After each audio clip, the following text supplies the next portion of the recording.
When Lufan touched the crystal, a giant dragon spirit appeared before everyone. The ground shook, and the teachers thought a legendary class was being born. But when the light faded, the result left everyone speechless. Lufan had awakened the most useless profession in the world, dragon tamer. At first, everyone was silent. Then the students mocked him, saying it is the weakest class in history, a profession with no power and no future. Even the teachers couldn't hide their disappointment. Lufan was supposed to be special, the top student in his class, known for his talent and potential. But here's the catch. No one has ever seen a real dragon, let alone tamed one. And a dragon tamer without a dragon can't fight, can't level up, and can't grow stronger. It's a dead-end class, one that no one has ever succeeded with. Still, Lufan refuses to give up. After the ceremony, he studies his newly awakened super treasure map system, a strange ability that creates treasure maps leading to rare items. He decides to follow one of these maps, hoping to find something that can change his fate. Deep in the mountains, after fighting through dangerous beasts and surviving an ambush by bandits, Lufan discovers a glowing dragon egg buried under ancient stone. As he reaches for it, the egg begins to crack. A roar echoes through the valley, and a newborn black dragon bursts out. The bandits panic, and in that moment, Lufan's instincts take over. He raises his hand and activates his dragon taming skill, and against all odds, the dragon accepts him as its master. When the bandits attack again, the black dragon spreads its wings and releases a blast of dark flames, wiping them out in seconds. For the first time, Lufan feels the power of a true dragon tamer.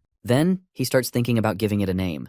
While suggesting various names for his dragon, he notices it licking his injury. Suddenly it pushes Lufan back. Our boy is astonished to see the dragon transform into a girl. He now understands that she can transform into a human as well. Then, he checks his status screen and concludes that he was right, that taming the dragon has indeed unlocked the skill. The first skill is Dragon Inspiration, which allows him to increase both his and his pet's strength by 30%. He can use Dragon Fang Strike to attack his opponents. Additionally, with Dragon Claw, he can transform his hand into a dragon's claw for combat. With these attributes, he realizes that he can be powerful even without summoning his dragon. He then checks his dragon's power level and concludes that even at level 1, she is stronger than any human at level 20. Besides, their blood connection directly doubles all of his attributes. That explains why he felt his strength surge after taming her. Now he smugly thinks that even the 3 strongest hidden classes have no chance against him as a dragon tamer. Even in her human form, she remains powerful. Then, he thinks about giving her a name and calls her Xiaoye, which she immediately likes. After that, he asks if she is hungry, and she nods enthusiastically. Deciding to hunt some beasts to feed her, he prepares for their next move. He thinks about the entry test for that university, where many candidates focus on leveling up outside. The top 2 universities are South Province Scholar and Dragon Kingdom, and he needs to level up in order to enter into one of them. He then orders his dragon to go to the depths of the rocky plains to hunt some tougher monsters. But before that, they spot a herd of plain hyenas at level 2 rushing toward them. He knows that he has defeated the level 10 bloodthirsty fox, but he didn't come out unscathed. While he contemplates, Xiaoye rushes toward them, which he approves because now, with his dragon taming skill and power, the rocky plains pose no danger to them. She fires a breath of lava flames at the monsters, which helps him reach level 2 and her level 3. He likes the progress, but knows he needs to hunt a bigger target to level up faster. So, he stops his pet and asks her to concentrate on another monster hiding in the shadows. That monster turns out to be a 3-skull bloodlion, a level 25 elite monster. Normally, a monster hunter team is needed to hunt this kind of beast, but he is confident in Xiaoye's skills and orders her to go ahead. The lion roars, and in the next moment, charges up its skill, summoning a massive fireball. At that moment, he asks his dragon to coordinate with him to interrupt its skill. She is ready with her fire. Then, she transforms into a dragon and uses her mighty jaw strike, grabbing one of the lion's skulls while our boy attacks it with Dragon Fang Strike. Finally, both of them defeat the lion. He is satisfied to earn a number of points, leveling up to 4 while Xiaoye reaches level 9. The next moment, he acquires his treasure map for today. Then, he asks his dragon to go treasure hunting, and she happily follows. Meanwhile, in the depths of the rocky plains, Qinqiu asks Uncle Jay about letting go of secret realms without exploring them. He answers that they need at least 5 people to activate it, and suggests sending Kyer in the city to bring more people. The said woman replies that even with her speed, it will take a whole day to get to the city. Qin also agrees that this dungeon, which appears randomly and has higher rewards than other ordinary dungeons, will only stay for 24 hours, and they don't have much time. At that, Uncle G tries to console her, while saying that she shouldn't worry too much since she has a higher chance of getting into a good university with her strength. She knows that, but she still feels sad about missing this chance. Suddenly, they spot our boy going ahead, and he looks cautious. He tries to console them, saying he is just passing by. Uncle G tells him that this is not a place where a material hunter should wander. Ignoring Uncle G, Qinqiu goes ahead and offers him a chance to join them in entering the Fortune Secret Realm. If they succeed, he will be rewarded with 1,000 dragon coins. His steps halt upon hearing the name of the dungeon. He concludes that there must be some rare rewards since the richest family of Zhanghai City wants to go in. Q adds that they just need enough people to enter the dungeon as he doesn't need to do anything to get his reward. At that, Lu Fan haughtily tells them that he is not interested in money, but they can play by the rules. To clarify, Kyer asks whether he wants his share of the final rewards based on his performance, which he agrees to. Q observes that their average level is 20, while the outsider looks quite weak and arrogant compared to their strength. At that, she extends her hand and agrees to cooperate with him according to his rules, even offering the reward to him as well. Then they ask him to get ready. While moving ahead, he thinks that summoning Xiaoye now wouldn't be a good idea. He can summon her when he gets the secret rewards. Uncle G notices that he doesn't have any equipment. In response, he flashes his Ink Dragon Deer Sword, which he obtained after defeating a lion and acquiring an advanced treasure map. Uncle G compliments his sword and understands that he can't be a material hunter but a newly transferred student.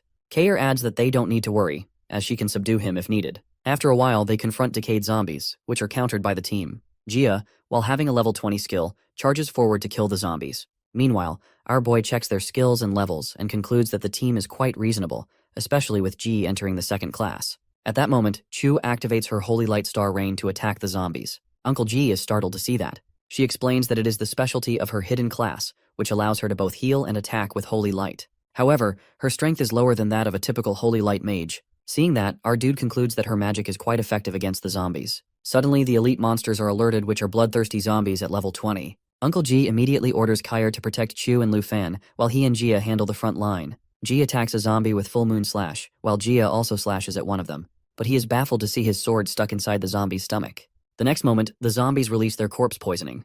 This kind of poisoning requires a priest to purify it, and even Chu is unable to use holy light against it. Jia shouts for help as the zombie starts absorbing his sword. Ji immediately orders him to release his sword and asks Kair to help with the zombie. With a flashy expression, our boy tells him not to trouble her, because he can handle it. Lu Fan is ready with his sword while Ji warns him to get back, thinking he has gone insane. Ignoring him, our dude confidently slashes the zombie with his sword, which leaves everyone stunned by his strength. He then asks them to go ahead, but Ji, now cautious, asks about his level, as it seems impossible for a new student to have such high attack power. Meanwhile, Q asks Jia to let her heal him. Our boy answers that he is a level 14 student preparing for the grand exam. While healing Jia, Chu thinks that Lu Fan is in the same year as her. Besides, he has higher attack power at level 14 than Sun Ji, who is level 28. Suddenly, another zombie moves to attack her from behind.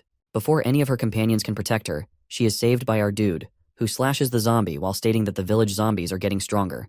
Then he asks for permission to be in the front row, which makes Ji wonder whether he is the same person rumored in the city. Q agrees, while allowing him to go forward with GE, while she stays in the middle with Jia, and Kair covers the rear. At that moment, he introduces himself. Upon hearing his name, Chu confirms that he must be the dragon tamer she has heard rumors about, but she doesn't believe it, because dragon tamer is supposed to be the weakest class. After a while, they reach the village center of the mystic realm. While looking at Jia, he worries because Chu can't purify his poison, so in this situation, either he will die or become another zombie. Kair also notices something off because, until now, no guardian has appeared. Again, high-level zombies appear behind Sunjae, who is warned by Jia.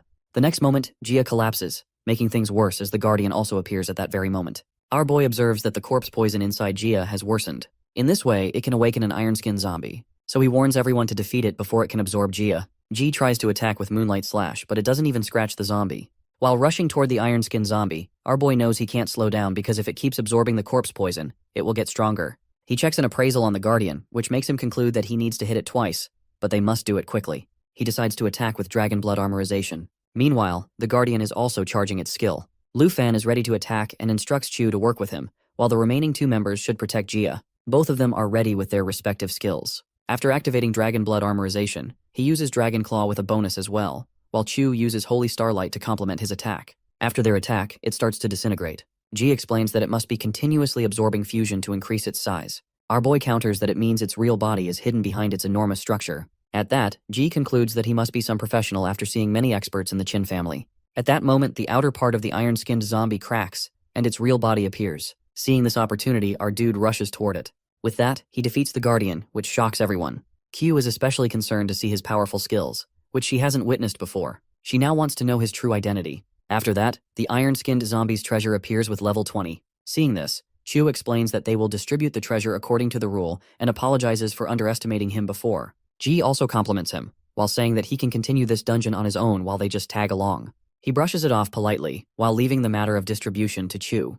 They open the chest and find a number of strength poisons and a rare kind of antidote potion. Besides that, there are morning bracers of fine quality. Kair is concerned that this is all. Our boy also feels that the reward isn't much. Meanwhile, they give the antidote potion to Jia. Chu gives him the bracers, as well as the antidote potion and a strengthening potion, which makes him think that the Qin family really values their word.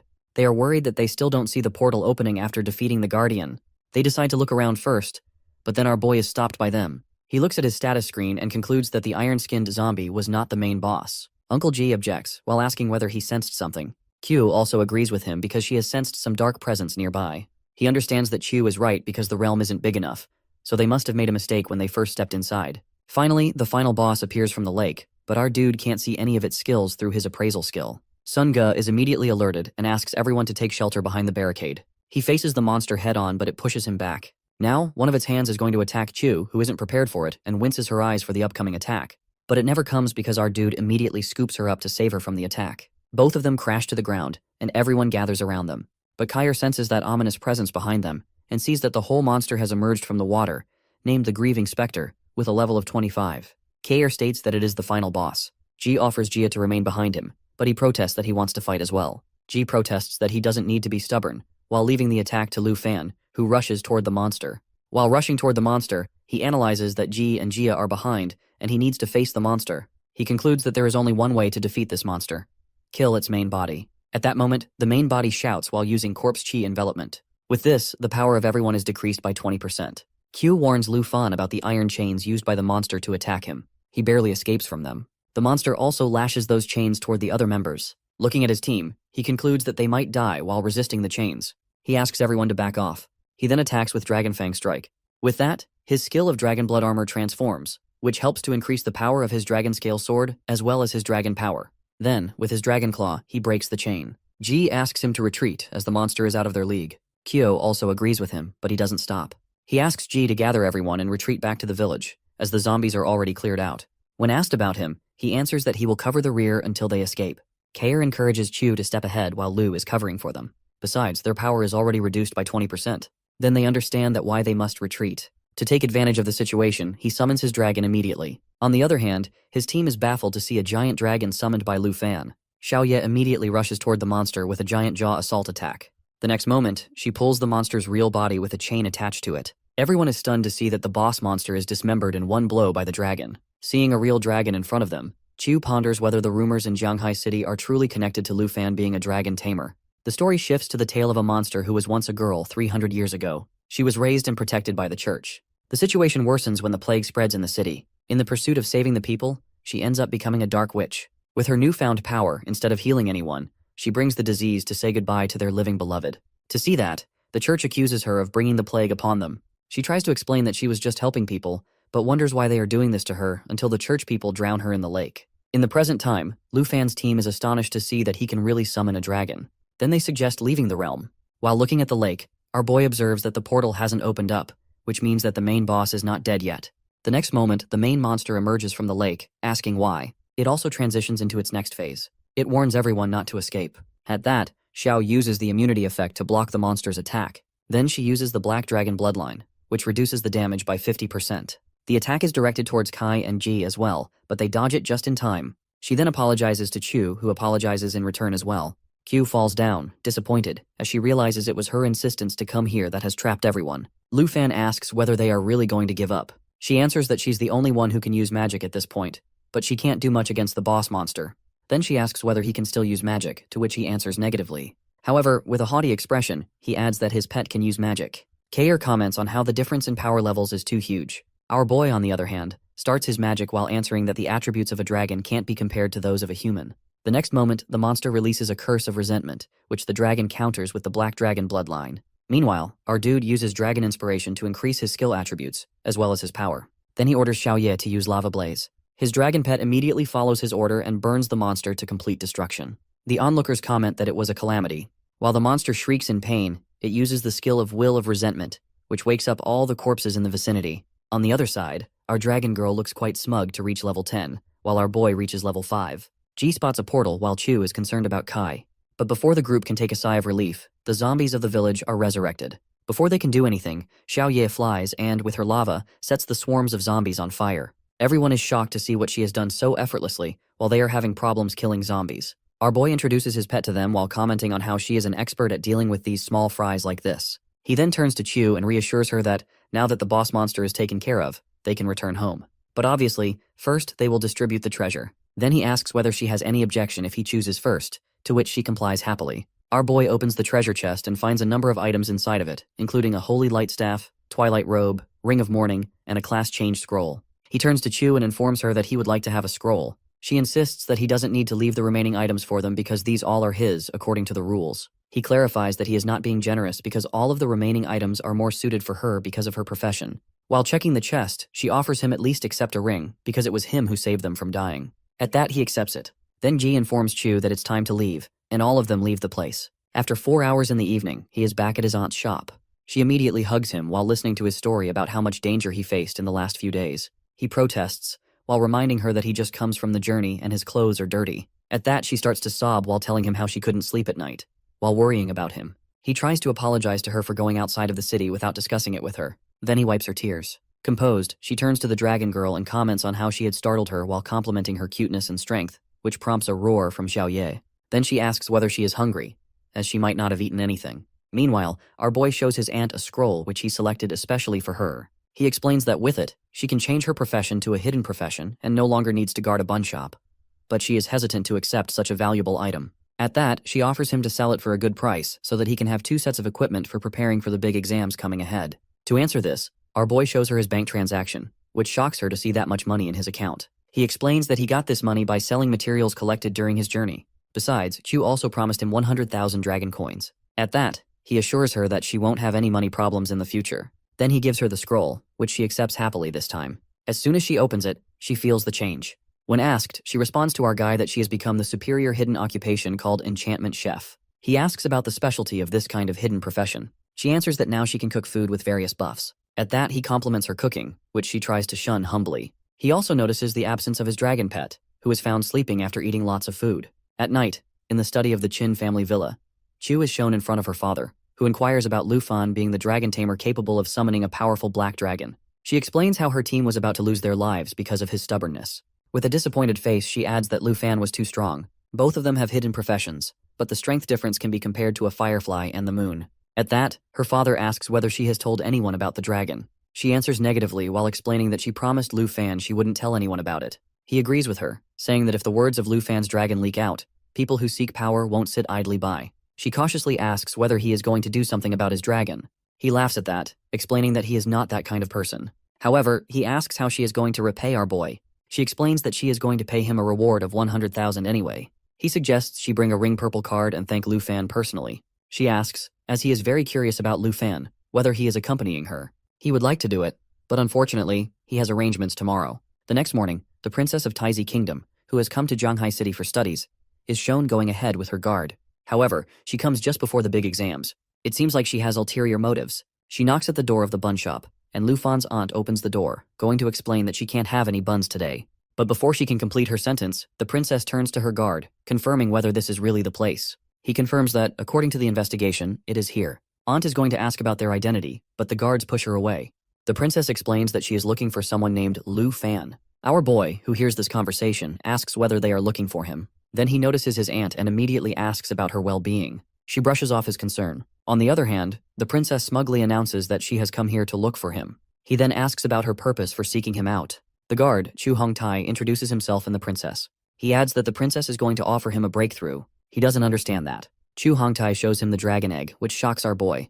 The princess explains that as long as he agrees to her terms, he can have it. She tells him that if he wants it, then he has to be her slave and bid her every wish. Aunt is baffled to listen to the princess's condition. However, she obnoxiously continues that she has obtained the dragon egg from the armored dragon lair. According to her, it's the only dragon egg in this world. She is quite haughty, assuming that our boy is scared to see a dragon egg for the first time. However, he annoyingly thinks how this dragon belongs to the earth dragon, which is lower in rank than a wyvern. The only thing worth considering is the endurance of dragon armor. He diplomatically tells the princess that the attributes of these are tempting. His aunt tries to point out the princess's behavior, but he assures her to let him handle it.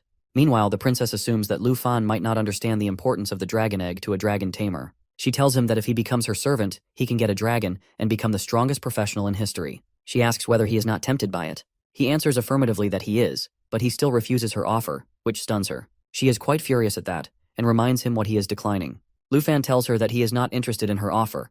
Besides, becoming a servant to her is a joke to him. Chu Hongtai reminds him that the princess offered him a chance to rise, while he is disrespecting her. At that, he scoffs at her, saying that he is not going to be anyone's servant. Princess furiously sends her guard to teach a lesson to our boy. Seeing this, his aunt tries to reason with them, but Chu Hongtai slaps her hard, knocking her to the floor. Lu Fan immediately rushes to her and asks about her well-being. Chu Hongtai, however, scolds her for going against the princess while being a mere commoner. He adds that they have been lenient with them, but now he is going to talk to them in a hard way. Lu Fan, however, tells his aunt not to rush to get up. Chu Hongtai is then about to punch him, but our boy is ready with his weapon, claiming that he is going to kill him for hurting his family. Aunt tries to make him stop, and the guards are shocked to see a weapon in his hand, suspecting that there is something wrong with our boy. Meanwhile, the princess wants to teach him a lesson, but she is shut up by our dude, who punches her while ordering them to leave. Seeing this, Chu angrily rushes to him, daring to hurt the princess. But with one swift hand swing, Lu Fan throws his weapon away. Chu Hongtai turns to the princess with concern, who slaps him in return. She orders him to kill Lu Fan, even if they don't find another dragon tamer. Meanwhile, Chu is calling Lu Fan, who is busy with the fiasco at his home. She is on her way to Lu Fan's home and worries about him not picking up her phone. Suddenly, she is startled by the explosion. The next moment, Chu Hongtai is on the street, prompting a comment from onlookers that the foreigners are causing trouble. The princess orders them to go from there while calling them lowly people. Chu Hongtai turns to the princess, expressing his shortcomings compared to our boy. She scoffs, while saying that how useless he was against a dragon tamer. She then activates her own magic, declaring that she is going to help him. Lu Fan is shocked to see her attributes, which are just the opposite of Chu's. The next moment, Chu rushes to him, asking about the situation. He asks her about her purpose in being there, but before they can talk, they see Chu Hongtai shouting in pain. The next moment, he turns into a monster, courtesy of the princess, who is an advanced spiritual witch. Seeing this, Chu offers to help him.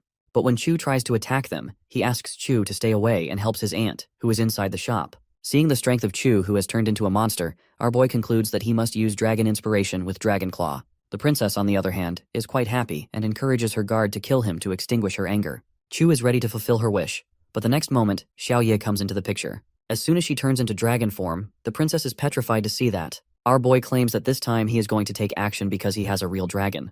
The black dragon rushes to them while simultaneously attacking Chu Hongtai and knocking the princess. She is in disbelief that the dragon is able to defeat her guard in one blow, while the said guard begs her to help him. She curses him while stating her skill charging, which is interrupted by Xiaoye's black dragon bloodline. Xiaoye then grabs Chu Hongtai with her claw, who begs her to spare him. The next moment, she claws him and throws him away. At that, Chu apologizes to the princess, who is thinking there must be other dragon eggs besides Jin family having dragon eggs. Our boy deadpans, asking won't she just kill him to vent her anger. With teary eyes, she pleads with him not to come to her. She reminds him that he is going to face consequences for attacking her guard and humiliating her. He darkly retorts that she is really trying to scare him when she sent her men to harm his family. Now he doesn't care who she is because he is going to repay her. Meanwhile, Xiaoye is charging her skill to attack the princess. Before he can attack the princess, Mr. Qin stops him. Q tries to stop him, but he comes in front of Xiaoye. Seeing this, our boy orders his pet to stop.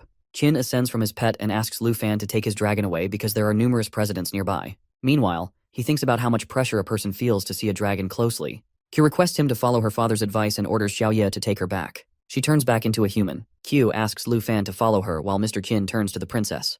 He politely asks about her well-being while informing her that he went to the airport to pick her up but didn't expect to find her there. Then, he informs her that his driver is taking her to the hospital. Inside Lu Fan's broken house, Chu informs them about her father knowing the princess. Aunt hopes there must be some solution to resolve the issue.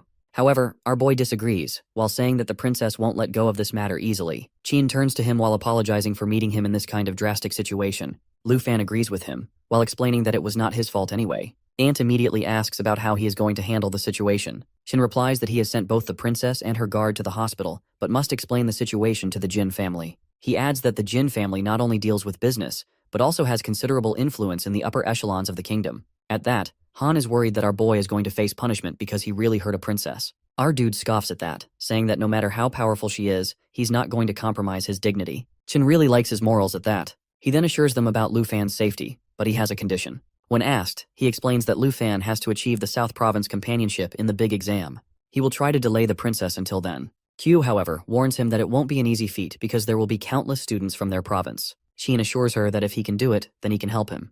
With determination in his eyes, our dude agrees to do it. Meanwhile, at the hospital, the princess is quite furious to know that Lu Fan has not been arrested yet. The person on the phone tries to reassure her that he is going to contact high-level officials in Longdu. She shouts at him, pressuring the person while telling them that it was her order. Meanwhile, at the playground of the 3rd middle school, a large swarm of students gathers before the grand exam. They discuss their levels and occupations while seeking team members. Suddenly, all of them notice Lu Fan, assuming he went home to sell buns. They pity him, while wondering how top students can become so low class that no school will want them, yet he still comes to participate in the exam. He listens to their gossip, but he's not here to deal with that. At that moment, the principal announces that the grand exam in South Province is about to start. At that, our boy realizes that the treasure maps he has received have not been used yet. As he examines them, he finds that each one is of intermediate level. He begins to wonder if the 3 maps can be combined, which could help him prepare better for the upcoming exam. Just then, his teacher arrives and asks whether he plans to participate in the grand exam trial. Lu Fan no Diaz, while explaining that his strength has increased significantly over the past few days. His teacher appreciates his determination and hands him a teleportation stone. One of the students nearby comments that the teacher believes in him because of his strong fighting spirit. The teacher then informs them that they must form teams with their classmates to enter the trial. When they wish to exit, they must use the teleportation stone. However, he warns them that any mistakes in the exam could lead to serious injury or even death. Our boy acknowledges the risks and carefully considers his strategy. He also realizes that the total team score will be divided among all members, but he is determined to achieve the highest individual score. Our boy then asks Chu about Xiaoman. She tells him that Xiaoman is her best friend and a formidable fighter, as she is a level 1 swordsman. She invites him to team up with them for the trial, but he politely declines while explaining that he has promised himself to take on the challenge alone. He also mentions that he will go to the exam site by himself. After he leaves, Xiaoman asks Chu why she was so eager to team up with Lu Fan. Q responds that he is incredibly strong and will definitely be the top scorer of the southern province. However, she teases her while noticing her slight blush, and asks if she has feelings for him. Embarrassed, Chu quickly denies it while telling her to stop imagining things. Lu Fan soon enters Dragon Nation's southern province city, where the grand exam trial secret realm is about to begin. As he observes the other participants gathering at the starting point, an announcement is made. The candidates are informed that the portals are divided into 4 levels: normal, hard, fear, and nightmare. Once the levels open, selected candidates must enter the Heavenly Tower using their teleportation stones. The announcement clarifies that the Heavenly Tower will not cause major injuries. However, based on the difficulty level chosen, their final score will be multiplied accordingly. For example, in normal mode, scores will be multiplied by 0.9. It is also revealed that in hard mode, real monsters will be present, increasing the risk.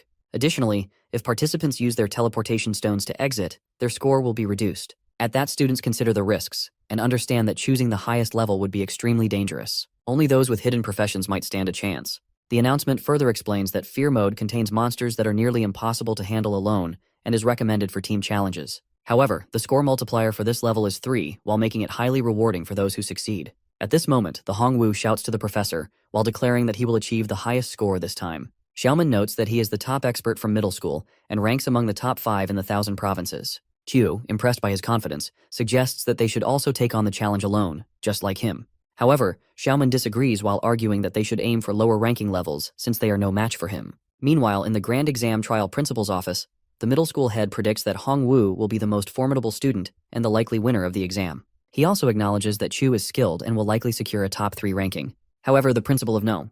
3 High School speculates that if Lu Fan has chosen another hidden profession, he might have the potential to surpass even the middle school's top candidates. At that moment, Mr. Qin enters the room and confidently tells the principals that he has a very promising candidate. He strongly believes in this student's potential. The others are curious about whom he is referring to. Qin then reveals that the candidate is Lu Fan, who is a dragon tamer from Number. As the exam begins, the middle school principal notices that all students have entered the Heavenly Tower, except for Lu Fan. Assuming that he has given up on the exam, he dismisses Mr. Qin's claims. However, the No. 3 High School principal observes closely and realizes that Lu Fan is not backing down. Instead, he is waiting for the final difficulty level to unlock. He wonders whether our boy is truly going to choose the Nightmare Trial and if he is becoming overconfident. The Nightmare Trial score is multiplied by 9.9 while making it the most challenging level. However, the principals consider this decision reckless, believing that attempting it is equivalent to courting death. One of them remarks that no one has ever chosen this trial before, and the last person who attempted it 8 years ago was devoured by a beast.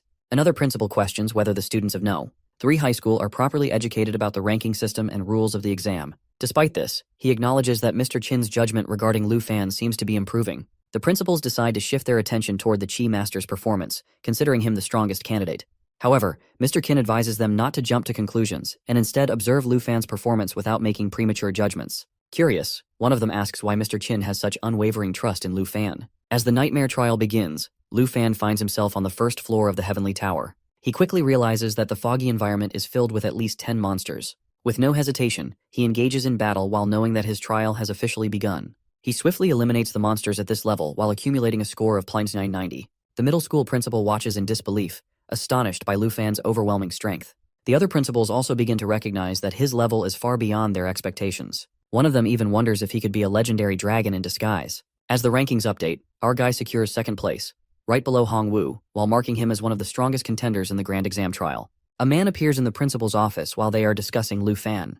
He introduces himself as Qian Xiong, a special envoy from Longdu. He states that he is there to take our dude back to Longdu for an investigation. He has been searching for him while knowing that he is a dragon tamer. Meanwhile, Lu Fan is handling the beasts in his nightmare-level trial. He discovers a treasure map and realizes that he has reached the designated location. Moreover, the treasure map synthesizes while bringing him great satisfaction. He is thrilled that such a high-level treasure map has merged at just the first floor of the trial. Additionally, he obtains a skill book that grants him the growth acceleration skill. He believes this skill will greatly benefit Xiaoye. He also reflects on how, since leaving the village, his dragon has been leveling up more slowly. However, this passive skill presents a valuable opportunity to enhance his dragon's growth. On the other hand, the envoy demands that the principal interrupt Lu Fan's trial and summon him back immediately. The principal refuses while emphasizing that this is an important exam for all students, and the envoy must wait until it concludes. He also assures that he will handle the situation himself. The envoy, however, warns that he cannot bear the punishment on our boy's behalf. Shocked to hear about a potential punishment, the principal is left unsettled. At that moment, Mr. Qin arrives and firmly instructs the envoy to leave. The envoy, however, warns him not to interfere in his mission. He forcefully pushes Mr. Qin back and questions why he is so determined to protect the dragon tamer. He further states that if Mr. Qin continues to obstruct him, the Jin family and Longdu family will not be pleased. He insists once more that the principal must call Lu Fan back immediately. Mr. Qin, while refusing to back down, asserts that the complex relationship between the Jin and Longdu families could have serious consequences. But now that Lu Fan's secret is exposed, nothing else matters. He remains confident that no one will be able to take our dude away today. The envoy, while growing more frustrated, demands to know what this secret is and becomes irritated by the continued defiance of his orders. Both Mr. Qin and the envoy stand face to face, their frustration evident. Mr. Qin, a level 57 knight, and the envoy, a level 57 swordsman, exchange tense words. The envoy warns that he will report all of Mr. Qin's actions to the higher authorities. As their argument escalates, the principal urges them to calm down and not disrupt the student's exam. Mr. Qin challenges the envoy while questioning whether the so-called secret would even matter to the upper ranks. The envoy, however, is also puzzled by how our boy has managed to enter the nightmare level. Meanwhile, inside the trial, Lu Fan considers how far he can progress relying solely on himself. Ultimately, he decides to summon his dragon to gain more experience. Back in the principal's office, the discussion continues about Lu Fan's choice of nightmare difficulty. The envoy remains curious about his unique abilities. Suddenly, a loud roar echoes through the air as our dude summons his dragon. Everyone turns their attention to the trial, witnessing the dragon's majestic form. Even Mr. Qin, despite having seen it before, is surprised by its presence. He finally reveals to everyone that this is Lu Fan's secret, that he has tamed a dragon while making him the first person in history to achieve such a feat. The principal and others are left in complete shock. Afterwards, he reaches the second floor of the nightmare trial and clears it with remarkable efficiency. The principal of the middle school observes his performance and finds him incomparable while realizing that no one can match his abilities. Now, he secures the top position on the ranking board with 58,000 points. As he continues, he clears each level one by one, eventually reaching the 13th floor of the nightmare trial. Once again, he successfully overcomes the challenges. The principal notices a significant change in his strength, not just because of the dragon but also due to his own abilities. He begins to believe that Lu Fan's attributes are increasing at an extraordinary rate, even without relying on his dragon. He also considers the possibility that our boy could achieve first place in the city, purely through his own strength. Mr. Qin turns to the envoy and questions whether he still intends to take Lu Fan away after witnessing his performance. The envoy now realizes why Mr. Qin dares to challenge the Jin family. Mr. Qin informs him that he will personally send a video of Lu Fan's major exam to the teacher while making the envoy's presence unnecessary. He then advises him to leave. Meanwhile, our boy reaches the 20th floor, where he encounters another formidable monster named Dark Sacrifice. He recognizes that with the growth acceleration skill, his dragon will continue leveling up at an even faster rate. As the battle begins, the dragon unleashes a powerful lava blaze while its skill charges. The attack proves devastating, and the dragon successfully clears the 20th floor. As a result, the black dragon's level increases to 11, while Lu Fan's level rises to 16. On the ranking board, he now holds 90,000 points while maintaining his dominant lead on the 13th floor of the nightmare trial. Determined to push further, he sets his sights on conquering the heavenly tower alongside his dragon. After an hour, on the 50th floor of the fear trial, Chi Master stands victorious while having successfully cleared the level. However, he feels unlucky about the difficulty of the monsters he faces while believing that they should only appear around the 70th floor. The challenge proves to be overwhelming, making the battle even tougher. He initially thinks that only Chu is capable of competing with him, but then remembers that she is in a team, while meaning her points will be divided. Confident in his advantage, he assumes that the title will be his. Seeking validation, he asks the principals about his performance, and urges them to contact the top academies for his admission.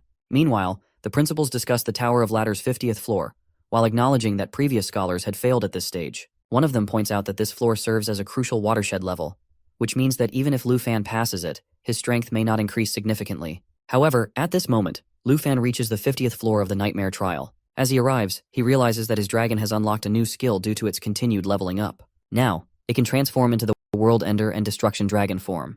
But before he can focus on this, he notices an amethyst mountain giant standing in his path. On the other hand, the principals observe the unfolding battle and note the presence of 3 nightmare bosses. They deem the fight impossible for Lu Fan. One of them predicts that this challenge will slow down his progress in the Tower of Ladder. Yet, despite this obstacle, they also acknowledge that he has already surpassed everyone in Yanghai City. One principal considers him an exceptionally promising student and secretly regrets that he does not belong to his school. Suddenly, the mountain's massive arm swings forward while delivering immense damage. At this moment, our dude realizes that the difficulty level has drastically increased compared to previous floors. He then orders his dragon to take its World Ender form. The dragon lets out a harsh roar while shaking the surroundings. The principals realize that he is preparing to face the monster head-on. As the transformation completes, the black dragon shifts into its World Ender form, while unlocking new skills called World Ending and Earth Shattering. The onlookers are shocked to see that the dragon can switch between different combat forms. Mr. Qin also finds the transformation incredible. Without hesitation, Lu Fan commands the dragon to unleash a mighty jaw assault. The principals are astonished as they witness the shattering of a level 20 boss. One of them speculates that the attack must have carried a power of more than 2,000 points to break through the mountain giant's defenses. Mr. Qin turns to the envoy while questioning whether he now feels fortunate for not attempting to take Lu Fan away. Meanwhile, the dragon releases a world-ending roar while inflicting a vulnerability effect on its enemies. Seizing the opportunity, Lu Fan prepares for the final blow. The dragon switches into its earth-shattering form, and as the attack lands, Lu Fan's level increases to 16. He finds no difficulty progressing through the trial and successfully conquers the 50th floor. Recognizing his rapid progress, he decides to focus on further improving his experience. Mr. Qin also realizes that Lu Fan has barely struggled on this floor while confirming his overwhelming strength. One of the principals asks the envoy whether in Dragon City he can determine the exact numerical value of the dragon's growing strength. The envoy replies that, based on a rough comparison, the dragon's strength attribute should be at least 2,500 points. The middle school principal questions whether this level of power is even worth mentioning anymore. As they continue observing, another principal states that since Lu Fan has cleared the 50th floor, the X+1 mode will now be applied. Mr. Qin inquires about this mode while prompting an explanation. The principal explains that the X+1 mode was established by the original designers of the trial tower. He further clarifies that once an examinee surpasses the 50th level, each subsequent floor will feature one boss encounter. This adjustment makes the trial resemble a real secret realm while significantly increasing its danger level.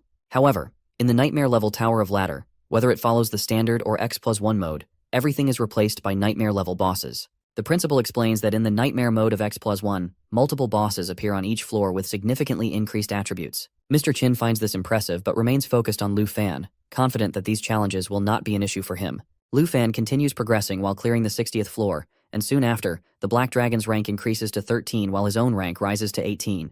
As he advances, he realizes that the difficulty level has increased significantly after the 50th floor. However, with his dragon by his side, he decides not to rely on complex strategies, and instead pushes forward with sheer strength. He then calls Xiaoye to join him. On the other hand, the principal notes that our guy has rapidly advanced from the 50th to the 70th floor in a remarkably short time. Meanwhile, the middle school principal, who initially found the ladder challenging, now sees that Lu Fan makes it seem effortless. Continuing his ascent, Lu Fan successfully clears the 76th floor. He then orders his dragon to activate the Dragon Blood Armor transformation, further increasing the Black Dragon's rank to 14, while his own rank rises to 19. In this way, he swiftly conquers the 83rd floor. The principal remarks that many scholars in the past have attempted to earn rewards by defeating the tower, but Lu Fan stands apart from them. Unlike the others, he appears capable of clearing all 100 floors. The middle school principal acknowledges that the bosses on each floor are formidable, but he emphasizes that the difficulty of the 99th floor is on an entirely different level.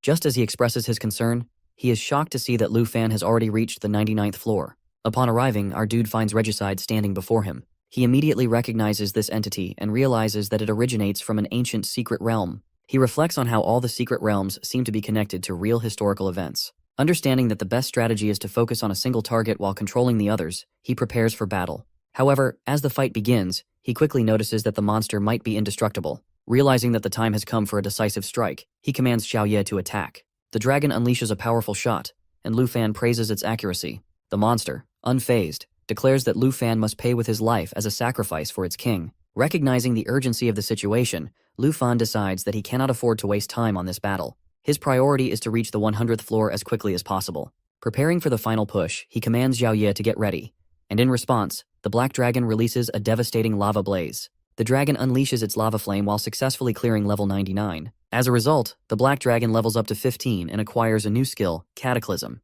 At that, our guy finds this new ability impressive and notices that his own level has increased to 20. Realizing that only the final level remains, he prepares for the ultimate challenge. Meanwhile, the principal's watch as the door to the last trial slowly opens. Mr. Qin remarks that they might be on the verge of breaking history. The principal, astonished, reflects on the 100th floor, while admitting that they never anticipated any candidate reaching this stage. Lu Fan draws his sword and steps forward.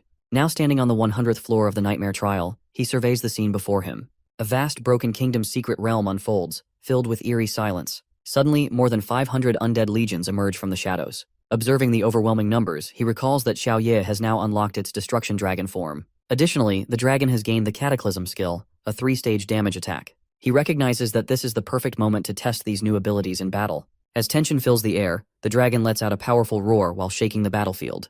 Determined to give their best at this final level, Lu Fan looks at Xiao Ye with unwavering confidence. He commands the dragon to activate its destruction dragon form. In response, Xiao Ye undergoes a dramatic transformation while appearing in its new, formidable state, while ready to face the ultimate challenge. The principal observes the dragon third form with amazement, while Mr. Qin notices the rising flames surrounding it. Meanwhile, more than 500 undead legions advance for an attack. Lu Fan immediately instructs the dragon to prepare for battle and confront the undead army of the Broken Kingdom. Without hesitation, he engages in combat, skillfully fighting off the advancing enemies. As the battle intensifies, he commands Xiao Ye to unleash Cataclysm. The dragon's devastating skill significantly reduces the number of undead legions. Watching the battle unfold, the principal of the middle school questions whether this is a skill an examinee can truly master. Mr. Qin, equally astonished, points out that almost all the undead legions have been eliminated. Determined to end the fight quickly, Lu Fan instructs the dragon to use Cataclysm again while aiming for massive destruction. The principals, witnessing this incredible display of power, conclude that Lu Fan has accumulated over 1,000,000 points while breaking all previous records. They marvel at his achievement and speculate about the rewards he might receive. The high school principal acknowledges that the rewards will be exceptional this time while considering the extreme difficulty of the exam. He estimates that Lu Fan should receive at least 3 rare quality items. Meanwhile, Lu Fan, while noticing that all the smaller monsters have been defeated, prepares for the final challenge while declaring the final boss to show up. The world-destroying emperor, aka Final Boss, emerges, marking the last challenge of the trial. Lu Fan signals Xiao Ye to release his power, and in response, he transforms his hand into a dragon claw. Without hesitation, the dragon unleashes the Everything Burns skill, while flapping its wings with immense force. The monster, overwhelmed by the attack, begins to weaken. Observing this, our dude feels satisfied as the boss's strength visibly declines. Seizing the opportunity, he activates Lament Aura, further diminishing the enemy's power. Without wasting time, he commands Xiao Ye to unleash another Everything Burns attack. Fire erupts across the battlefield while consuming everything in its path. As a result of the intense battle, the black dragon levels up to 17, while Lu Fan advances to level 22. The principals watch with anticipation while wondering if Lu Fan has crossed the 1,000,000-point threshold. Shin, confident in the outcome, remarks to the high school principal that his school is destined to rise in prestige. Meanwhile, our dude successfully completes the nightmare level exam. Turning to Xiao Ye, he asks if he wants to eat something. In response, the dragon lets out a powerful roar, marking their victory. With the 100th floor officially conquered, Lu Fan receives the Wrath of Ice Dragon skillbook as a reward. Examining it, he realizes how well it complements his existing skill set.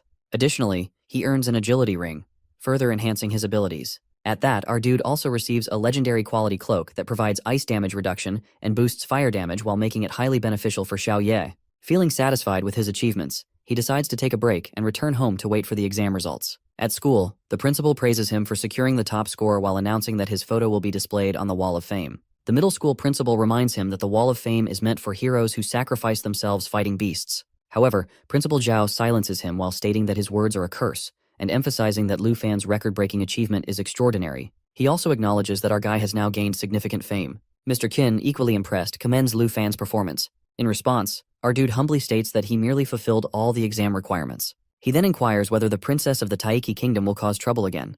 Mr. Qin assures him that by now, the teacher must have received the results. When Lu Fan asks about the teacher, Mr. Qin advises him to focus on selecting an academy. The principals inform him that many academies will eagerly seek him out and warn him that wealthy individuals might also approach him with offers, while urging him to remain cautious. Meanwhile, his teacher requests him to summon the dragon in front of him while Envoy leaves. However, the principal expresses concern while deeming it reckless, as it could lead to destruction within the school. Despite this, everyone celebrates Lu Fan's record-breaking achievement and congratulates him on his success. In the Dragon Kingdom's northernmost frontier, within the uncharted territory, Marquis Tujing stands in his chamber. A knock on the door interrupts him, and he instructs the visitor to enter. The person apologizes for the disturbance, and Marquis Tujing promptly asks whether any evidence has been found. The man confirms that Qin Shanhai's deductions were correct. His interactions with the envoy reveal that Lord Ruin Changfeng has been secretly colluding with the Jin family. It is also discovered that Jinju's overseas studies and the recruitment of dragon tamers were orchestrated by him. Marquis Tujing is shocked by this revelation. The man further explains that, although there are diplomatic ties between the Jian family and Ruin, he has frequently assisted the Jin family. Marquis Tujing realizes that Ruin was the one who sent the envoy to arrest Lu Fan. He finds it absurd that Ruin has been aiding the princess of the Taiki kingdom. Without hesitation, he orders the man to strip Ruin of all his powers and remove him from the high ranks of Dragon City. He instructs that the decision be executed immediately and states that if Ruin has any objections, he can come and address them directly. Additionally, he emphasizes the need to closely monitor the academy Lu Fan chooses. Determined to provide our dude with the best resources, he sees great potential in having him within the Dragon Kingdom. He also decides to meet him in person once he has time, though he remains preoccupied with his responsibilities. Meanwhile, the princesses is informed him that Ruin has been expelled by the Northern Frontier Marquis. She is shocked, but the caller assure her that there is good news as well. However, she finds it meaningless without Ruin while realizing that it will now be much harder to capture the Dragon Tamer. The person remind her that the announcement day is approaching and urge her not to waste time on Lu Fan. They also reveal that, along with Lu Fan, another Dragon Tamer has appeared in Zhanghai City. She sees this as an opportunity and hopes that this new Dragon Tamer will be more cooperative. Hongwu believes he has completed 72 levels and assumes that he will be the top scorer. He also expects that the top academies will be searching for him. As he looks around, he notices all the principals gathered. Confidently, he tells his principal that he will secure the top position among the schools. However, his principal responds that the results were already expected. Confused, Hongwu calls out again, but the principal simply asks if he has finished the trial. He confirms that the trial is over and that he has achieved a score of 89,000. The principal acknowledges his performance, praises his efforts, and advises him to rest and take care of his injuries. Hongwu is taken aback by this reaction. He wonders if the principal wants him to remain humble, which is why he appears unimpressed by such a high score. Despite his confusion, he feels grateful for his guidance. 7 days later, the results of the nightmare exam are announced. Reporters eagerly gather to interview the top scorers. One of them invites Lu Fan to their estate and inquires about the academy he plans to join. Another reporter praises him and offers a gift if he will visit to Dragon City in the future. A large crowd gathers, all trying to catch a glimpse of him. Amidst the commotion, Mr. Qin appears and explains that everyone is watching because he is the top scorer of the South Province. Lu Fan's aunt then steps in while urging him to go inside as the noise outside grows overwhelming. Inside, Mr. Qin informs Lu Fan that the prize money for the top scorer of the South Province is 50 million, while encouraging him to accept it. Additionally, he has sent some rewards. The first reward is the Roar of the Blue Dragon King skill book. The second is a Thunder Potion, and the third consists of the Green Wind Armor and Flash Wing Boots. He explains that all these rewards were carefully selected by Principal Bai. Our boy realizes that with these rewards, his attributes will significantly increase. Moreover, the skill book contains a unique ability that no one else possesses. Without hesitation, he takes the box. Suddenly, Chu arrives and informs him that the heads of the top 10 academies have arrived in the city. They have all been invited to his house, and he should go meet them for an interview. He finds it quite early for such a meeting, but Mr. Qin reassures him that for a genius like him, it is never too early. He explains that the officials have watched his exam video, which is why they have come to meet him. He also mentions that Lu Fan's top score is confidential, accessible only to top officials of Dragon City and the academy heads. Furthermore, he reveals that his teacher has already handled Jinju. Lu Fan expresses his eagerness to meet and thank his teacher, but Mr. Qin tells him that it is not the right time since he is currently unavailable. Mr. Qin adds that since Lu Fan saved Chu in the village, this is their way of expressing gratitude, and he should accept it. Lastly, he informs him that he will be visiting Zhongshan Garden and hands him a purple card while encouraging him to take it. Q then takes him to meet the academy representatives. Meanwhile, in the Dragon Country's forest, Jinju appears and inquires about Lu Fan's level. Her guard informs her that his level is 19, while his dragon is at level 14. She finds him remarkable for being able to face a level 30 boss. Beside her, Chen Tianji, another dragon tamer, stands ready. His dragon appears and unleashes a dragon lance strike while leveling up to 15. At the same time, Chen Tianji reaches level 20. The princess is pleased with his progress. She turns to Kui Hongtai and calls him a failure while declaring that his dragon will now belong to Chen. Chen Tianji expresses his gratitude and confidently states that with the combined power of his dragon lance, and the princess's magic buffs, he can easily defeat Lu Fan. Jinju considers the situation and notes that he still has a chance, given that he has accumulated 210,000 points, which might be close to Lu Fan's score. She then commands him to kill Lu Fan and his dragon, while promising in return to help him become the greatest dragon tamer of all time. She warns him not to disappoint her. Chen Tianji is delighted by the offer and pledges his loyalty while vowing to serve as her knight for life. Jinju, while believing him to be far wiser than our boy, orders Kui Hongtai to investigate which academy Lu Fan is applying to. She is determined to take her revenge. At the Qin family villa, Chu approaches Lu Fan while asking about his choice of academy. Though reluctant, She explains that her father wants her to join the same institution as him so they can stay connected. He finds the idea appealing and acknowledges the importance of teamwork in academic settings. Since they have worked together before, he believes it would be beneficial. If they venture into the wilderness together, he assures her that she will be his first priority. However, he has yet to decide which academy to join. She considers his impressive scores but realizes she must keep it up to avoid growing distant. Ultimately, she agrees to apply to the same academy, which he finds reassuring. Later, he enters a room where the heads of various academies are gathered. Before he can speak, the head official from Jiangnan Academy expresses admiration for his performance in the entrance exam video. He is recognized as the first dragon tamer in history to possess a dragon at such an early stage. Curious about his choice, they encourage him not to hesitate.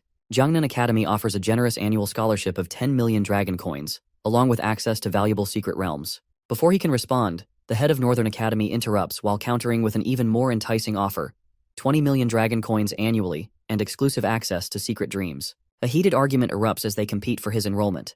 Caught off guard, our boy realizes that he did not expect the selection process to unfold this way. Uncertain about his decision, he is suddenly addressed by Gu Han, who is the head of Dragon Capital Academy. She reveals that although the national trial quota has already been filled for the year, she is willing to grant him a spot.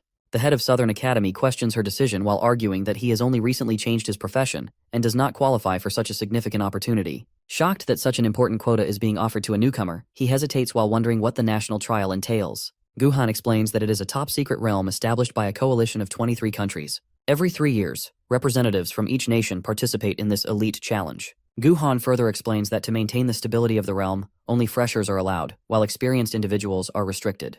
The rewards offered are exceptionally valuable. The head of Northern Academy points out that Lu Fan must begin the next trial immediately, as this one is about to start soon. The head of Southern Academy remains astonished by this unconventional recruitment method. Gu Han assures him that if he wishes to rise to the top of the Dragon Capital Kingdom, he is more than welcome. Lu Fan contemplates the benefits of the national trial, while recognizing the opportunity for rewards and rank advancement. Suddenly, he receives a treasure map. Remembering that the last map led him to the Black Dragon Egg, he finally decides to join Dragon Capital Academy. Professor Gu inquires about the Dragon Treasure Map, prompting him to confirm his decision to enroll in the academy. He then requests assistance with something, which she agrees to while ensuring a smooth application process. 4 days later, our dude is ready to leave the place with his aunt, who is sad to leave the place she has called home for so long. He reassures her that they no longer need to worry, as they have enough savings and a villa while allowing them to settle anywhere. His aunt reminisces about the time he first arrived as a child while recalling those early days fondly. As they talk, Xiao Qiu and Tao Xiaoman arrive in a car to pick them up. Lu Fan turns to his aunt, curious whether Tao Xiaoman is also joining Dragon Capital Academy. At that moment, Tao Xiaoman realizes that Qiu, who has the same grades, is applying solely to stay close to him. Our boy remembers his request to Professor Gu regarding his aunt's admission. Overwhelmed with gratitude, she expresses her appreciation, while recalling her long-held dream of attending a prestigious academy when she aspired to become a chef. Now she has the chance to start anew. She admits that she never expected him to remember her wishes. He gently reassures her while urging her not to cry. Xiao Qiu then urges Hanji to get into the car quickly, eager to set off for their new journey. They get into the plane, and Lu Fan realizes the hard work his aunt has endured and the sacrifices she made after becoming a professional chef. He also promises to give them a better life. This marks the beginning of a new chapter. Upon arriving at Dragon Capital Academy, they stand outside while his aunt looks around while appearing somewhat anxious. She remains composed, especially when selling rare recipes. As our boy observes the academy, he notices the arrival of the princess. Her guards inform her that they have reached the capital of the Dragon Kingdom. One of them glances at Lu Fan and seems disappointed. Seeing her presence, he grows irritated while questioning why she is there. When one of the guards steps forward to confront him, Jinju intervenes while reminding him that without Ruin, they cannot engage in a fight. Otherwise, they risk being sent back. Meanwhile, the girls find the situation strange, while Chu recalls her father mentioning that Jinju had come to study in the kingdom, making it likely she would be at the academy. Before any further conflict arises, his aunt stops him. Just then, Professor Gu appears, pleased to see both groups together. She invites them inside, marking the next step in their journey. Professor Gu asks if the two groups are unfamiliar with each other, as the academy refers to them as the twin stars of the southern province. Our boy wonders if Chen Tianji, the second ranked in the province, is also a dragon tamer, while the other recalls hearing the name of Lu Fan many times and acknowledges his reputation. To sense the tension between two groups, Teacher Gu asks them to let her escort them to their accommodation. Basically, in a villa area reserved for first-year students, there are 30 villas available. Every year, teachers review entrance exam videos to determine the students' overall rankings, and only the top 30 get to live there. When Professor Gu announces the rankings, everyone turns their attention to her. She states that Lu Fan is ranked first, so he will live in Villa No. 1. Meanwhile, Chen Tianji, who is the second best student in the southern province, is placed 18th overall, meaning Villa No. 18 will be his residence. Lu Fan reacts with clear disdain while believing Chen Tianji has compromised his dignity by accepting Jinju's offer. He thinks it absurd that they are still being called the Twin Stars. At that moment, Chu seeks confirmation from the professor. She and Tao Xiaoman both suspect that their scores are not high enough for the top 30 and wonder if they should check into the student dormitory instead. The professor confirms their assumption and informs them that he will personally take Qin Chu, Tao Xiaoman, and Han Jie to the dormitory area later. He also points out that the villa area offers better living conditions. Just then, Han Ji makes an unexpected request while asking if they could stay with Lu Fan instead. The two girls nearby are visibly shocked by this suggestion. The professor, however, remains neutral while saying that as long as the resident has no objections, there is no rule against it. Han Ji then turns to Lu Fan with a mischievous expression while reminding him of the home-cooked meals he enjoys. Not wanting to lose out, Lu Fan quickly assures them that he has no objections at all. Han Ji turns to the two girls and confidently states that since our boy has no objections, they will all live together. She reasons that it will help them build rapport and improve their teamwork, which will be useful for future expeditions into the secret realm. Lu Fan then gestures for the girls to follow him while mentioning that the dormitory area is quite far from the villas. He points out that if he ever needs to find them, it would take him half the campus just to get there. Xiaoqiu gives in and agrees, while Tao Xiaoman immediately follows suit while insisting that she will stay wherever she stays. She also admits that the conditions in the villa area are much better. Excitedly, Hanji celebrates while saying that now Xiaoqiu will also get to taste her cooking. However, Tao Xiaoman quickly turns to Lu Fan with a warning while stating that living together is fine, but he better not get any funny ideas about Chu. She makes it clear that she will be watching him closely. Meanwhile, our boy starts thinking about something else. He recalls that a treasure is hidden in one of the villas and realizes that Villa No. 2 is right next to his. Curious, he asks Teacher Gu who lives there. The teacher explains that she only know about the southern part and don't know about freshmen from other areas. However, she remembers that only one girl lives in Villa No.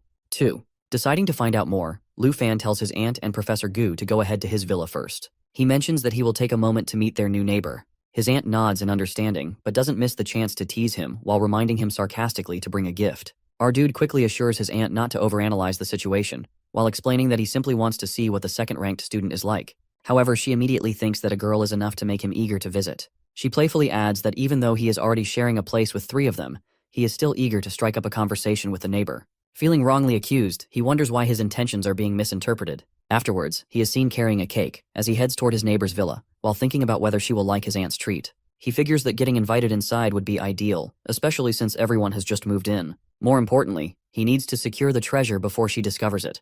As soon as the door swings open, he introduces himself while mentioning that he is Lu Fan from Villa No. 1 and hails from Jianghai City in the southern province. With a friendly tone, he offers the cake as a gift and suggests that, as neighbors, they should take the chance to become acquainted. Accepting the cake, the girl introduces herself as Jianying from Yunbei province. Hearing her soft voice, he briefly notes how adorable it sounds, yet finds holding a conversation with her unexpectedly difficult. After a short pause, he asks if he can step inside for a while explaining that he feels a bit parched and would appreciate a glass of water.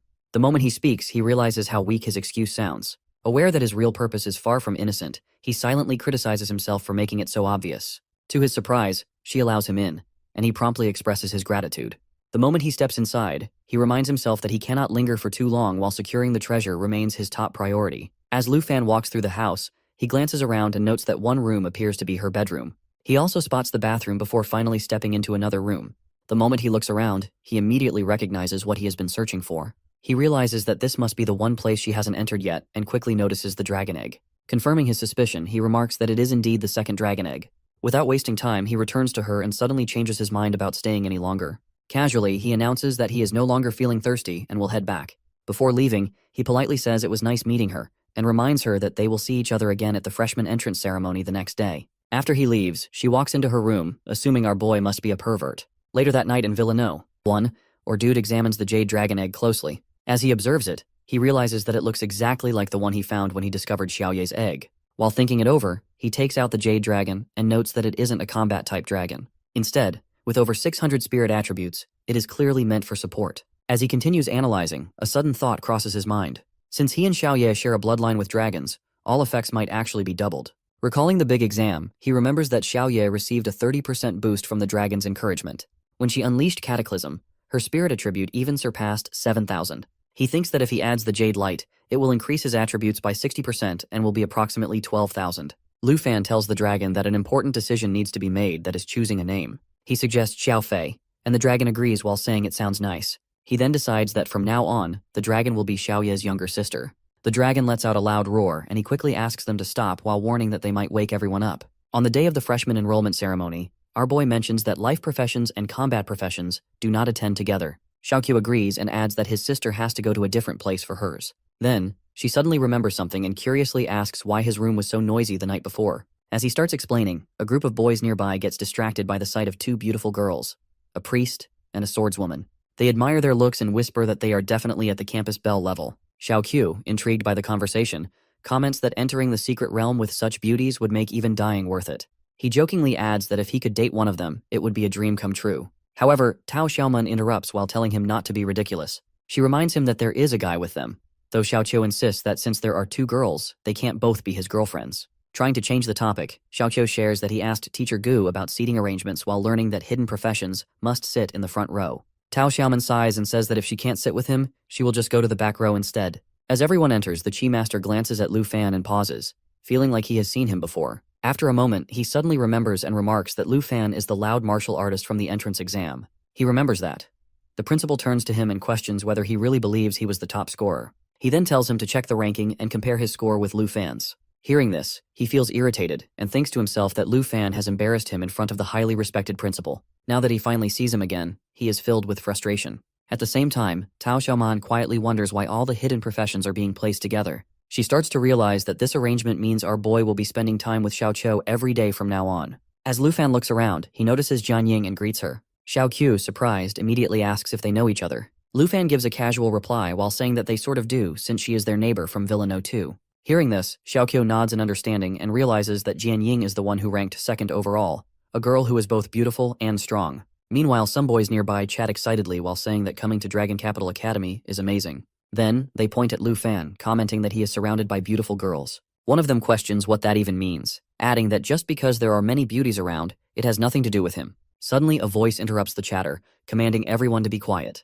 The speaker introduces himself as Zhao Shengming, the vice principal of Dragon Capital Academy, and a professor in the Combat Academy's magic department.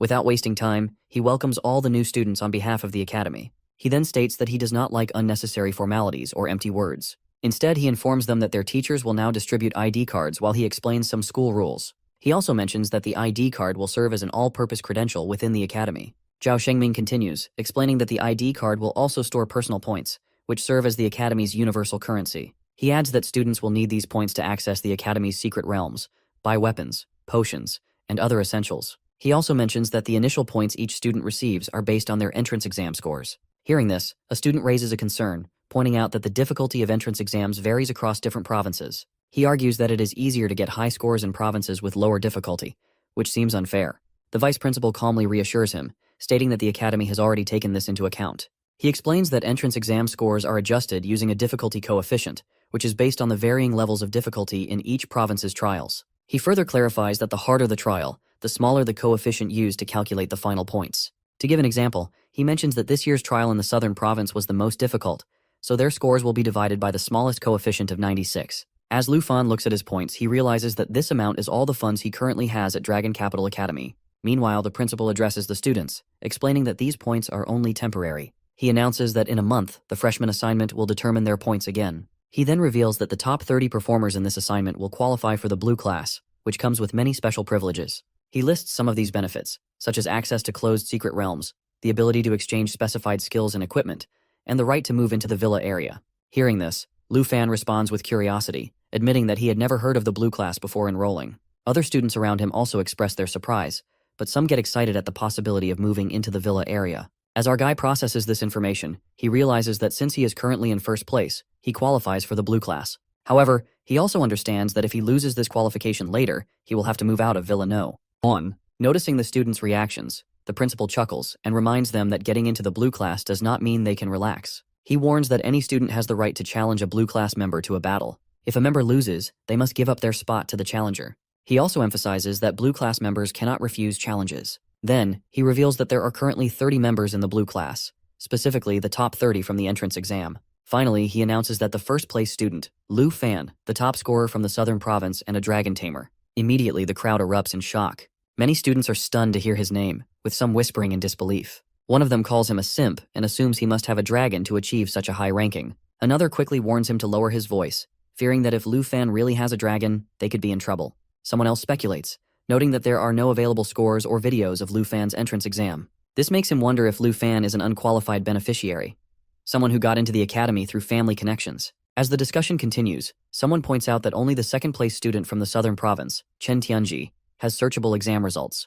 They admire how powerful his dragon is. Meanwhile, another student turns to a girl referred to as Princess and asks when she plans to take Lu Fan down, promising to follow her orders. She remains cautious, saying that since his true strength is still unknown, there is no need to rush. Instead, she suggests testing him first. Xiaoqiu then turns to our boy and comments that the vice principal seems to be pushing him into the spotlight. She notes that by announcing his rank so openly, it feels like he is encouraging everyone to challenge him. Lu Fan responds while admitting that he didn't expect things to turn out this way. Wanting to shift focus, he suggests going to the Secret Realm Hall to check what secret realms the Academy offers. Before they can leave, the Chi Master suddenly steps forward and challenges Lu Fan to a battle. Lu Fan, caught off guard, repeats his words in surprise. The Chi Master confirms his challenge, reminding him that, according to the Vice Principal's announcement, Blue class members cannot refuse. As he prepares for the fight, the Chi Master thinks about how Lu Fan's entrance exam results and videos are missing. He assumes that if Lu Fan is truly strong, he must have passed the trial by summoning many sub-dragon species. Believing he has a good chance of winning if he targets our boy directly, he confidently places a bet of 200 points. Lu Fan, unfazed, accepts the challenge and agrees to the wager. Seeing this, Jinju excitedly comments that the fight is already starting and that since Lu Fan is the #1 dragon tamer, it should be interesting to watch. She also notes that a dragon demon's abilities seem similar to those of a summoning mage. The Chi Master steps forward, declares that they will begin on the count of 3, and then the battle officially starts. The Chi Master advances with a powerful strike while unleashing a key accumulation strike. However, he is shocked when Lu Fan counters with a second-tier mage blank skill. Lu Fan recalls hearing about the offensive and defensive abilities of Chi Masters, knowing they can also engage in close combat. Testing his opponent's strength, he questions whether that was his full power. In response, the Chi Master, on the verge of exhaustion, launches a devastating Chi rising wave while aiming to suppress him completely. His strategy focuses on preventing Lu Fan from summoning his dragon pet while closely observing his abilities. Despite this, our boy swiftly breaks through his seemingly unshakable defense. Without warning, he closes the distance and lands a powerful blow. Blood bursts from the Chi Master's mouth as he collapses to the ground. The impact of a single kick makes him realize the overwhelming strength of a blue-class warrior. Onlookers are astonished while realizing that our dude has defeated a Chi Master without even summoning his dragons. Anticipation builds as they expect him to reveal his dragon pet. Meanwhile, the defeated opponent, severely injured and bleeding, struggles to comprehend his loss. Lu Fan remarks on his lack of skill while pointing out that he fell without much effort. Coughing from the impact, the Chi Master is unable to respond. Observing the fight, Jinju turns to her guard while asking if he has analyzed Lu Fan's combat abilities. Her dragon tamer acknowledges that Lu Fan's victory was purely due to his own strength, as he never summoned his dragon pet. However, he remained 70% certain that the princess's buffs played a role in enhancing his abilities. Turning back to his opponent, Lu Fan reminds him of their bet. Since the match is decided, he gladly claims the 200 points he was promised. As the Chi Master checks Lu Fan's points, he is stunned to see that he possesses 13,739 points. When multiplied by the difficulty coefficient, the total reaches approximately 1.3 million exam points, while he himself has only 210,000. Realizing the vast difference in their rankings, he feels foolish for ever thinking he could defeat him. Meanwhile, in the Secret Realm Hall of Dragon Capital Academy, Xiaoqiu informs Lu Fan that they have brought his aunt. Concerned, she asks if he is injured, but he reassures her that there is nothing to worry about.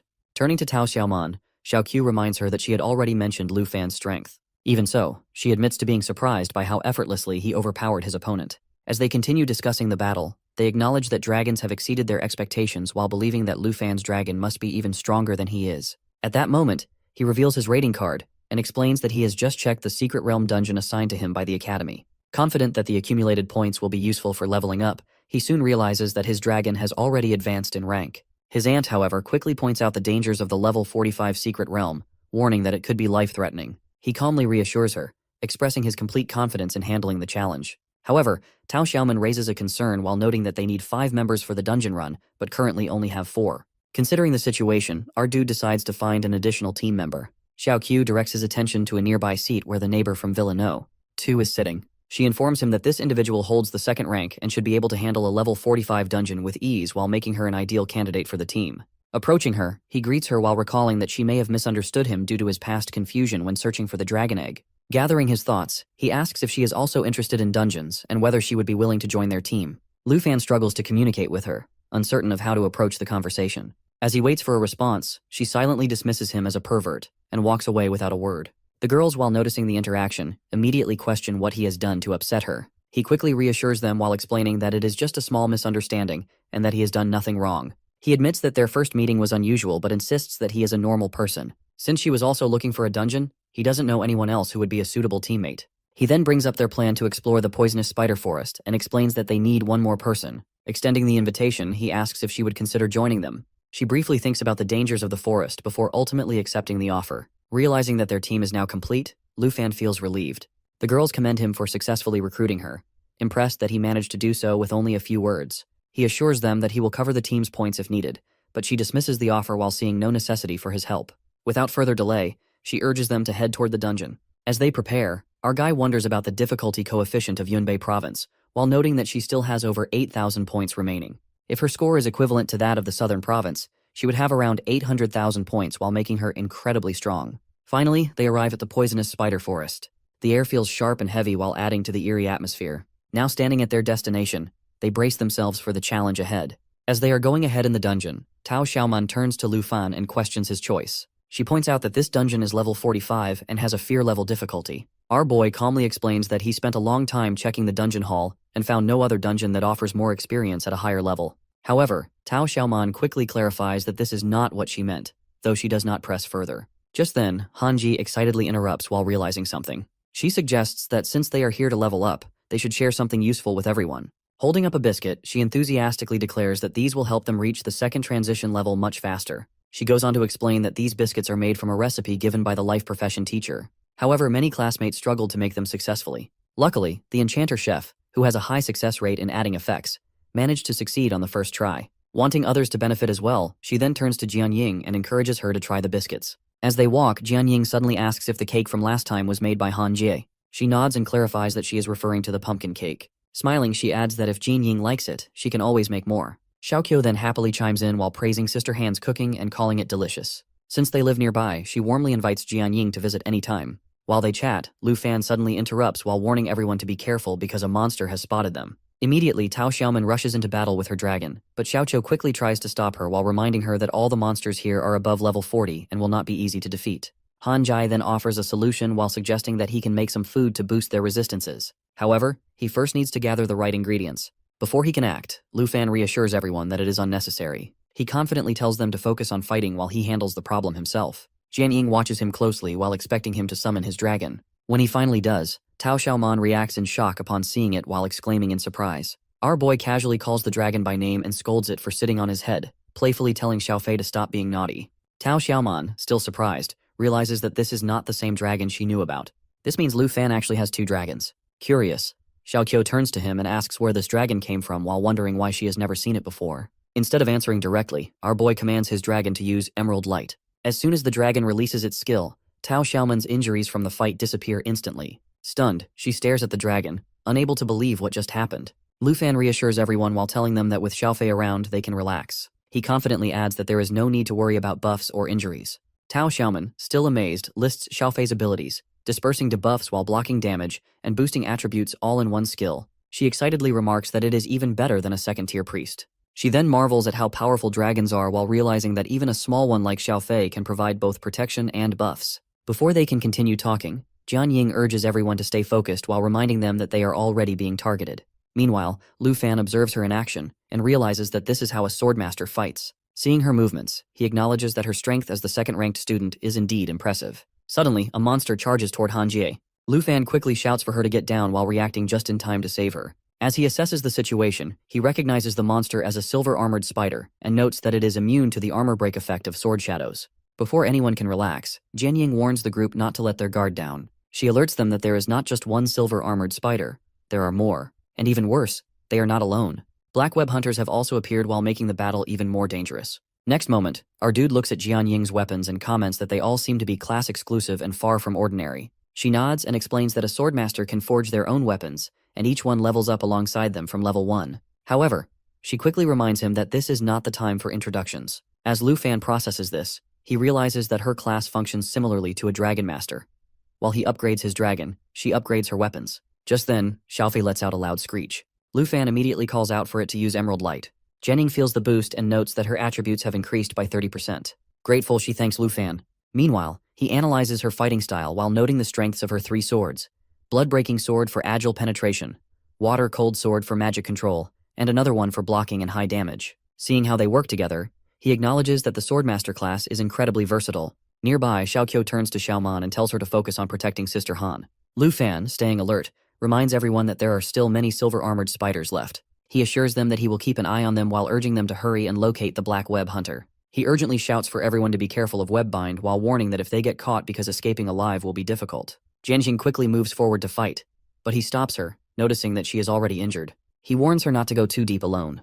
Without hesitation, he commands his dragon to hurry and heal her before chasing after her himself. Meanwhile, Tao Xiaoman reassures him that with Emerald Light, they can handle things on their end. Hearing this, Lu Fan agrees and entrusts his aunt to her. He then casts Emerald Light one more time before rushing ahead. Jian Ying, determined, insists that she can take down the enemy by herself. However, as soon as she is attacked, she realizes she is in trouble. At that, our boy immediately calls out to her, telling her not to get distracted and to follow his lead. As he observes the fight, he is surprised by how powerful the Black Web Hunter is. Even though it is only one rank higher, a single hit has severely injured it. He realizes that its attack power is as strong as his full-powered Mountain Shaker. Turning to Jian Ying, he urges her to attack together. She hesitates for a moment, sensing the huge gap in strength between them. However, despite that, she suddenly feels reassured with him by her side. He observes the battle's progress, and notes that defeating these monsters has already raised Xiaofei to level 3. He confidently predicts that by the time they clear the area, it should reach level 5. Jianing, while reflecting on the day, remarks that it is unusual for her to be treated as a weakling and offered help. Just then, Xiaoqiu calls out both of their names and announces that the silver-armored spiders have been dealt with. Turning to Lu Fan, Jianing acknowledges his strength. However, he responds firmly while saying that no matter how strong someone is, they should never let their teammates fight alone. His aunt then asks him why he does not apply Emerald Light to himself. Lu Fan casually replies that he does not need it. Curious, Tao Xiaoman asks if his powerful dragon can heal. In response, Xiaofei heals Xiaoqiu, who immediately feels a surge of energy. Amazed, she exclaims that she feels completely refreshed, as if she could fight all over again. Seeing this, Tao Xiaoman laughs and jokes that Lu Fan's head is glowing green. In a playful, sarcastic tone, Lu Fan tells Xiaofei not to heal this sister anymore. Meanwhile, Jianing quietly reflects on the experience, realizing that having teammates is not so bad after all. Lu Fan then points out that they have reached the end of the map. He wonders if they have finally arrived at their destination. However, Tao Xiaoman looks ahead and notices a large open area. She questions why there is still so much space left. As they continue forward, they suddenly see something in front of them. Tao Xiaoman, surprised, asks what it is. Before anyone can answer, they realize that they are standing before the lair of the Secret Realm's boss. Standing at the top of the hill, the group analyzes that absorption, regeneration, and mass frenzy are the key skills used to control the other spiders. Understanding the situation, they conclude that eliminating the smaller spiders first is necessary before facing the main threat. Q advises our boy's aunt not to look down, as it might not be suitable for someone who is not from a combat class. She explains that combat class individuals must learn to handle such sights. However, the aunt insists that since they are protecting her, she must look down and assist them. The moment she does, nausea overtakes her, and she starts vomiting. Jian Ying quickly refocuses the group while stating that they must eliminate the smaller creatures first if they want to reach the main spider. She recalls a strategy used by another team, where ranged fighters pull the creatures while the rest clear the area. However, she estimates that following this method would take nearly 4 days to complete. Concerned about the time, the aunt points out that their food supply may not last that long, and jokingly asks if they are willing to eat roasted spiders. Q immediately reacts with disgust. Before the discussion can continue, our boy confidently states that they do not need to follow other teams' strategies. Curious, the group asks if he has a better plan. At that moment, they notice him preparing to summon his dragon. Realizing his intentions, Jian Ying watches in anticipation. Lu Fan calls out Xiao Ye while instructing him to take Destruction Dragon form. Xiaoman recognizes the creature as his fire dragon, while Jian Ying, witnessing the dragon for the first time, finds its presence overwhelming. As Xiao Ye appears, Lu Fan commands him to handle the smaller spiders. Without hesitation, he unleashes the first cataclysm, while igniting the entire area beneath him as he flies overhead, causing massive destruction. The group stands in shock while watching the sheer power of the dragon. They had expected strength, but what they witness feels almost legendary. Even Jian Ying, who has seen many powerful dragons, finds Xiao Ye's destructive force unmatched. Lu Fan instructs Xiaofei to apply buffs while prompting the dragon to let out a powerful roar. In response, Xiaofei releases an emerald light, activating dragon encouragement, which boosts attributes by 30%. As the black dragon's attributes become visible, Lu Fan turns to Xiaoman and Chu while asking if they can hold the line. Both agree, assuring him that they will protect Han. With their positions secured, he signals to Jian Ying that it is time to confront the Spider Mother. Moving swiftly towards their target, Lu Fan calls his dragon to his side. The dragon appears and unleashes Cataclysm for the second time while engulfing the battlefield in flames. In the midst of the chaos, the Jade Dragon levels up to level 4. Without hesitation, Lu Fan commands another Cataclysm while striking for the third time. Jian Ying, while witnessing the relentless assault, is astounded by the sheer intensity of 3 consecutive attacks. Standing near the dragon, she can feel the scorching heat radiating from its flames. Concerned about the others, our boy quickly checks on Chu's condition. She reassures him that they are managing well and urges him to focus on attacking the boss spider. Reassured by her words, Lu Fan and Jian Ying charge forward, ready to engage the massive spider in battle. The giant spider releases a venom spray while trapping one of the girls in a jade light. Seeing this, Lu Fan immediately instructs Xiaofei to dispel the light. As they regain focus, they notice a massive web spun by the spider. Realizing its danger, Lu Fan warns the group that anyone caught in it will become immobilized after 6 seconds. Without hesitation, he commands his jade dragon to unleash burning all things. The dragon spreads its wings wide while releasing fiery waves that scorch everything in their path, dealing immense damage. Watching the attack unfold, Jian Ying quickly recognizes the monster's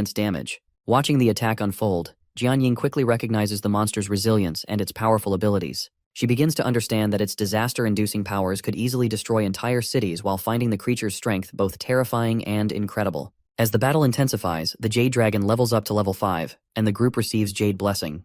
Wasting no time, Lu Fan instructs Xiaofei to activate the newly acquired skill. The moment the ability is used, Xiaofei undergoes a transformation, her form now resembling Xiaoye's. With this change form, her strength also significantly increases. The dragon, now in its transformed state, appears ready to face the giant spider. As the battle intensifies, Jian Ying with our boy's dragon activate Emerald Blessing while enhancing their abilities. She throws her spear with full force but quickly realizes that the blood-breaking sword has pierced the boss effortlessly. A sudden thought crosses her mind. While the emerald light enhances the dragon's skills, it also seems to boost her own strength. Lu Fan acknowledges Xiaofei's new form while praising her for reaching level 5. Observing the battle closely, he notices that Jian Ying's attack has further increased the Jade Dragon's attributes, while making it even more powerful. A new strategy forms in his mind, and he decides to apply the same enhancement to Xiaoye. He instructs Xiaofei to use Emerald Blessing on Xiaoye, effectively combining the attributes of both dragons. With their combined strength now significantly amplified, our boy estimates that their next attack will exceed 10,000 points in damage. Seizing the opportunity, he calls upon Jian Ying and Xiaofei for a final assault. Without hesitation, they charge toward the giant spider. Rising high into the air, our boy grips his spear tightly while preparing to strike. The moment has come for him to unleash Dragon Fang Strike while aiming to bring the battle to an end. With Emerald Blessing applied, the Black Dragon levels up to 18, while the Jade Dragon reaches level 6. As the battle continues, the Jade Dragon's strength grows further while advancing to level 7. At the same time, Lu Fan's level increases to 23. During a brief moment, Jian Ying curiously asks about his score in the major exam. He responds that it was 1.3 million, but she quickly points out that his strength seems far beyond that. He explains that the highest possible score for Nightmare difficulty was capped at 1.3 million, which was the maximum he could receive. Afterward, Lu Fan instructs Chu and Xiaoman to bring his aunt down from the higher ground. Observing her points, she realizes that she has significantly fewer than him. The gap in strength between them is vast and almost impossible to match. Now, with Ant's food buffs in the venomous spider forest, the entire team benefits while gaining levels and receiving valuable rewards. Excited, Xiaoman eagerly opens a reward box and is thrilled to find new equipment inside. Jian Ying, feeling an unusual sense of joy, is pleased to have formed a team. It seems to be a first-time experience for her. As the group grows closer, Chu suggests exchanging phone numbers, but Jian Ying declines while explaining that she does not use a phone. Xiaoman, however, assures her that if they enter another secret realm, they will contact her through her home. With that, the team is officially formed, and they celebrate their new bond. Lu Fan's aunt joins in, bringing a freshly prepared dish designed to boost their stamina. The aroma captivates everyone, and after eating, they immediately feel the effects.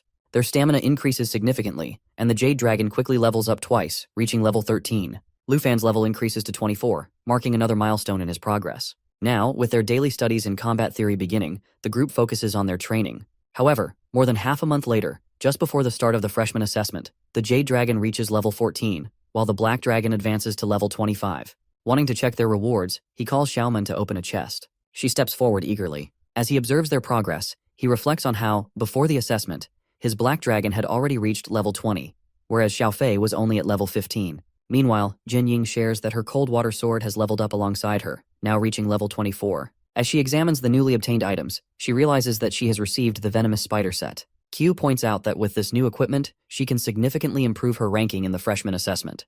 Their aunt then calls them back home for dinner while reminding them to take a break from training. At that, our dude decides that resting and preparing for the assessment is the best course of action. Just then, Professor Gu appears and calls for him.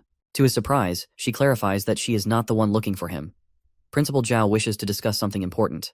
Curious and slightly puzzled, Lu Fan wonders what could be so urgent just before the assessment. When being asked, Professor Gu clarifies that our dude will understand once he gets there. Meanwhile, some boys are chatting about a new development in the Azure class. One of them mentions that a student, referred to as 73 Hong, has already made a breakthrough. Professor Gu notices Lu Fan's reaction and asks if the discussion bothers him. He responds that he has been so focused on classes and training in the secret realm that he no longer understands what his classmates are talking about. The professor explains that it is all because of him. His challenge against Hongwu has made other freshmen realize that dueling is a way to earn points. They now refer to this trend as the new evolution. At that, our guy seems surprised and asks if he is really the reason behind it.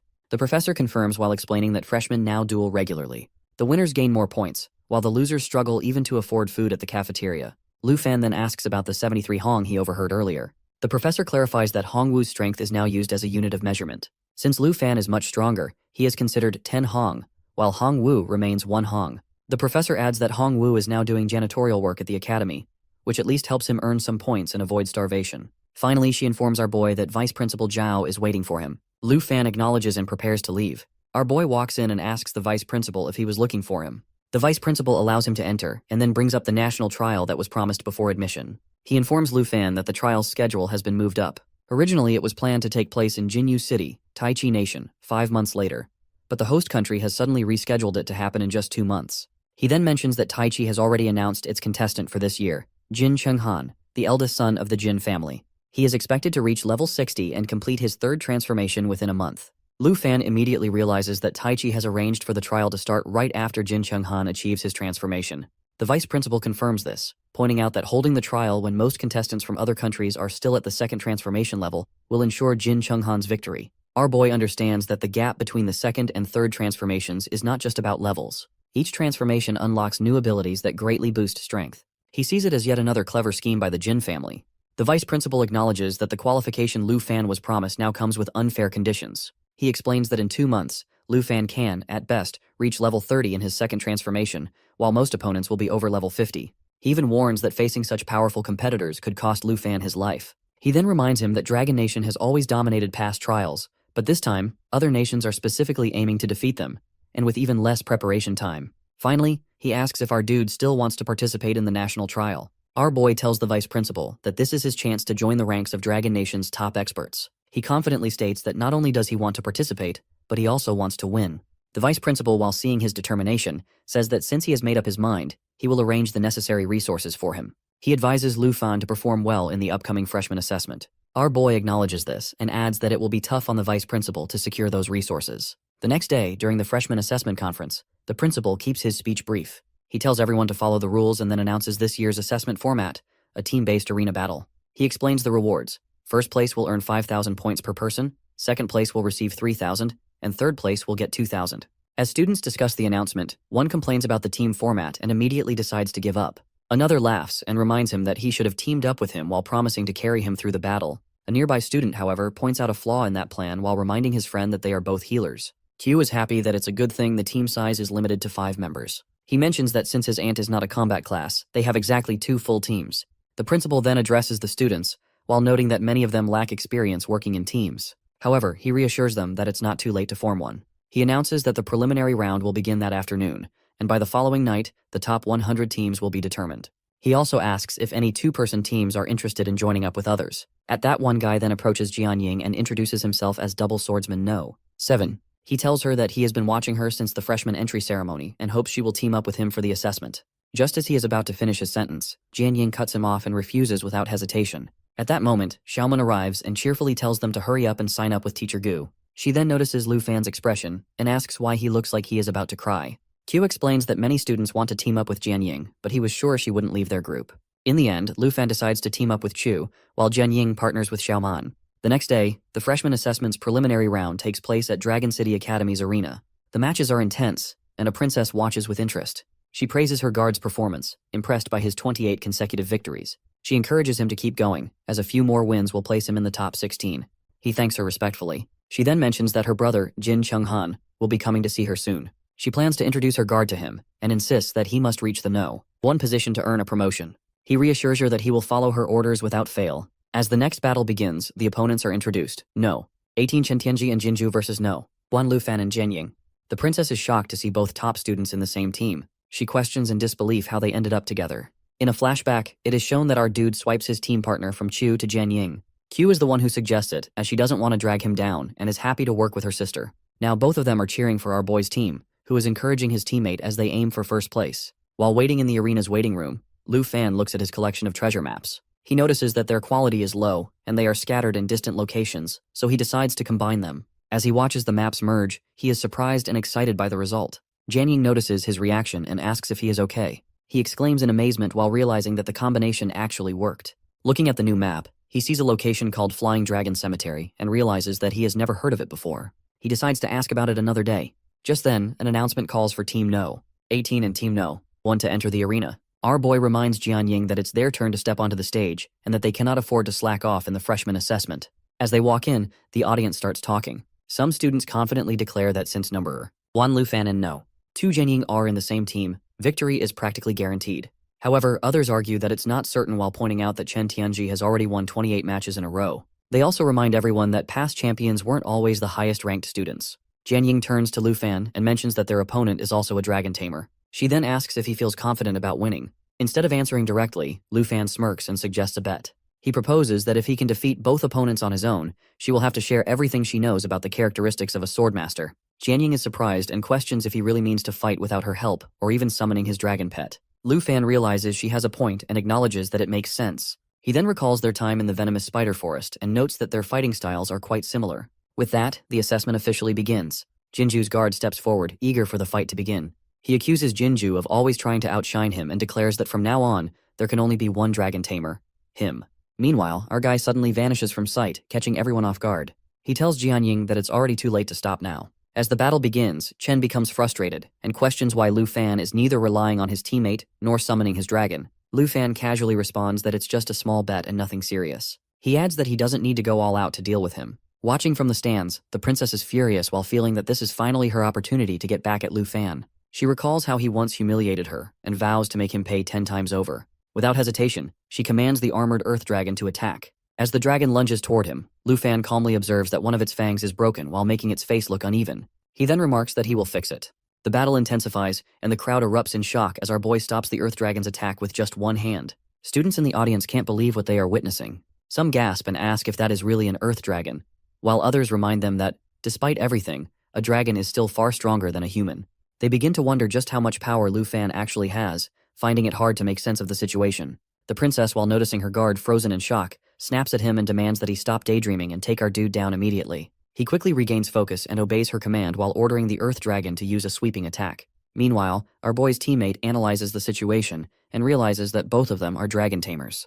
This means they likely don't have movement skills to dodge attacks easily. With two skills coming at him at the same time while escaping seems impossible. However, instead of panicking, he sighs and questions when they will finally use moves that actually force him to take them seriously. Meanwhile, Jianying closely observes the earth dragon and notes that its attributes are several times higher than those of other beasts at the same level. Yet, our guy is not only holding back the earth dragon, but also fighting the dragon tamer at the same time. Frustrated by Lu Fan's dominance, the guard angrily tells his opponent to back off, calling him trash. The princess, while watching from the stands, criticizes her guard. She points out that Lu Fan hasn't even summoned his black dragon or allowed his teammate to intervene, yet the guard is already struggling. With so many people watching, she warns that if he keeps performing poorly, she won't be able to recommend him to her brother. She then mocks him while asking if he still believes he can go to Taichi Kingdom and become the strongest dragon tamer. She tells him to stop dreaming. Meanwhile, our dude carefully observes the dragon's movements and notices something strange. He starts to suspect that Jinju is using a special skill, which is one that transforms her follower into a monster. As expected, he realizes that she has once again activated that mysterious augmentation ability. The audience watches in shock as the earth dragon's appearance changes while making it look like a demon straight out of hell. Some students discuss how Chen Tianji's teammate has clearly given it a buff, greatly increasing its strength. They also note that the person seems to be an exchange student from Taichi Nation, where the skills are quite unusual. Others excitedly wonder if Lu Fan will finally summon his dragon while hoping to see an intense dragon versus dragon battle. Jianying rushes in to assist our boy, but he quickly stops her while assuring her that he can handle the fight on his own.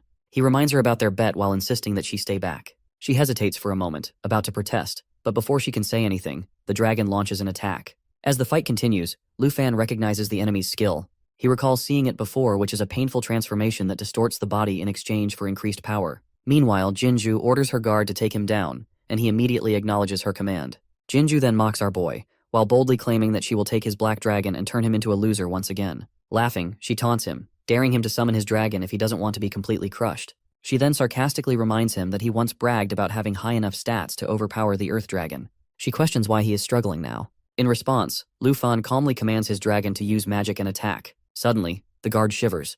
feeling an unexpected chill in the air. The temperature drops drastically, and he realizes that this must be Lu Fan's dragon. He finds it far more intimidating than Chen Tianji's earth dragon, but quickly convinces himself that something is off. He suspects it's just an illusion, a magic trick rather than a real dragon. Now, he understands that our boy can use both physical and magical attacks. Lu Fan then turns to Jinju and acknowledges that her strange magic has indeed boosted the earth dragon's stats beyond his own.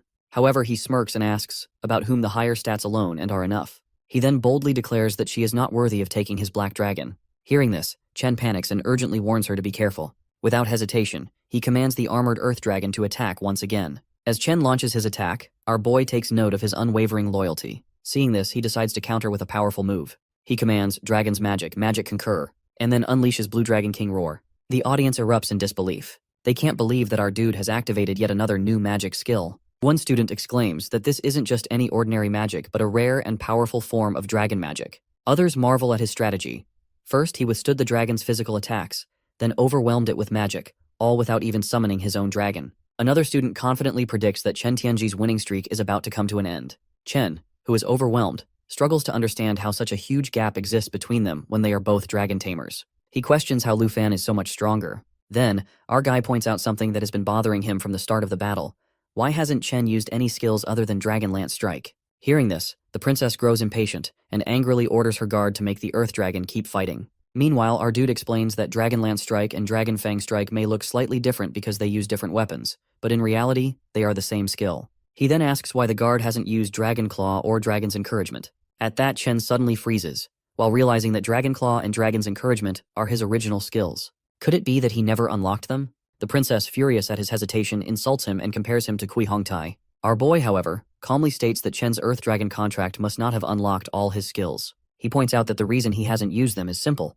He doesn't have them. With that, our boy tells him to give up while making it clear that he has no chance of winning. Frustrated, Chen finally snaps. Our boy suggests a peace offering while advising him to leave the princess's slavery in order to save his dignity. However, Chen, still enraged, interrupts him, accuses our boy not only of blocking his path to becoming the strongest dragon tamer, but also of daring to lecture him about self-respect. Turning to the princess, he declares that he will fulfill his vow. He begs her to grant him another enhancement while willing to risk everything to make Lu Fan pay for offending her. The princess laughs and agrees, while telling him that this is his last chance. He immediately acknowledges her command, determined to follow through. Lu Fan, while watching the scene unfold, questions why the guard swore loyalty to someone like Jinju, especially knowing her true nature.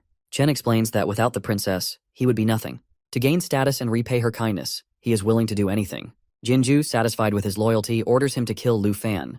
Without hesitation, the guard charges forward while attacking with Dragon Lance Strike. Our dude, unfazed, repeats that instead of hating him, he only feels pity and sadness. Their battle continues fiercely, and Lu Fan finally counters with Dragon Fang Strike. As the fight reaches its climax, Chen, while knowing he is losing, apologizes to the princess. Princess tries to threaten our boy of her bother, but it doesn't affect him as he slaps her hard. She expressed disbelief that he would lay a hand on such a seemingly delicate girl. Lu Fan remains unfazed and responds that he don't know if her brother has the ability to strike back. Meanwhile, the audience wonders how she acts so high and mighty toward Chen Tianji, who has been winning match after match. The crowd begins to reconsider, with some admitting that the exchange student had been quite arrogant earlier. Before the discussion escalates further, the vice principal steps in and commands everyone to be silent. He then officially announces the results. Lu Fan and Jian Ying's team is the winner. However, before moving on, he instructs Lu Fan to report to his office immediately, while the other students continue preparing for the next round. Later, in the vice principal's office, Lu Fan listens as the vice principal explains that at first, he assumed Lu Fan's anger was caused by the Jin family advancing the national trial.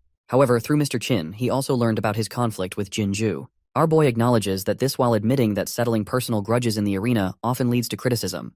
He also understands Chen Tianji's disappointment and recognizes how Jinju manipulated him into fighting. The vice principal decides to move on from the topic and presents our dude with something important. He reveals that both he and the principal observed Lu Fan's performance during the match and have made a decision. Lu Fan is allowed to withdraw from the freshman assessment. Shocked, our guy immediately questions this while wondering if his performance was unsatisfactory. The vice principal reassures him that it's the opposite. He explains that when our guy used the 2 dragon language spells, both he and the principal became confident in his potential for the national trial. As a result, they have arranged for him to enter a high-level secret realm. He then presents 2 options. Secret realms that were specifically selected for Lu Fan by the Secret Realm Hunter Guild in collaboration with Dragon Capital Academy. Hearing this, Lu Fan contemplates his options. He knows that Secret Realm Hunters, much like material hunters, are guilds responsible for managing resources. They earn their wealth by exploring dangerous secret realms and uncovering their hidden rewards. Now he must decide which path to take. The vice principal explains that all secret realms are acquired through high-priced auctions. He tells Lu Fan to choose one, and the school will bid for it on his behalf. Lu Fan hesitates while pointing out that the starting prices are extremely high. However, the principal assures him that Dragon Capital Academy never holds back when it comes to the national trial. The resources promised to him will be secured no matter what. After scanning the options carefully, our dude makes his decision. He confidently points at one and says to Vice Dean Zhao that he has made his choice. He chooses Flying Dragon Cemetery. Then on the next day in freshman assessment semifinals, at the Dragon Capital Academy Arena, the vice principal announces the first semifinal match. Lu Fan and Jianying's team was facing Zhang Fengyun and Xu Jing's team. Professor Gu looks confused, but before he can say anything, the vice principal clears his throat and makes another announcement. Lu Fan and Jianying's team has withdrawn from the match and will be reassigned. The students react with shock and confusion. Some question what's going on, while others speculate that it might be because of yesterday's incident. One girl complains that she came specifically to watch Lu Fan fight. Xiaoman sighs in frustration while calling the rumors annoying. However, Chu advises everyone to ignore them while explaining that Lu Fan and Jianying have probably already entered the secret realm. Outside Flying Dragon Cemetery. Giant wood forest. Standing at the edge of the secret realm, Lu Fan turns to Jianying and apologizes. Teaming up with me means you had to drop out of the competition. Jianying, however, reassures him. She explains that the academy allowed them to keep their elite spots and even gave them 10,000 points, so there's nothing to regret. Besides, she adds, getting the chance to enter such a rare secret realm is more valuable. She then tells him that all secret realm rewards will go to him. She only needs the experience points. A boy suddenly calls out to Lu Fan and Jianying. When being asked, the boy responds casually not to worry, and he is from the Secret Realm Hunter Guild. Lu Fan immediately asks if he is from Dragon Capital Academy, did he was here to guide them to the Flying Dragon Cemetery entrance. The Black Rat nods and explains, since he has won the bid so he should follow him. His job is to take him to the teleportation gate, and then his task will complete. He pauses for a moment before adding that the Dragon Capital Academy sure has deep pockets. He also asks about their level to bid on such an expensive secret realm. Lu Fan replies calmly that he is level 25 and she's level 24. Black Rat's eyes widen in shock that he was only level 25. This secret realm is a nightmare-level area meant for those at level 55 and above.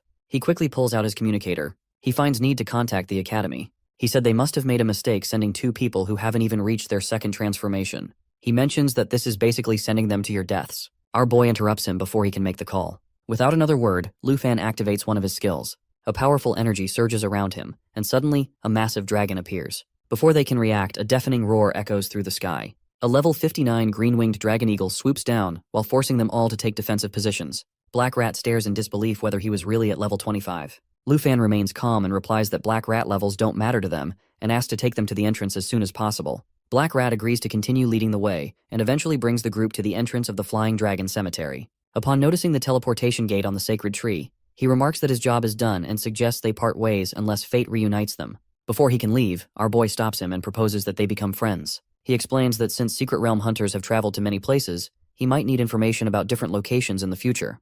Black Rat appears confused about the kind of information Lu Fan is asking for, while prompting our dude to clarify that he is only interested in general geographic locations, not secret realms. Realizing that this does not violate any guild rules, Black Rat offers to sell location details for 100,000 dragon coins each, calling it a friendly price. Lu Fan agrees without hesitation while surprising Black Rat, who starts wondering if everyone from Longdu Academy is this wealthy. After a while, they are at their destination. Jianying, while growing impatient, reminds them that they should get moving. As Lu Fan looks up at the massive tree, he assumes it must be the Flying Dragon Sacred Tree that Black Rat had mentioned. He begins to suspect that the Divine Treasure Map is hidden somewhere at the top.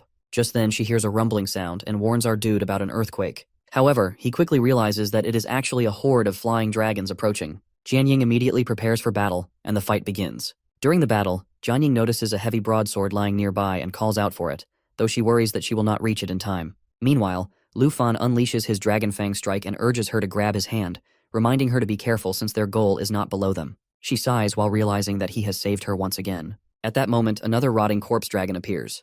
Before he can say more, he notices a dragon heading straight for Xiao Ye and urgently shouts her name in alarm. Lu Fan reassures Jianying that Xiao Ye will be fine and tells her to keep moving forward while he takes care of the situation. However, she hesitates and warns him that the Berserk Bone Dragon is a highly dangerous subspecies. Ignoring the warning, our dude shouts for the dragon to switch to destruction form. Watching this, Jianying realizes that Xiao Ye has another form, which explains why our dude is so confident in her abilities. Meanwhile, the dragon calls out to Xiao Fei while asking for emerald blessings, and the dragon lets out a powerful roar. As the battle intensifies, Lu Fan urges Xiao Ye to work with him. Suddenly, a bone storm erupts while sending a whirlwind of sharp bones across the battlefield. The storm deals more damage as the enemy's health decreases. Despite this powerful attack, Lu Fan notices that the dragon is still alive and prepares for another strike. Just then, he notices Jian Ying coming down and questions why she is there instead of moving forward. She reminds him of their bet while explaining that since he defeated Chen Tianji alone, she will now fulfill her promise by revealing details about the characteristics of swordmasters. Pleased, our boy acknowledges her words and gets ready to fight alongside her. Jian Ying then explains that swordmasters unlock a new weapon every 5 levels and introduces her trump card, the Scythe of Calamity. She reveals its special ability, Sinful Burst, which allows her to switch between fire and dark attributes. Additionally, each kill permanently increases the Scythe's attack power by 0.1%. As she activates Sinful Burst, Lu Fan realizes that swordmasters don't unlock skills in the same way other classes do. Because instead of unlocking skills, swordmasters gain different weapons with special abilities. Turning to Xiaofei, he signals that it's their turn to attack, and they launch an assault on the dragon. He then commands the black dragon to use Earth Shatter. The dragon lets out a deafening roar as the attack strikes the ground while dealing massive damage to everything within range. The impact even creates abyssal rifts that have a chance to trap enemies. After the battle, the Emerald Dragon levels up to 15. Jianing reflects on the fight and acknowledges that even though she used her strongest weapon, the Scythe of Calamity, all the real damage came from Xiao Ye. Witnessing the overwhelming power of dragons, she can't help but be amazed. She then apologizes to Lu Fan for not moving forward as planned, while admitting that since she knew he, Xiao Ye, and Xiaofei could handle the boss quickly, her presence didn't make much of a difference. Our boy reassures her that it's fine and even thanks her for saving him from the Bone Storm. He points out that they gained a lot from this battle. Not only did they learn about swordmasters, but Xiaofei also reached level 15. Curious, Jianing asks if there is a phase advancement at this level, and whether it enhances abilities like her weapon. Lu Fan confirms this and explains that now, just like Xiao Ye, Xiaofei can switch between different forms. He admits that he had been worried about Xiaofei's slow growth, and wasn't sure when he would get to see her dragon form, but now she can alternate between 4 different forms. Excited, he suggests testing out Xiaofei's new abilities. Before they can proceed, Jianying reminds them that they still need to climb the Dragon Divine Tree and continue exploring. However, before they can move, a sudden spell attack is launched at them. Realizing that the noise from their fight with the Berserk Bone Dragon has attracted other monsters, our dude quickly warns everyone to stay hidden. Now they have new monsters to defeat. Our dude instructs Xiaofei to switch to Soul Light form and attach to Xiaoye. As a dragon attacks, the group immediately jumps into battle. Lu Fan quickly tells Xiaoye to cover them while he and Jianying start climbing the Dragon Divine Tree. During the fight, new skills unlock, which is Soul Impact and Soul Protection. Soul Protection significantly boosts all attributes of the ally attached to Soul Light, while increasing them by 100% to 200%. Each time the ally takes damage, it absorbs the impact and generates Qi Shield layers. Once 10 layers accumulate, Qi Shock is released, dealing damage equal to the total absorbed amount. The dragon roars loudly, and Jianying is surprised by how powerful Xiaofei's effects are on Xiaoye. Lu Fan agrees while pointing out that Xiaofei's abilities work even better with dragons. He quickly calculates that with Xiaoye's destruction form combined with Xiaofei's soul protection and lineage traits, her strength has now reached 26,000. Determined to help her break through 30,000, he realizes he needs to climb the tree faster and activate Dragon's inspiration. He then instructs Xiaoye not to counterattack, but to keep moving forward while allowing Xiaofei to absorb the damage. Once enough damage is stored, he orders Xiaofei to release Qi Shock, which unleashes all the accumulated damage in a massive counterattack while affecting a wide area. Watching the skill in action, Jianying is amazed and asks if this is Xiaofei's ability. Lu Fan confirms while explaining that soul protection not only keeps Xiaoye unharmed, but also allows her to counterattack with double the damage when fighting as a dragon. Jianying reflects on how she thought leveling up dragon pets was similar to enhancing her weapon, but now she realizes that it's a completely different system. Even with her strongest weapon, the Scythe of Calamity, she still feels like she can't compare to Lu Fan. Meanwhile, our dude spots the boss up ahead and announces that they are almost there. As he gets a closer look, he identifies it as the Steel Dragon. Knowing this dragon's reputation, he immediately recognizes its strength. It is level 60 and classified as a nightmare-level boss. By flapping its wings, the Steel Dragon creates a powerful storm that damages and slows down anyone caught inside.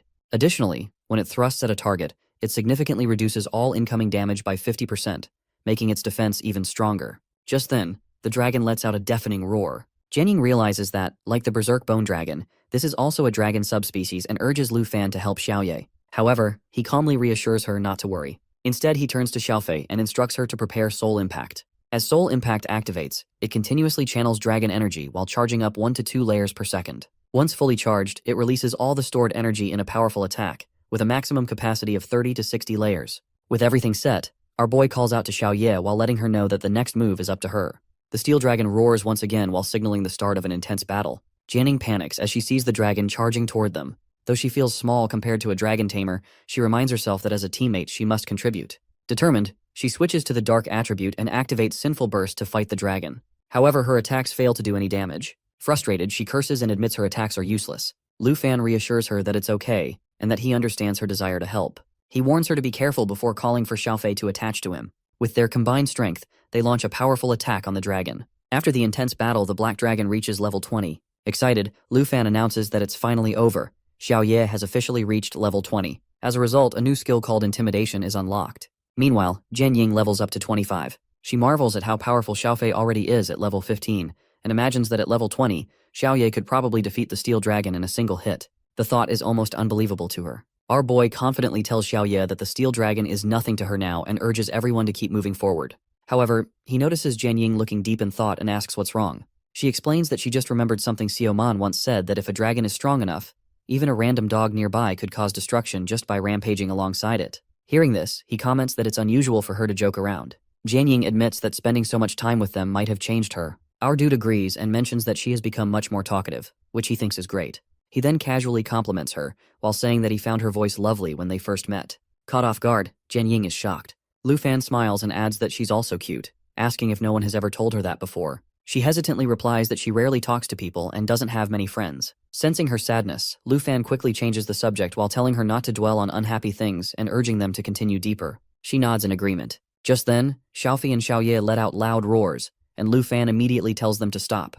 Unbeknownst to them, an egg is hidden nearby. After defeating the steel dragon, Jian Ying happily notes that she has reached level 25. At that, our dude immediately asks if that means she has unlocked new weapons, which she confirms, and introduces Myriad Blossoms.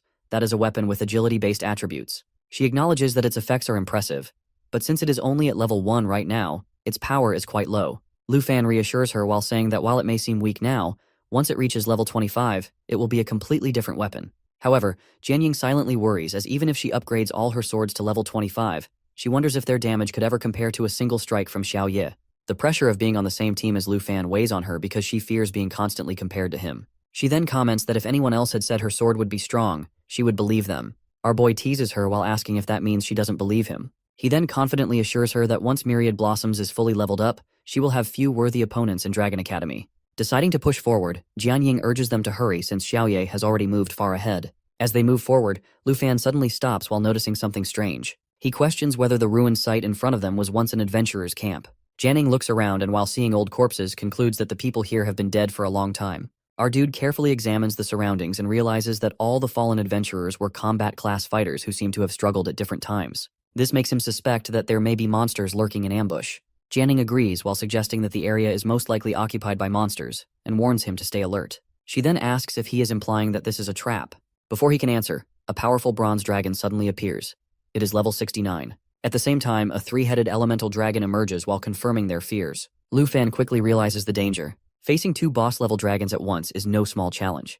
Jian Ying immediately notices that the two dragons are working together, which means that they had been lying in ambush while waiting for them at this camp. She also notices that the bronze dragon is reinforcing the three-headed dragon with its bronze armor while making its defense extremely high. She realizes that Xiao Ye's attacks aren't effective and insists they need to take down the bronze dragon first. Our boy remains calm and tells her not to worry. He has a plan.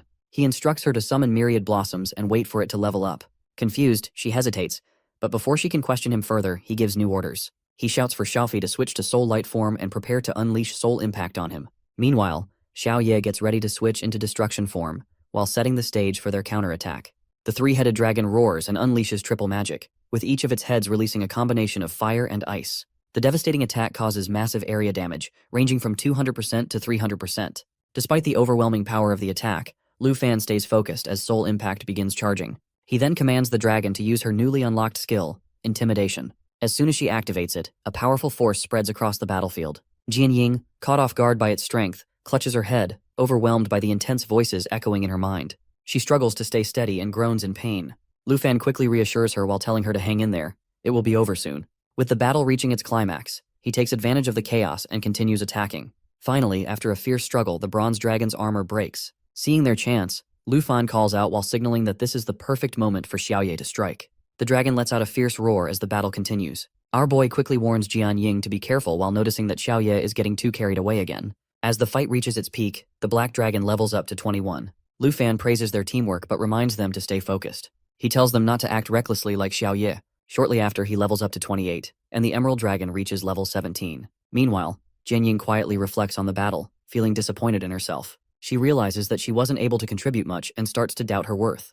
Being alongside Lu Fan, who is a genius from Yunbei, only makes her feel even more useless. Our dude then assesses the situation and explains that all 3 heads of the 3-headed dragon must be defeated to prevent it from reviving. He decides to let Xiaoye finish the job while the rest of them take a break at the camp. Jianying agrees. Later that night, she finds Lu Fan and hands him some food while explaining that Sister Han prepared it. She suggests that they eat something before continuing, but when she looks around, she realizes she can't find him. This only deepens her worries. She assumes that Lu Fan must see her as nothing more than a burden now. On the other hand, Lu Fan is already making his way toward the treasure map's location. As he approaches, he silently apologizes to Jianying. The real reason he came to the Dragon Tomb wasn't just for the battles, it was for this divine treasure map. Our boy finds a nightmare dungeon boss, who is closer to level 70 at his destination, which level difference is too big to ignore. Consequently, our boy's dragon crew engages in battle with a dragon. Meanwhile, Xianying reflects on how often she has been rescued by him. She assumes that he must be tired of constantly helping her and might prefer to act alone. Determined not to be a burden any longer, she resolves to contribute more. She remembers that how he encouraged her. In response, acknowledging her willingness to support the team, he expresses gratitude. Meanwhile, our boy admits that the level 70 opponent is even more formidable than the feared world-ending emperor from the Great Exam. Afterwards, he instructs Xiaoye to get ready to use Lava Inferno, which is an ability that both deals damage and restores health. Just as the dragon unleashes a roar, he directs Xiaofei to switch to Eternal Being form. Noticing the rain of the swords, he wonders if what he sees is an aid from his teammate. Jianying clarifies that it is meant to assist him from behind. Additionally, she assures him of her safety, which reassures him. Suddenly, a new skill called Life Pulse unlocks. Without hesitation, he tells Xiaofei to cast it. He realizes that he is obtaining 2 types of emerald buffs at once, with Life Pulse forming double layers. As a result, the bloodline effect doubles again. He then orders Xiaoye to tear their enemy dragon apart, which she complies with a roar. In the next moment, she attacks the dragon with all her might while our boy uses dragon language magic. With that, he unleashes the roar of the Blue Dragon King, a powerful attack. To witness this, his teammate looks confused and asks if he is referring to a dragon. In response, he quickly clarifies that he is speaking in dragon language, as the boss is about to cast powerful dragon magic. At this moment, the elemental forbidden curse activates while replacing Soul Assault with dragon magic. Realizing the growing danger, he immediately calls out to Xiaofei for support. After the apocalypse falls, Xiaofei immediately shields everyone with the Eternal Guardian skill, which creates a protective barrier around them. Once the fight ends, he quickly checks on Jianying to ensure she is unharmed. However, she expresses disappointment, admitting that it is Xiaofei who ultimately saves them. For a moment, she truly believes that she is finished. In response, he reassures her while confirming that Xiaofei, as the Eternal Guardian, protects everyone. Furthermore, he nervously explains that her exceptional self-recovery ability plays a crucial role, while Xiaoye's incredible attack power makes clearing the level possible. Reflecting on the battle, Jianying admits that she once believes fights between level 20 to 30 reclassifiers are merely practice. However, after this intense experience, she finally understands what it truly feels like to face death. Agreeing with her, he acknowledges that this is also his first time confronting a level 70 nightmare boss. In the end, he points out that they all must leave together, making it a truly eye-opening experience. Turning to Jianying, he explains that he never intends to abandon her. Instead, he goes out searching for something and unexpectedly encounters the boss. Understanding his words, she reassures him, believing that he is not the type to leave his teammates behind. Meanwhile, Jianying recalls something he once told her. He has mentioned before that no matter how strong they become, they should never let their teammates fight alone. Now, turning his own words back on him, she insists that while he is strong, she will not let him face the battle alone. With that, everyone immediately prepares to fight against the dragons. After a while, our boy is shocked when he discovers that a legendary item has unlocked both flying and draconic magic. As he processes this, he begins to wonder if he can now use Doomsday Fall. However, he quickly reminds himself that flying is different from gliding, and only a few specific classes can do it. Unfortunately, he is still below the required level to use it. Meanwhile, he notices that a dragon pet is transforming into a mount. Once Xiaoye reaches level 30, he will finally be able to become a dragon rider. Although he finds the item remarkable, he feels disappointed that it has a limited number of uses. At the same time, Jianying checks in and asks if he has collected all the rewards. However, before he can respond, she points to Xiaofei and questions what is happening to her. Observing closely, she wonders if Xiaofei is trying to heal the giant tree. In response, he explains that Lifespring can only heal allied targets, meaning the flying dragon sacred tree must actually be an ally. As a result, she asks if this could be a hidden quest. As the healing continues, he realizes that Xiaofei seems to be communicating with the sacred tree. Concluding that this must be part of a follow-up quest, he recalls that the tree has been losing divine power ever since the abyssal dragon, the Devourer, took control of it. After checking the quest item's description, he learns that completing it requires slaying a Dragon King-level entity that far exceeds nightmare difficulty. Since it likely has a 3-digit level, he notes that there is no time limit for the quest. Therefore, he decides to wait until he reaches level 60 for his third class change or level 90 for his fourth class change before attempting it. Feeling grateful, he thanks Xiaofei while stating that without her, they would not have known about the hidden quest to heal the sacred tree. However, he suddenly pauses and instructs Xiaofei to eat an item. The others look at him in confusion, unsure of his reasoning. In response, he clarifies that he is not feeding her randomly. Since she has a skill called natural assimilation, she can gain new abilities and traits by devouring items. However, he notes that if she can only consume equipment, then this consumable item might not work. After a brief hesitation, Xiaofei eats the item. Shocked, he confirms that she truly possesses the ability. Meanwhile, Jian Ying, still skeptical, asks if he is serious about using such an important item. Nevertheless, he excitedly reveals that Xiaofei can now summon 2 Dragon Kings. Furthermore, the effect has become a permanent skill, and the previous 3-use limitation is completely removed. The previous boss has now become a summon. As Lu Fan observes, he notices that its size has shrunk significantly. However, he points out that Xiaofei now has her own pet. Meanwhile, she wonders if this means a dragon pet now has its own dragon pet. As she thinks about it, she finds Lu Fan increasingly unbelievable. Shortly after, she mentions that clearing such a high-level secret realm is exhausting and suggests that they should return. Additionally, she reminds him that Sister Han will be worried. In response, he tells her to go ahead, assuring her that he will catch up soon. However, he explains that he still has something important to take care of. Later, at Dragon Capital Academy's #1 villa, Lu Fan finally brings up a long overdue discussion. Since they have been living together for so long, he believes it is time to talk about it. He points out that Xiaofei gets bullied by Xiaoye every day and asks if no one wants to see her grow stronger and fight back. At this moment, he insists, is the perfect chance. However, noticing their distraction, he questions whether they are even listening. While acknowledging their excitement, he urges them to wait a moment. Afterward, he introduces their soon-to-arrive new family member, emphasizing that everyone must get along. While giving these instructions, he directs a question to the star dragon egg, referring to it as the third dragon. He playfully asks if they can guess whether it will be a brother or a sister. Although he is confused because the timing has always worked before, the situation now seems different. Meanwhile, Xiaoye reflects on her current limitations. At the moment, she only has 2 dragon pet slots, and unlocking the third requires reaching level 30 and completing his second-class change.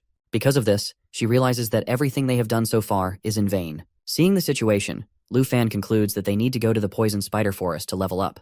However, he decides that they should rest for now since they will not be meeting their new family member today. Finally, as the day comes to an end, he announces that it is time for bed. Without hesitation, everyone heads off to sleep. In the morning, Xiaoman and Chu arrive at the villa, knock on the door, and call for everyone to wake up. A moment later, our boy opens the door and asks what is going on. Without delay, Chu informs him that he needs to see a post that has spread all over the school. However, he reacts with irritation, questioning why they woke him up so early just for a post. In response, she clarifies that it concerns his withdrawal from the freshman exam. She further explains that someone posted about it on the school forum yesterday, and overnight, it has become the top post. As soon as he sees the post, he immediately questions the situation regarding Fengyun Pavilion. At this point, Chu provides more details while explaining that Fengyun Pavilion originally started as a 4-person team formed by students ranked number 3 to number 6. Over time, however, it has grown into a much larger group, now consisting of nearly 30 members with powerful classes. Moreover, she reveals that it is led by Jian Fengyun and Xu Jung. Hearing this, our dude acknowledges that he is officially recognized as the school's number 1. However, he finds it amusing that Jian Fengyun has now become the so-called number 1 in the eyes of the students. As he laughs at the situation, Xiaoman shares that Jian Fengyun made a public statement earlier that morning. According to him, in order to prove himself to his supporters, he will take control of the number 1 villa after tomorrow's final. At the same time, Chu points out that winning first place in the competition grants eligibility for the national trial selection process. Clearly, she states Jian Fengyun is aiming for that opportunity. Meanwhile, Lu Fan reflects on the situation and realizes that Jian Fengyun seeks both fame and a spot in the national trial. Unfortunately for him, Lu Fan has already secured both. Soon after, Xiaoman expresses frustration while calling Jian Fengyun a clown for tarnishing Fan's name while he is away from school. She finds it ridiculous, especially since they do not even know him personally. Without hesitation, she declares that if he dares to come tomorrow, she will be fighting with her Shadow Blade form. In response, our guy acknowledges that Fengyun Pavilion is targeting him. Since that is the case, he decides to give them exactly what they want. With confidence, he announces that they will have some fun with them. He then takes the post from them and asks to borrow it for a moment. Without hesitation, he reveals his plan. He is going to respond to Fengyun Pavilion's challenge. Our boy responds to the post, which quickly catches Xu Zheng's attention. Without hesitation, he rushes to Jiang Fengyun and informs him that Lu Fan has actually replied. Meanwhile, Jiang Fengyun remains focused on his hidden combat class. After finishing his fight, he instructs his teammates to heal up before turning to Xu Zheng for details. Without wasting time, Xu Zheng suggests that Jiang Fengyun check the post himself. As soon as he reads it, he reacts with irritation while calling Lu Fan arrogant. He finds it unbelievable that Lu Fan dares to challenge the entire Fengyun Pavilion. Therefore, he immediately orders a response while instructing his team to tell our boy to meet them in the arena after the finals tomorrow. At this point, Xu Zheng hesitates and asks if he really plans to fight Lu Fan. However, Zhang Fengyun confidently confirms his decision while instructing his team to gather everyone. Since Lu Fan wants to challenge all of them, he decides to accept. Moreover, he emphasizes that true strength comes from real competition, not just school rankings. Meanwhile, Q excitedly announces that Jiang Fengyun has accepted the challenge. In response, Xiaoman suggests checking out Jiang Fengyun's semi-final match. However, Lu Fan dismisses the idea while admitting that he is not particularly interested in Jiang Fengyun's strength. Instead, he believes they would benefit more from leveling up in the secret realm. At this moment, Han disagrees while warning that overconfidence can lead to failure. She advises that understanding one's opponent is always beneficial. Supporting her point, Xiaoman insists that Lu Fan should at least make an appearance. She even adds that his supporters might outnumber those of Fengyun Pavilion. Additionally, Q mentions that our dude is currently the hottest topic on the campus forum. If he is caught observing Jiang Fengyun, it could easily start rumors. Hearing this, Han playfully suggests disguising him so that no one recognizes him. Without further delay, they dress our boy differently before heading to watch the match. As the event begins, Xiaoman closely watches the matches and notes that Jiang Fengyun's turn is coming up. Q agrees while pointing out that a huge crowd has gathered to watch him compete. Meanwhile, Han, now in disguise, turns to Lu Fan and asks how she looks, confidently claiming that no one will recognize her. Shortly after, the semi-finals of the freshman assessment are about to begin. However, as Han notices Lu Fan leaving, she questions why he is walking away before the match even starts. In response, he simply states that the match is not interesting and that he is stepping out for a walk. Before leaving, he instructs them to call him once it is over. Just then, an announcement echoes through the arena, officially welcoming the teams for the semi-finals. The vice principal enters the principal's office and immediately brings up a recent post on the campus forum while explaining that it has sparked widespread discussion. He mentions that the topic revolves around the challenge between Lu Fan and Jiang Fengyun. In response, the principal remains unconcerned and insists that Lu Fan can handle minor disputes among the freshmen, so there is no need to report it. However, the vice principal expresses his concerns while suggesting that the school should step in to stop the challenge. He worries that Lu Fan's overwhelming strength might cause unintended harm, especially outside school grounds. Furthermore, he reminds the principal that Chen Tianji is still recovering in the infirmary after his previous match with Lu Fan. Despite this, the principal stays calm and informs him that in just a month, the Dragon Capital's special envoy is scheduled to arrive to assess whether Lu Fan qualifies for the national trial. He reassures the vice principal that there is no need to overthink the situation. Shocked by the sudden timeline, the vice principal questions the reason behind the early inspection. In response, the principal explains that since the national trial has been moved up, the envoy's visit has also been rescheduled. Curious about our boy's preparation, the principal then asks for an update. The vice principal confidently reports that Lu Fan is about to complete his second-class change, so there is nothing to worry about.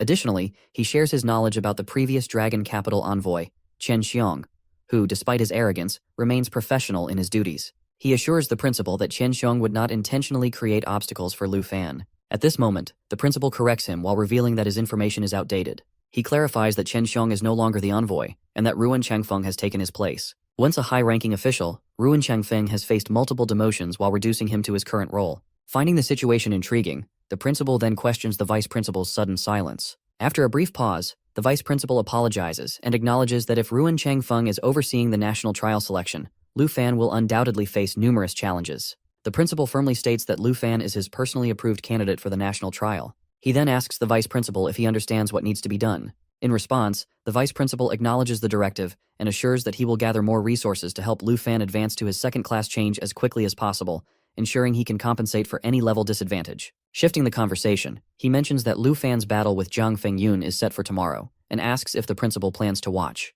With a smile, the principal confirms, saying he would never miss such an exciting event. Meanwhile, at the Dragon Capital Academy's Arena Points room, several students engage in battles. One of them questions how many opponents have already been defeated there. He points out that since this is only a 100-point arena, it should not be too difficult. However, another student speculates that a second-class job holder might be pretending to have a low score to deceive challengers. Soon, someone declares that this cannot be a level 29 arena and warns others not to enter, insisting that anyone who does will surely lose. Curious, some students begin to wonder about the identity of the arena master. While he looks familiar, they struggle to recognize him. At the same time, Lu Fan, deep in thought, considers that he should have gone to level up in the poison spider forest instead of spending time watching a match. Just then, he notices someone approaching and realizes it is another challenger. A girl greets him politely and asks if he has time for a match. Our guy greets the girl by calling her senior sister, and she laughs while saying her level is higher than his. However, since he is polite, she allows him to take the lead. He replies that she should go ahead, but she mischievously asks if he's sure.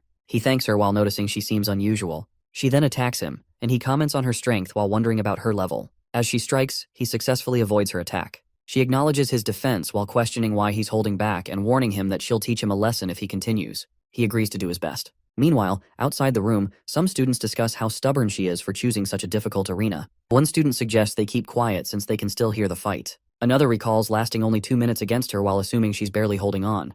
They all agree that the match will end soon. In another match, Zhang Fengyun and Xu Jing's team win. Everyone shouts the names of the winners. As Xu Jing approaches Zhang Fengyun, he mentions that a guy from Fengyun Pavilion told him Lu Fan sneaked into the audience to watch the match. Zhang Fengyun responds that Lu Fan must be trying to figure him out and remarks that he didn't even use half his strength in the fight. He then calls out to our dude while warning him not to be arrogant for long and telling him not to back out of tomorrow's fight. Xiaoman suggests they leave, asking where Lu Fan is. Ko mentions that Zhang Fengyun noticed Lu Fan watching. Han adds that Lu Fan left when he got bored, but he'll call him. Meanwhile, our dude wonders about the senior sister, thinking about how incredibly strong she is. While fighting, he reflects on how, in just 15 minutes, she went from unfamiliar to predicting his moves, impressed by her progress. He realizes that she could have easily defeated him, but feels as if she is guiding him to recognize the flaws in his fighting style. He wonders why she is helping him and who she really is. She then comments on his lack of stamina, and asks why he covers his handsome face. Han calls Lu Fan, and he apologizes to the senior sister, explaining that he needs to take the call. He tells Han that he will return shortly, thanking the senior sister for teaching him so much about close combat. Before leaving, he asks if he could get her contact information. She laughs, teasing him for asking for a girl's contact so soon after meeting. He quickly clarifies that he only wants to arrange another sparring session. She dismisses the idea of sharing her contact details, telling him to set up another point-based room like today if he wants to meet her again, and that if fate allows, she will come. As Lu Fan leaves, he continues to wonder about the senior sister, doubting that she is a student. He believes that she might be a teacher, questioning whether Longdu Academy has a teacher like her. He also realizes that she gave him points while thinking it might mean she forfeited. Lu Fan quickly leaves the place and rushes outside. Meanwhile, she is searching for her. He wonders who she is, with such impressive strength. She neither takes the points nor reveals her real identity, and vanishes in an instant. He questions whether she's truly from the academy, or if he has met a ghost. At the same time, his 3 companions call out to him, asking where he's been. Q jokingly asks if Lu Fan has gotten involved with another senior. However, Lu Fan can't find her. The next day, after the freshman assessment finals at Longdu Academy Arena, people talk about the upcoming match. They wonder if the real final is going to be between Lu Fan and Zhang Fengyun. They debate whether Lu Fan is strong enough to face the entire Fengyun Pavilion, or if he's simply out of his mind.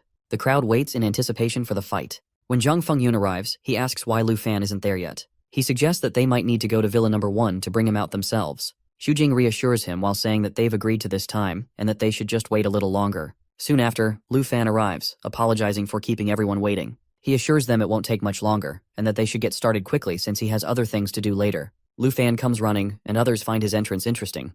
He arrives on time and notices that everyone is present, so he suggests they go together. The guard of Zhang becomes frustrated and questions his behavior. Zhang, while noticing that Lu Fan does not take them seriously, decides not to prolong the matter. He places a bet of 7,000 points. Our boy initially forgets to bet but then decides to wager all 17,000 points he has. The crowd reacts with surprise while realizing the amount is significant and that many of them lack enough points. Zhang considers Lu Fan's move daring but sees an opportunity.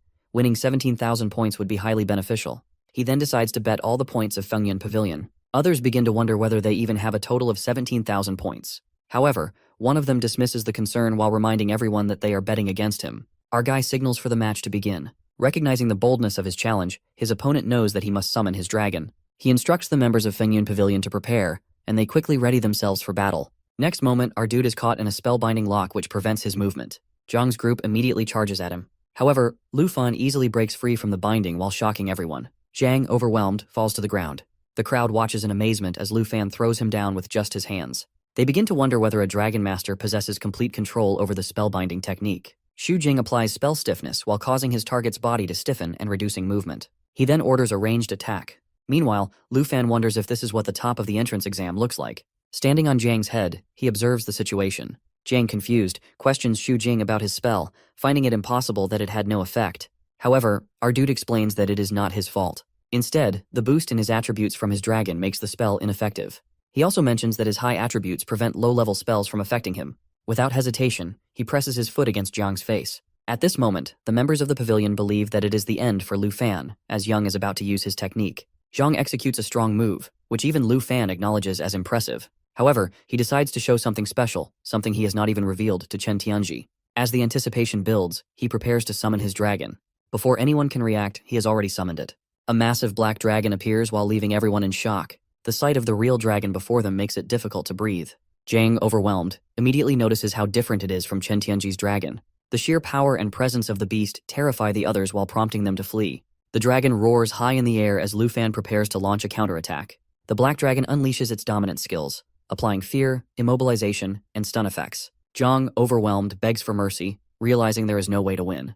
Escape seems nearly impossible, but Lu Fan chooses to spare him, declaring his victory. To confirm his status, he displays his Longdu Academy ID card and claims all the Fengyun Pavilion points. With the challenge completed, he instructs the dragon to leave, as he has something important to attend to. Later, in the Longdu Academy Arena Points room, Chu approaches him, mentioning that they would have supported him if they had not been in class.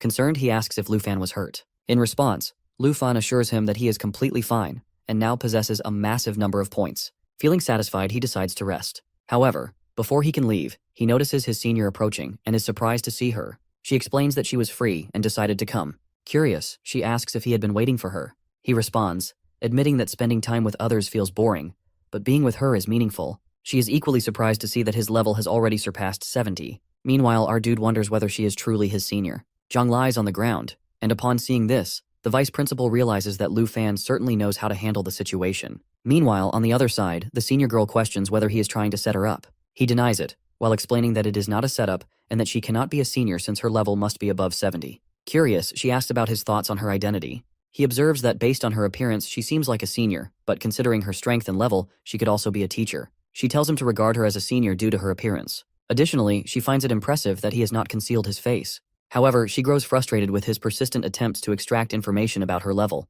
She warns him not to set a points limit, otherwise she will not return. He had been considering setting it at level 80 but realizes that it would not work. She then acknowledges that the combat techniques she demonstrated previously were used efficiently by him in his fight against Jiang.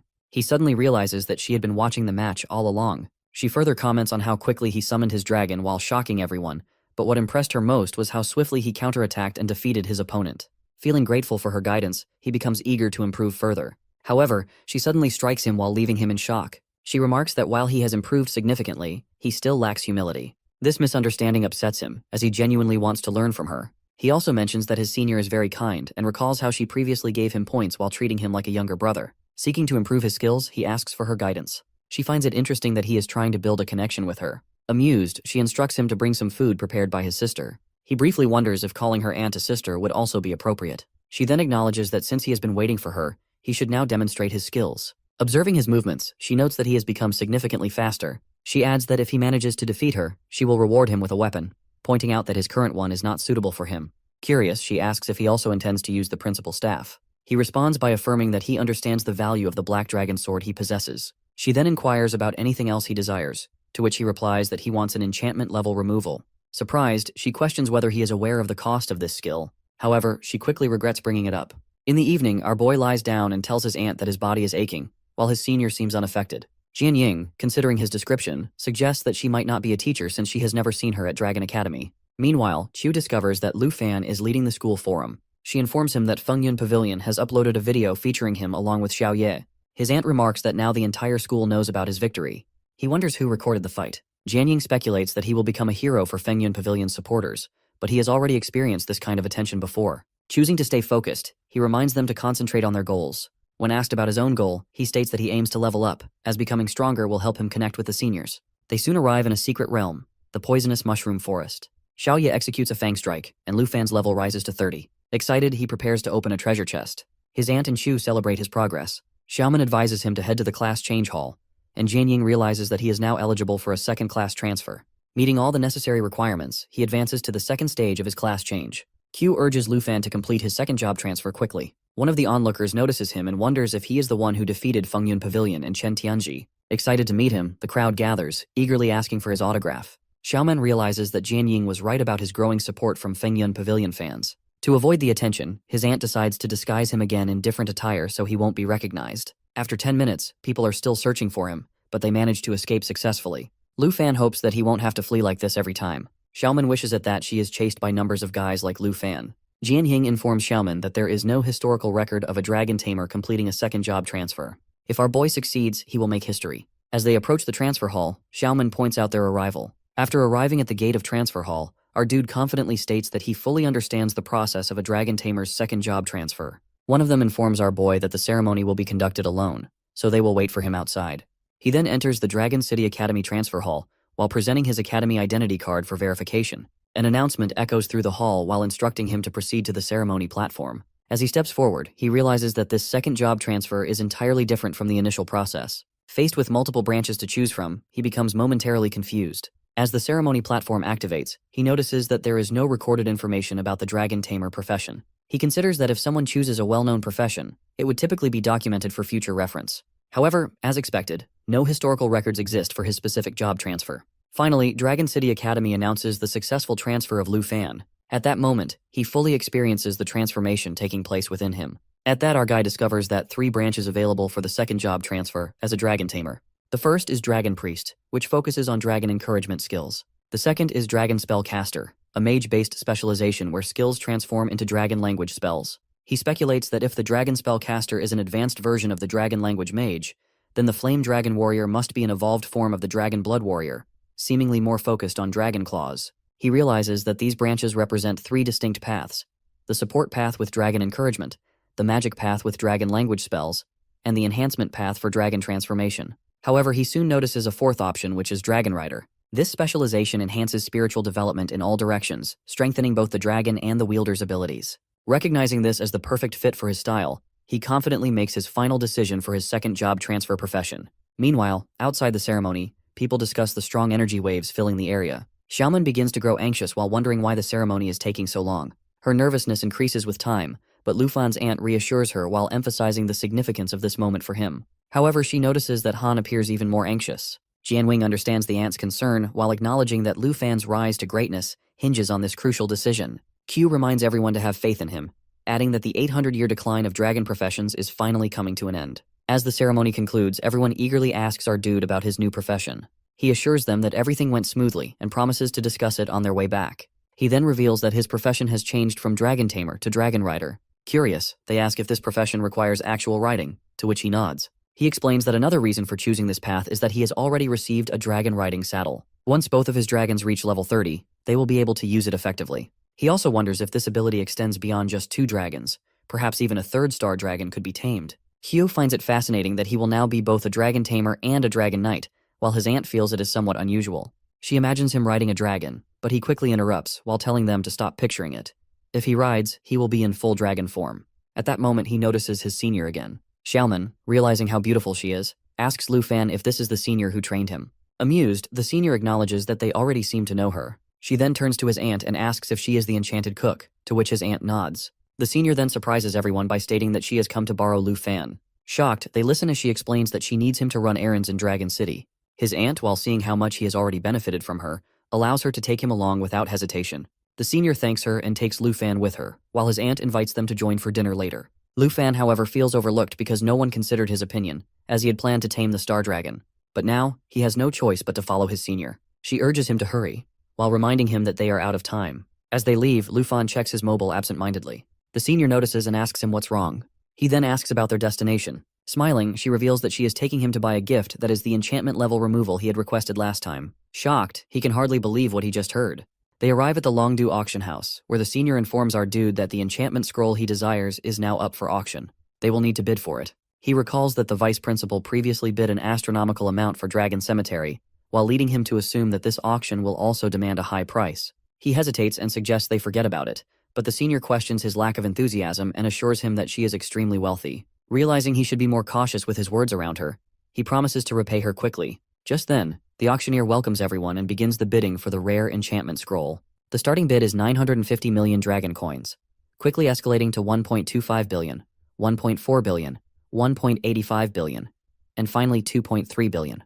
The senior tells Lu Fan that they need to bid decisively. Suddenly, a 3 billion dragon coin bid is placed. Our guy is surprised to see that the bidder is Jinju and wonders why she wants the enchantment scroll.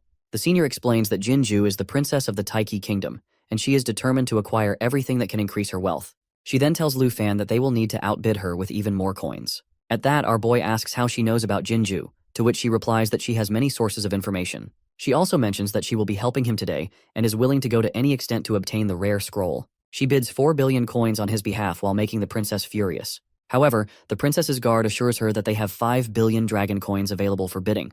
At that moment, the senior announces that she has changed her mind and will bid 5 billion coins. With this, Lu Fan successfully acquires the enchantment scroll. As people watch him, they are invited to move to the VIP room. Meanwhile, the princess, overwhelmed with anger, decides to leave the auction. Later, in the Tianhua auction house VIP lounge, the senior and our guy are present when a girl named Du Yakyu appears. She immediately recognizes who could afford to bid such a high amount. The senior apologizes for arriving without informing her. She then introduces Lu Fan while explaining that he is her junior, and that she has purchased the enchantment scroll as a reward for him. Du Yakyu introduces herself and offers Lu Fan the option of calling her Aunt Du or Sister Du. She informs him that she is the head of the auction house and that he is welcome to visit any time if he wants to buy rare items. He then formally introduces himself as Lu Fan. Du Yakyu explains that she and the senior are close relatives, as she is her sister-in-law and the auction house is run by her and her brother.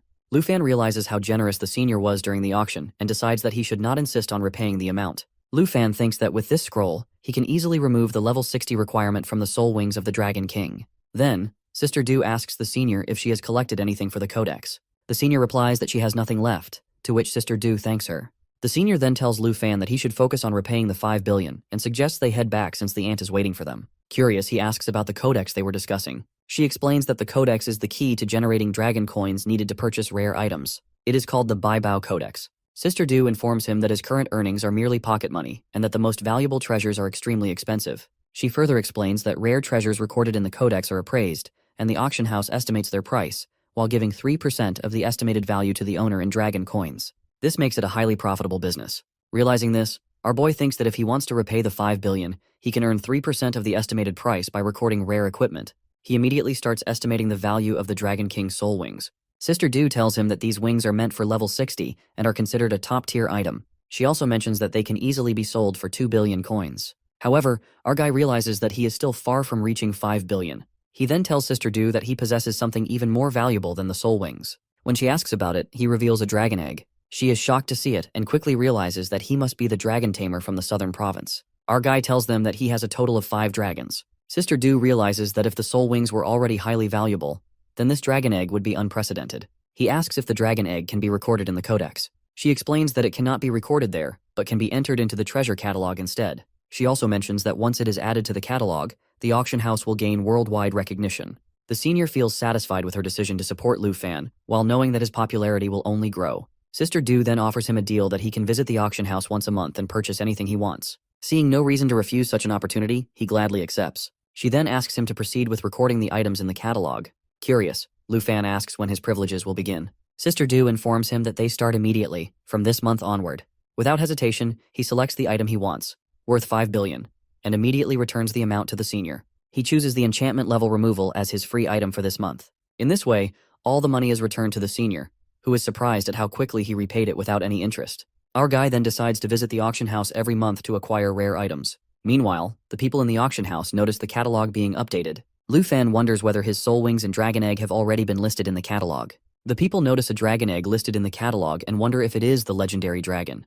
They are shocked to see it, and excitement spreads quickly. Our dude realizes that Sister Du acted swiftly while adding the dragon egg to the treasure catalog without delay. Meanwhile, the senior notices the growing commotion and suggests they leave before they get stuck in the crowd. As the people rush anxiously to see the dragon egg, Lu Fan and the senior manage to slip away unnoticed. She remarks that her sister-in-law's advertising strategy was a success and considers asking her for more rare items in the future. Lu Fan thinks about negotiating with her while recognizing her as a highly successful businesswoman. The senior then calls for a car and instructs Lu Fan to get in. When he notices that it is a different vehicle from the one they arrived in, she explains that she returned the previous one to her sister-in-law and that this is her own custom vehicle. Our guy finds her generosity and kindness admirable. As she starts the bike, she tells him to hold on tightly. While he does, she comments that his endurance and agility have improved significantly. He realizes that she knows a lot about him, likely because of his second transformation. She then points out that he now has 3 available slots and questions why he has not yet hatched the dragon egg. When she confirms that this would be his 3rd dragon, she considers him incredibly fortunate,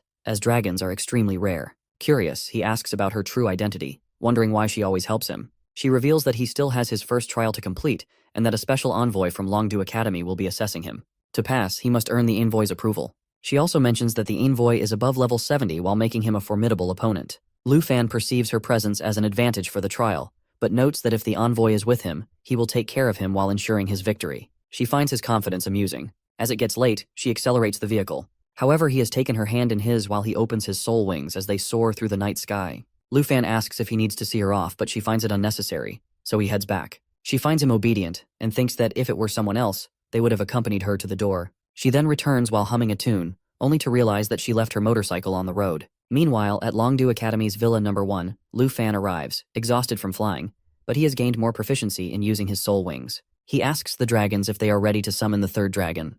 Without hesitation, he begins the summoning ritual and calls for the new dragon to emerge. The egg hatches, revealing the third star dragon. Xiaoye and Xiaofi are stunned at the sight. Lu Fan observes the juvenile form of the starry sky dragon and notes that it is a combat-type dragon. Its attributes are similar to Xiaofei's, but with greater strength than Xiaoye. He realizes that once the sky dragon reaches level 20, its strength will exceed 10,000. He also notices that its abilities and those of Xiaoye are well balanced across all attributes. Additionally, he recognizes that the star dragon's Starshine scales function as a damage-absorbing skill that can both defend and attack for 60 seconds. He wonders if Star Surge will further enhance the dragon's strength. Furthermore, he realizes that the starry sky dragon possesses a magic skill, which he decides to test later. Now, it is time to name the new dragon. He names it Xingchen. Xiaoye roars in protest, prompting Lu Fan to reconsider and choose another name. As he asks the dragon for its preference, he realizes that Xiaoye cannot work well with this new dragon. Meanwhile, in Taiki Country's level 60-70 sand area, Chung Han stands with his guards. They inquire about his well-being. Chung Han states that his sister has asked him to contact her for help. One of the girls inquires whether Jinju called him from Longdu State, while another asks if she was bullied in Dragon Country. He nods while explaining that she has been calling him repeatedly while claiming that a kid has hit her more than once. One of them asks if he plans to go to Dragon Country, to which he responds that he will, but only after completing his current priority, which is the national trial. He is focused on obtaining the cursed set equipment before making his way there. In addition to helping his sister, he intends to investigate the players participating in the national trial. Determined to claim the top spot, he remains resolute in his goal, and his companions fully support him. Meanwhile, a week after acquiring the Star Dragon, Lu Fan notices that without Jinju's provocations, his life has become more peaceful. He spends his time studying with his senior sister. She mentions that if he manages to defeat her, she will take him to Tianhua House again, which excites him. Lu Fan's team continues leveling up in the Poison Spider Forest, and the dragons experience significant growth. The Emerald Dragon reaches level 22, the Starry Sky Dragon advances to level 11, and the Black Dragon increases to level 29. Meanwhile, Lu Fan himself progresses to level 32. His equipment, Sword Shadow, advances to Sword Dancer 11. Q and Xiaoman also reach level 30, finally qualifying for their second advancements. Excited about their progress, they celebrate reaching level 13, which allows them to proceed to the next round of advancements. Their aunt is deeply impressed while recognizing the difficulty of reaching level 30. Xiaoman expresses her desire to explore high-level dungeons after her advancement. Her aunt warns her of the dangers, but she insists on going with Chu. Our boy realizes that now all combat professions in their group have reached the second advancement level, while enabling them to explore areas beyond level 30 together as a team. Jianjing announces that she has chosen the Sword Dancer class. She tells Chu that she assumes Chu will opt for a support role. However, Chu responds that while she had considered it, she no longer needs to since Xiaofei is with them. Instead, she selects the Holy Light Judge skill, while choosing a damage-dealing role. Her strong light attribute enhances her combat capabilities. Our boy realizes that their team now possesses a well-balanced combination of magical, physical, and support abilities. Shortly after, Xiaoman appears and Chu asks what happened. Xiaoman reveals that she has changed her class to Water Ripple Swordsman 11, granting her control over the water element. Lu Fan wonders whether hidden classes can also emerge in the second tier. He finds her abilities extraordinary, and notes that their team feels even more balanced with her inclusion. He teases Xiaoman while making her angry, but then his attention shifts as he notices the envoy approaching. The envoy is expected to arrive soon at Dragon Capital Academy's Combat Class Hall. Professor Gu informs Lu Fan that the envoy is Ruan Changfeng, a level 76 third-tier Holy Shield Knight. She also mentions that the vice principal has certain opinions about Lu Fan, which makes him curious about what they might be. As he contemplates this, Ruan Changfeng makes his appearance. Our boy then notices another man holding a staff and asks Professor Gu about him. She explains that he is the new headmaster of Dragon Capital Academy and is an expert beyond the 4th tier. Lu Fan asks whether anyone knows about the headmaster's abilities, but Professor Gu responds that only the vice principal is aware. She explains that the headmaster never participates in events, and no one knows his exact level. She also mentions that if he is here to greet the envoy, then the envoy must be someone special. Suddenly, the envoy enters the room and asks for the headmaster. However, the vice principal steps forward and introduces himself, but the envoy is only interested in meeting the headmaster. He then inquires whether all the candidates have arrived. The vice principal informs him that only our dude has been recommended by Dragon Capital Academy. He assumes that the envoy might be displeased by this. Our dude remarks to Professor Gu that Ruan Changfeng is not an ordinary person. She agrees, while adding that it seems the headmaster values Lu Fan highly. The envoy expresses his discontent while stating that the school has already chosen a candidate for him without considering his opinion. The vice principal assures him that Dragon Capital Academy has full confidence in Lu Fan and believes he will leave a strong impression. He describes Lu Fan as a level 32 Dragon Knight, ranked number 1 in the southern province. The envoy approaches Lu Fan and questions whether he understands the efforts of the other candidates. He also asks if he can compete with experts at levels 50 or 60. Lu Fan finds the envoy's attitude suspicious and senses a hint of hostility. The envoy then declares that since Dragon Capital Academy places so much trust in Lu Fan, he intends to conduct a thorough assessment. The envoy challenges Lu Fan, which Professor Gu finds unfair.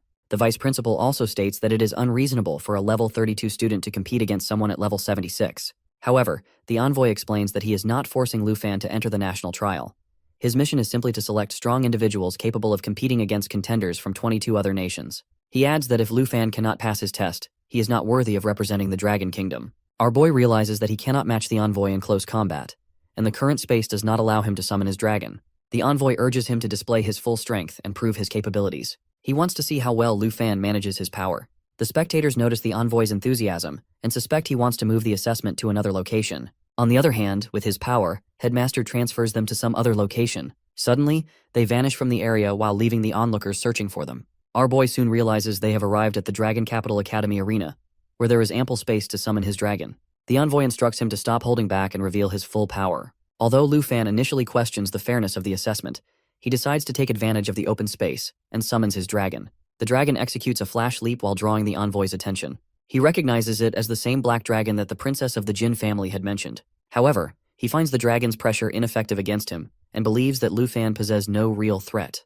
Our dude on the other side warns him to stay alert as the dragon prepares to attack. The black dragon roars high in the air, and the envoy feels the intense pressure radiating from it. He misses the stun and paralysis effect but realizes that, in the end, the dragon's effect will only cause a slowdown. The vice principal recalls that this black dragon had once defeated an entire pavilion. The headmaster advises him to keep watching, as Lu Fan has more specialties to reveal. The envoy assumes that while the dragon's moves might intimidate Lu Fan's classmates, they will not work against him. However, when the fear effect takes hold, he suddenly kneels to the ground. Lu Fan sarcastically asks how the envoy plans to assess him while kneeling, which frustrates the envoy even more. Furious, he demands to know how Lu Fan dares to challenge him in such a way. Meanwhile, the vice principal observes 2 opposing portals and wonders what Lu Fan is summoning next. The envoy then notices 3 dragons before him while leaving him in shock. The vice principal is equally astonished to see that our boy has 3 dragons. He then commands Xiaofei to summon the twin Wyvern Kings, which are the Wyvern King's soul wings. The vice principal turns to the headmaster and asks if he was aware that Lu Fan had 5 dragons. The headmaster, however, is just as surprised as everyone else. Lu Fan asks the envoy if he still believes that he is unqualified for the national trial.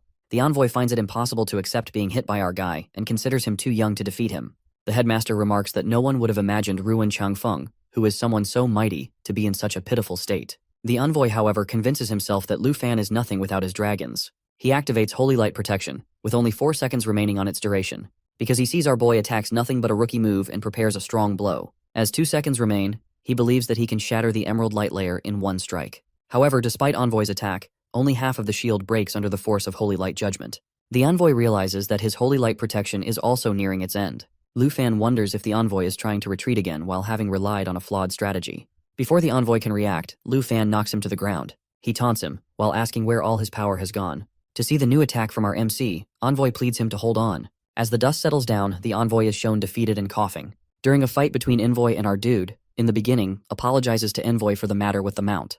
However, Lu Fan adds while pointing out that, in the harsh competition of the national trial, killing an opponent's mount is allowed. He mentions that Yuan Changfeng seems to be testing him on how he handles the situation. At this point, the vice principal shouts that the assessment should declare him qualified. Changfeng, upset, orders him to be quiet, while stating that the decision is his once the assessment is over. The principal then agrees with Changfeng's point because he won't be able to keep fighting. Envoy, while feeling cornered, recalls that with his dragon language magic and 5 dragons, he would be a strong contender in the national trial. Meanwhile, Envoy yells that Lu Fan alone cannot defeat him, and he blames Lu Fan for his downfall. He accuses Lu Fan of causing him to be abandoned by the Jin family and the high-ups of Longdu, ruining his career while mocking him, and even killing his mount.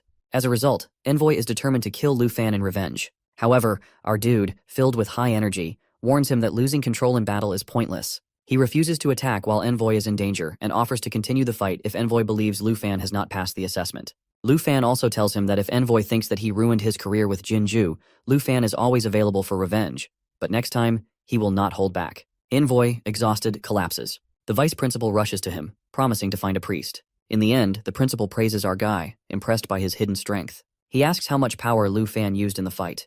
Lu Fan replies that he used less than 1% while explaining that the dragons only moved slightly without using their skills. The principal acknowledges that choosing Lu Fan was the right decision. Finally, he reflects that the principal feels strangely familiar to him. In the extreme northern region of Dragon Country, at an uncharted area level 60, the Marquis comments that Lu Fan is indeed the Dragon Country representative. He believes Yuan Changfeng likely signed this with great regret. Then, an officer enters and is allowed in. The officer asks what orders Lord Genbi has. The Marquis replies that he needs the Griffin prepared, as he plans to go to Longdu Academy. The officer, concerned, asks if he's leaving the northern border camp while mentioning that several exploration routes have recently been attacked, with the attacks coming from a specific area. He warns the Marquis that leaving now might be dangerous. However, the Marquis interrupts while assuring that the officer that he isn't leaving for good. He tells the officer to notify the Griffin team and allow the other exploration routes to continue as usual. The Marquis adds that he will meet the Dragon Country representative and investigate the situation while planning to return in 2 days. The officer acknowledges this and understands. Meanwhile, on the other side, our boy looks at a map and mentions that the destination is over 1,000 kilometers away. He considers traveling there to search for treasure, thinking that with Yuan Changfeng's approval of the national trial qualification, there's not much to do lately. However, he realizes that the treasure is more than 3,000 kilometers away, and it's only a mid-level treasure map. Our boy tells him to forget it, while stating that he will contact him next time if needed. The bud offers to help by contacting a mage for teleportation, but warns that there will be an extra cost. Lu Fan, surprised, realizes that a god-level treasure map is finally within reach after so long. The boy then asks if our dude is still there. Lu Fan quickly responds and adds that he has another location to ask about, which is in the extreme northern region, Longdu Academy, Villa Number 1. Lu Fan and his friends are suddenly attacked by a person. He starts fighting with Lu Fan and his black dragon. They were continuously giving each other strong blows in return to one of the strikes.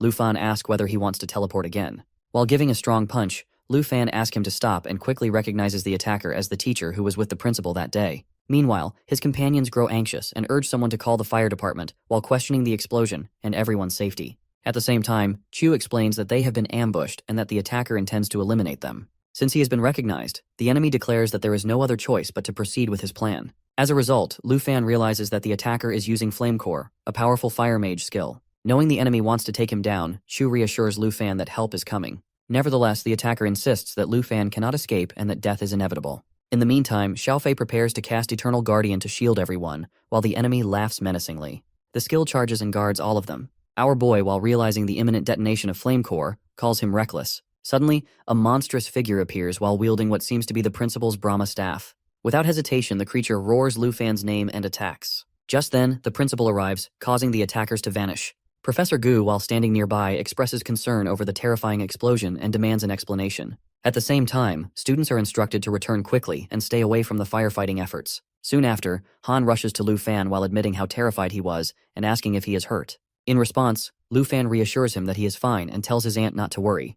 Likewise, Q, still in shock, asks if he recognizes the attacker. Lu Fan recalls seeing the mage during the envoy assessment while standing next to the principal. As the situation settles, the vice principal acknowledges that no one expected an assassination attempt at the school. Shockingly, he reveals that the attacker is an honorary professor at Longdu Academy. Upon hearing this, Lu Fan questions the reason behind the attack, while Han demands a thorough investigation, while emphasizing how close everyone came to death. Additionally, Chu points out that the attacker was determined to die with Lu Fan upon realizing he was still alive. Finally, the vice principal urges everyone to remain calm and take a moment to breathe. He firmly assures them that the matter will be investigated thoroughly and that they will receive a proper explanation. The next morning, in the principal's office at Longdu Academy, he expresses concern that another assassination attempt is inevitable. Moreover, he believes that the danger will be even greater this time. He points out that the honorary professor has been at the academy for many years and that those around him are deeply hidden, which unsettles him. Although he has the ability to oversee the entire school, he admits that even a slight delay on his part could lead to unimaginable consequences. At that moment, he turns to Marquis and asks if he is paying attention. However, instead of responding seriously, Marquis jokes that the office could use some alcohol, complaining that the tea is too bland. After noticing the principal's frustrated expression, he laughs and reassures him that he is listening. Furthermore, he mentions that, despite traveling all this way, he has yet to ask about the reason for his visit. In response, the principal apologizes while admitting that he has been preoccupied with Lu Fan's situation. Consequently, he shifts the conversation and inquires about Marquis's mission in the far north. Without hesitation, Marquis states that the mission is far from complete. However, since the principal and vice principal need to investigate the attack and the school is no longer a safe place for Lu Fan, He sees this as an opportunity to help lighten their burden. As a result, the principal looks confused and asks what he means. In turn, Marquis clarifies that he wants to take Lu Fan with him. He explains that even if our boy is not afraid, more trouble is bound to follow. Therefore, taking him to the far north will ensure his safety before the national trial and prevent any harm to those around him. After hearing this, the principal acknowledges that Lu Fan will be safe with Marquis. Nevertheless, he questions what Marquis stands to gain from this. In response,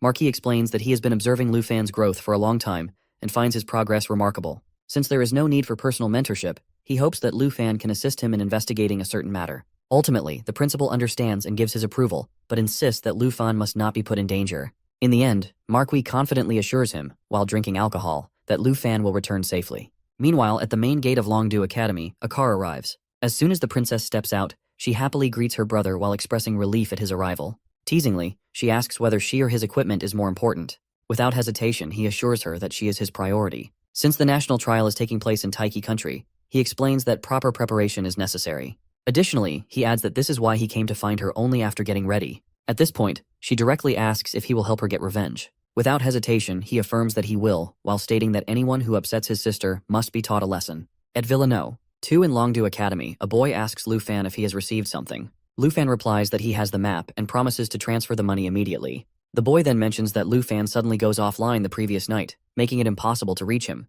He adds that he is relieved to see Lu Fan safe, as the map is highly sensitive, and no one else dares to buy it. Since there is nothing more to discuss, Lu Fan decides to end the call. Meanwhile, Jianying notices his actions and asks if he plans to travel far. Lu Fan admits that he is concerned about a particular place, but chooses to wait for the investigation results regarding the recent attack before making any decisions. In response, she shares that she does not sleep well the night before and informs him that the others are still resting upstairs. She requests that if he decides to leave, he should inform everyone. Reassuring her, our boy promises that he will not leave without saying goodbye and expresses his gratitude for her care. Just then, a knock sounds at the door. Assuming it is the vice principal, Jianying offers to open it. However, when Lu Fan answers, he realizes that the expected visitor is not there. Instead, a stranger stands before him. Curious, Lu Fan immediately questions the man's identity and asks about the investigation results. In response, the man explains that he is unaware of the outcome but urges our boy not to worry, assuring him that he is not a threat. At the same time, Lu Fan notices that the man is accompanied by 2 unconscious bodyguards. The man clarifies that their condition results from a misunderstanding and asks if Lu Fan has a way to treat them. He further explains that he only comes to find Lu Fan, but the bodyguards attack him without hesitation. Defending himself is his only choice. Observing the situation, Lu Fan quickly realizes that all the bodyguards arranged by the vice principal have been subdued. This makes him wonder whether the stranger is another attacker. Lu Fan asks the man about his identity. Before he gets an answer, Chu arrives and immediately greets the man, calling him Uncle Tu. Hearing this, Lu Fan, confused, repeats the name and wonders what is happening. However, as he processes the situation, he quickly realizes that the man is the teacher Uncle Chin once mentioned. Q confirms this and explains that he has always called him Uncle Tu since childhood. Then, turning to the man, Chu jokingly comments that his grip is a bit too strong. Laughing, Uncle Tu expresses his relief that Chu arrives in time. He points at Lu Fan and remarks that if Chu had been any later, Lu Fan would have ended up fighting him. In response, our boy apologizes while admitting that he mistakenly assumes the man is an attacker. He also takes the opportunity to thank him, explaining that he has wanted to express his gratitude in person for handling those behind Jinju. However, Uncle Tu dismisses the thanks while pointing out that although Ruan Changfeng is removed from his position, he still seeks revenge as an envoy. He emphasizes that Lu Fan is the one who truly resolves the matter and does not owe him any gratitude. At that moment, Chu expresses surprise while stating that it is unexpected for a great hero, one who once rode a griffin to confront the beast tide, to go unrecognized even by the bodyguards of Longdu Academy. Hearing this, Lu Fan is stunned and repeats the words, "facing the beast tide alone." He then recalls that while studying in Zhanghai City, the school walls were covered with portraits of heroes who lost their lives fighting ferocious beasts. Realizing the truth, he exclaims that the hero who repelled the beast tide back then turns out to be Uncle Tu. Uncle Tu, however, laughs it off while calling it an old story. He then remarks that every era has its outstanding individuals and shifts the focus back to Lu Fan. He reveals that he comes specifically to find him, not for anything else but to take him to the extreme north for training. Surprised, Lu Fan questions the destination. Uncle Tu then explains that he has already discussed it with the principal. He assures Lu Fan that traveling to the extreme north will not only help him improve his abilities, but also prepare him for the national trials. Moreover, leaving the academy will keep him away from any further attacks. Hearing this, Chu expresses concern while reminding Uncle Tu that the extreme north is an uncharted territory. Jianying also speaks up while emphasizing that Lu Fan is now a representative of the Dragon Kingdom and cannot afford any accidents before the national trials. In response, Uncle Tu acknowledges the dangers of the region, but insists that the harsh conditions make it an ideal place to grow stronger. Additionally, He points out that leaving means those targeting Lu Fan will no longer put those around him at risk. At that, our dude assumes that the man believes his divine treasure map is hidden in the extreme north, so he naturally wants to go. However, at the same time, he wonders whether his departure will truly keep everyone safe from further attacks. Sensing his hesitation, the man encourages him to be direct if he wishes to leave. Meanwhile, Jianying reminds him that they have already advanced to the second level. She reassures him that even if attacks continue, he does not need to worry, as she will continue to take care of everyone. Adding to this, Chu promises that they will protect Auntie no matter what. He urges Lu Fan not to be concerned about them. Feeling grateful, our guy thanks everyone and firmly states his decision to travel to the extreme north. Hearing this, the man laughs, expressing his satisfaction that his judgment about Lu Fan is correct. Without hesitation, he then instructs Chu to buy a few bottles of good wine, suggesting they have a farewell meal together. However, Chu reminds him that they can no longer drink the strong liquor he prefers. At that moment, Xianying mentions that she usually joins them for meals, but suddenly realizes she does not have the necessary ingredients at home. In response, Lu Fan offers to buy them, suggesting they all eat together once Auntie and Xiaoman wake up. He also sees this as a good opportunity to bid farewell to his senior. Before concluding the discussion, the man instructs Chu to quickly take care of the unconscious bodyguards at the door, while emphasizing that it would not be good if anyone saw them. However, Chu explains that he has changed his role to a holy light judicator and, as a result, no longer possesses healing abilities. Lu Fan finds it hard to believe that Senior 2 is the hero who once resisted the beast tide. The thought of learning from such a legendary figure feels unreal. However, he also wonders what benefit the man would gain from taking him to the extreme north. Just then, his senior sister arrives and questions why he is still there so late. Playfully, she asks if he is waiting for her and explains that she has been quite busy over the past few days. Without wasting time, she suggests that if he still wants to practice close combat, they should begin immediately. However, Lu Fan quickly clarifies that he is not there to train but to say goodbye. Hearing this, she looks confused and asks what he means. Lu Fan then explains that he will be traveling to the extreme north and will not see her for an entire month, at least until the national trials. He adds that without their usual sparring sessions, he will likely be quite bored. In response, she calls him a fool and insists that he will learn far more by going to the extreme north than by training with her. She also warns him that the place is very dangerous, so boredom will not be a concern. Our boy acknowledges her words and mentions that he needs to return soon to say goodbye to everyone. Before he leaves, she suddenly stops him, pointing out that he is in a hurry and she does not have much to give him. Without hesitation, she hands him something and instructs him to wear it for his safety. She then encourages him to do his best in the extreme north and during the national trials. As a final request, she asks him to bring back a piece of unmelting ice when he returns. Without another word, she disappears. Looking at the item, Lu Fan realizes that it might be a strand of her hair. As he continues walking, he suddenly notices a boy following him. He starts wondering how much longer the boy intends to trail behind before the boy speaks up, admitting that he has been discovered. The boy then expresses how difficult it was to find Lu Fan. Confused, Lu Fan immediately asks for his identity and the reason for following him. In response, the boy introduces himself as Jin Chenghan, the older brother of Jinju. He explains that although Lu Fan may not know him, he has heard a lot about Lu Fan's achievements. He also mentions that his little sister has received a lot of care from our dude, so he has come specifically to express his gratitude. Lu Fan questions the boy about whether he is the top newcomer from the Taiki Kingdom. Assuming that Jinju must also be nearby, he demands that she come out. As expected, she appears and immediately expresses her irritation while questioning why he is acting so arrogantly. She then adds that she looks forward to seeing her brother teach him a lesson. Jin Chenghan, however, remains calm and states that whether he takes action depends on Lu Fan. He then offers a deal, suggesting that if Lu Fan allows Jinju to slap him a few times, they can consider the previous matter settled. In response, Lu Fan reminds Jinju that she made a similar demand before and questions whether she even informed her brother of how things ended last time. Frustrated by his words, Jinju complains to her brother while insisting that Lu Fan is still being disrespectful and that negotiating with him is pointless. She urges Jin Chenghan to take action immediately. Jin Chenghan, unimpressed by Lu Fan's attitude, warns him that he will not truly understand his situation until it is too late. Without hesitation, he begins casting his magic. Observing the spell, Lu Fan quickly recognizes it as a summoning technique, while noting that it appears just as sinister as Jinju's magic. Another boy, filled with aggression, declares that Lu Fan's end is near before launching an attack. Lu Fan immediately notices the powerful corrosive force behind the creature's ordinary strike, while leading him to conclude that avoiding direct contact should be his priority. As he observes the monster more closely, he is shocked to see that it has taken on Jin Chenghan's face. At that moment, Jin Chenghan commands the creature, Abyssal Crawler, to capture Lu Fan. The monster roars continuously as it advances toward him. Before it can reach its target, someone suddenly intervenes and saves Lu Fan. Confused by the unexpected interruption, Jinju questions what is happening. Meanwhile, the newcomer sternly reminds them that this is not Jin family territory. Recognizing the Griffin King and hearing the voice, Jin Chenghan quickly realizes who the man might be. However, before he can react, the man launches a direct attack. Alarmed, Jin Chenghan warns his sister to step back while insisting that their opponent is highly dangerous. Senior 2 continues his assault, confidently declaring that the Abyssal Crawler will not be able to protect Jin Chunghan. He asserts that nothing can escape from the Griffin King's claws before delivering a decisive blow. Watching the battle unfold, Lu Fan assumes that Senior 2 has just killed Jin Chunghan. However, 2 calmly explains that Abyssal Summoners possess a third-tier skill called Abyssal Symbiosis, which allows them to be reborn as long as their summoned beast remains alive. Realizing this, Lu Fan quickly understands that Jin Chunghan is not truly dead.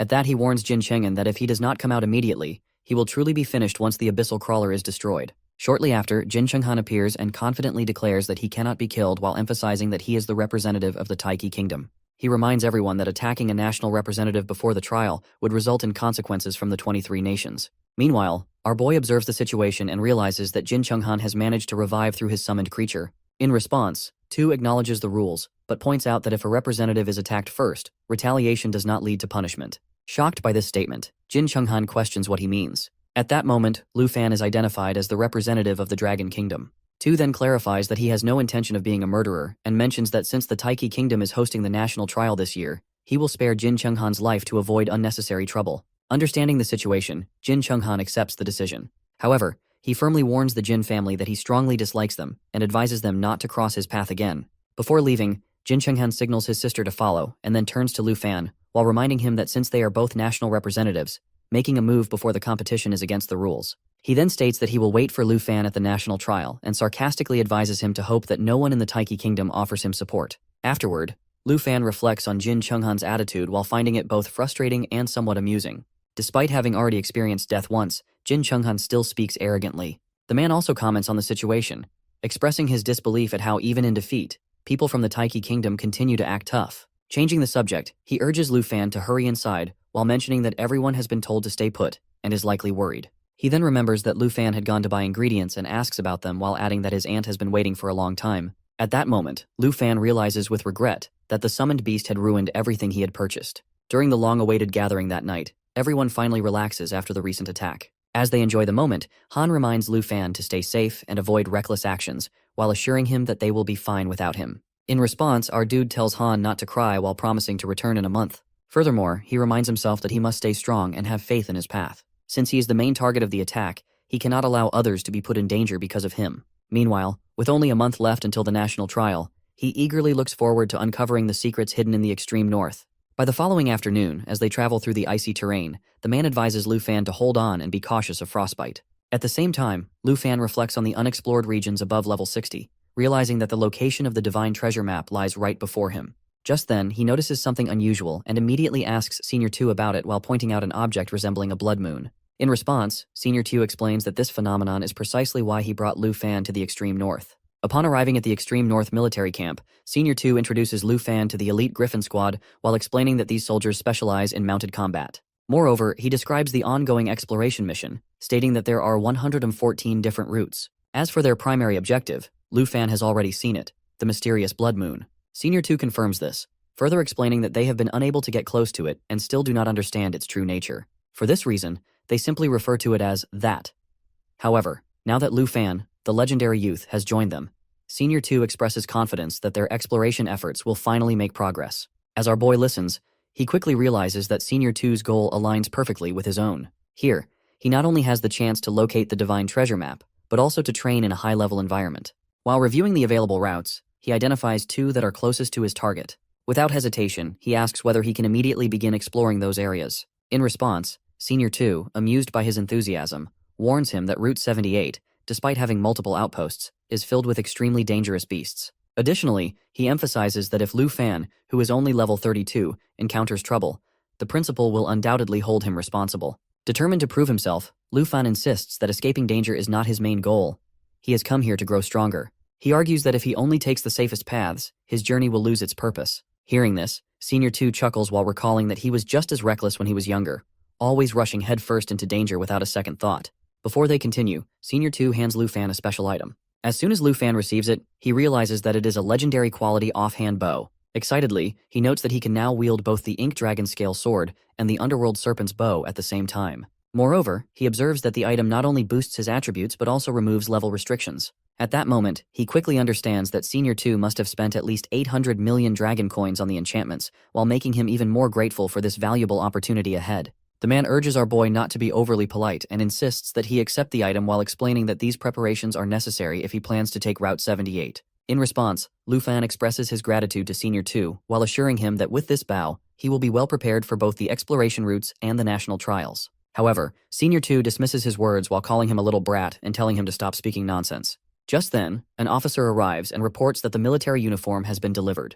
The Marquis, also known as Senior 2, instructs Lu Fan to put it on while stating that he will take him to observe the mysterious phenomenon up close. Furthermore, he explains that if Lu Fan still insists on taking Route 78 after their return, they will set off with the team the following day. Without hesitation, Lu Fan responds with enthusiasm while expressing that he cannot wait any longer. As they prepare to leave, the Marquis questions Lu Fan about why he, as a dragon rider, is not using his dragon for travel. Lu Fan explains that his dragon's level is not high enough yet. However, he mentions that Xiao Ye has recently reached level 29 and will soon unlock the ability to be ridden. Upon hearing this, the Marquis laughs, teasing that once Lu Fan is able to ride, he might make an exception and recruit him into the Griffin Squad.